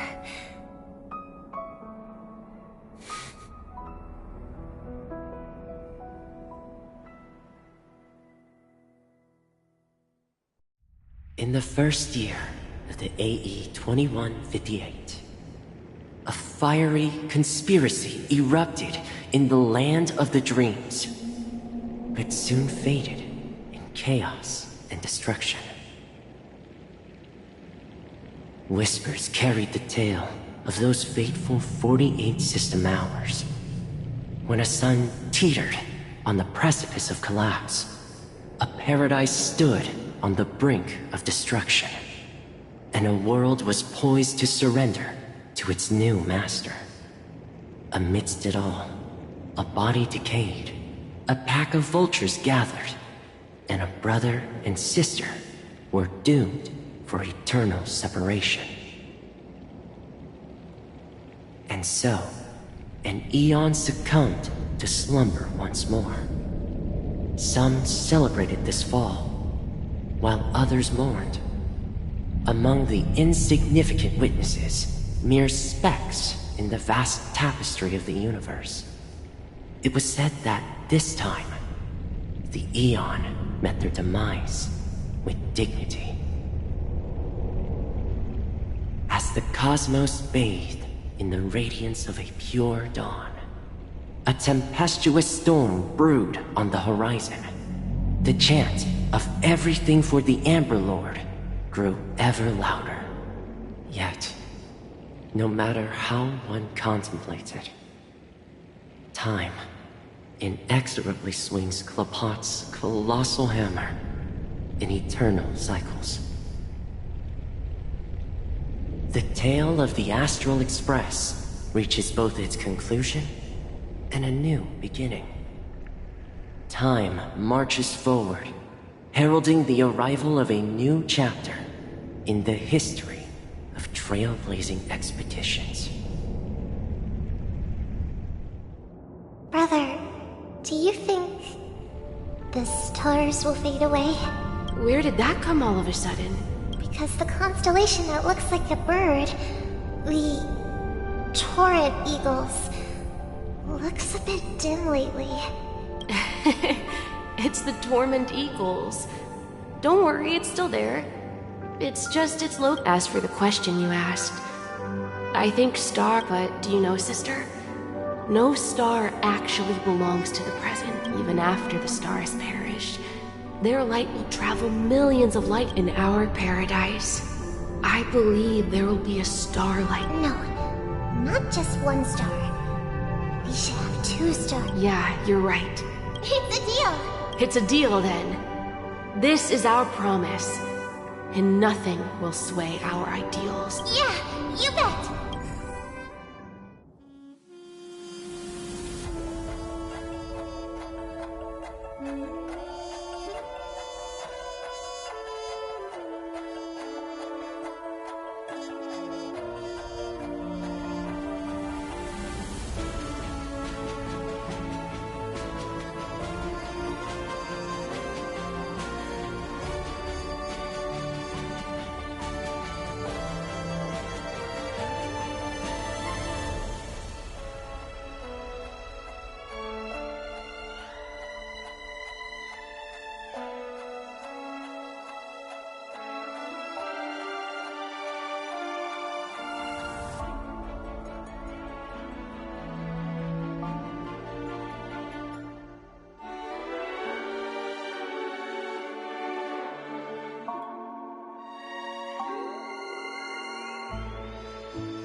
It's a pleasure to hear your voice again. Congratulations. You've become the biggest winner of this festival. Are you calling just to poke fun at me? No. I'm just impressed. Not only did you venture alone into Penacony and discover the truth of Dreamflux Reef, but you also managed to escape with the help of that Knight of Beauty. Remember the recording you received from your Trailblaze friend? It's now the most valuable chip in this game. However, this came at a high cost. Losing a cornerstone is a hefty price to pay. Diamond just called a meeting to discuss what to do with you. Just as I expected. So is Diamond planning to demote me? Or kick me out of the 10 Stonehearts? Why don't you take a wild guess? Well, alright. Then I'll guess. He's going to promote me to P46? Alright. What will you wager? Are we talking about a real bet here? I don't want to wager anything just to escape your clutches. But if it's just a friendly bet, I'll put on the line what I did when we first met. I'll bet my life, ma'am. Interesting. But since it's Diamond's call, no one can predict the outcome. I'm on my way to Penacony. Once everyone is settled, we'll return to Pier Point for the final showdown. Sounds like I'll be out of the action for a while. Finally, a chance to kick back and relax. Yeah. Leave everything to me and Topaz, child. Thanks to you, as soon as the Jade Stone was delivered to the family's compound, we finished up our preparations. The seeds we planted have taken root. Soon, it'll be time to reap the rewards. Huh?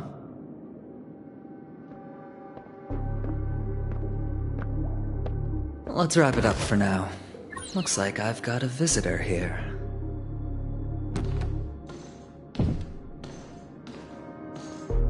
Oh, so many surprises today. Didn't expect a Galaxy Ranger and wanted criminal to show up here. One who managed to take out 2 IPC members under the noses of our fleet. Do you understand what that means? Screw wubba boo, I just put him to sleep. Don't try to intimidate me with that nonsense. Besides, I've taken down more IPC lackeys than the residual value you squeezed. And I don't mind adding a few more zeros to my wanted poster. I have a question for you. Be honest, or I don't mind putting a bullet into your head.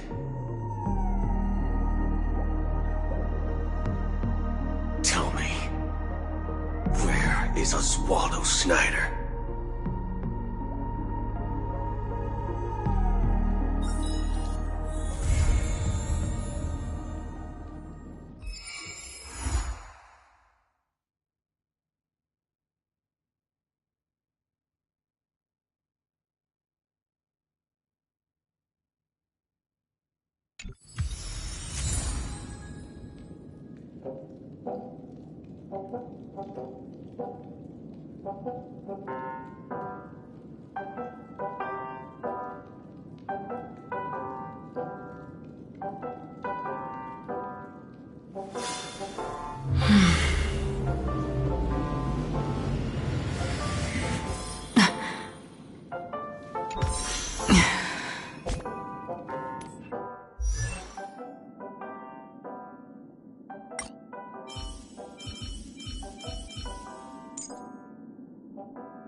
Unknown to each other, yet united in purpose, we make the same choices.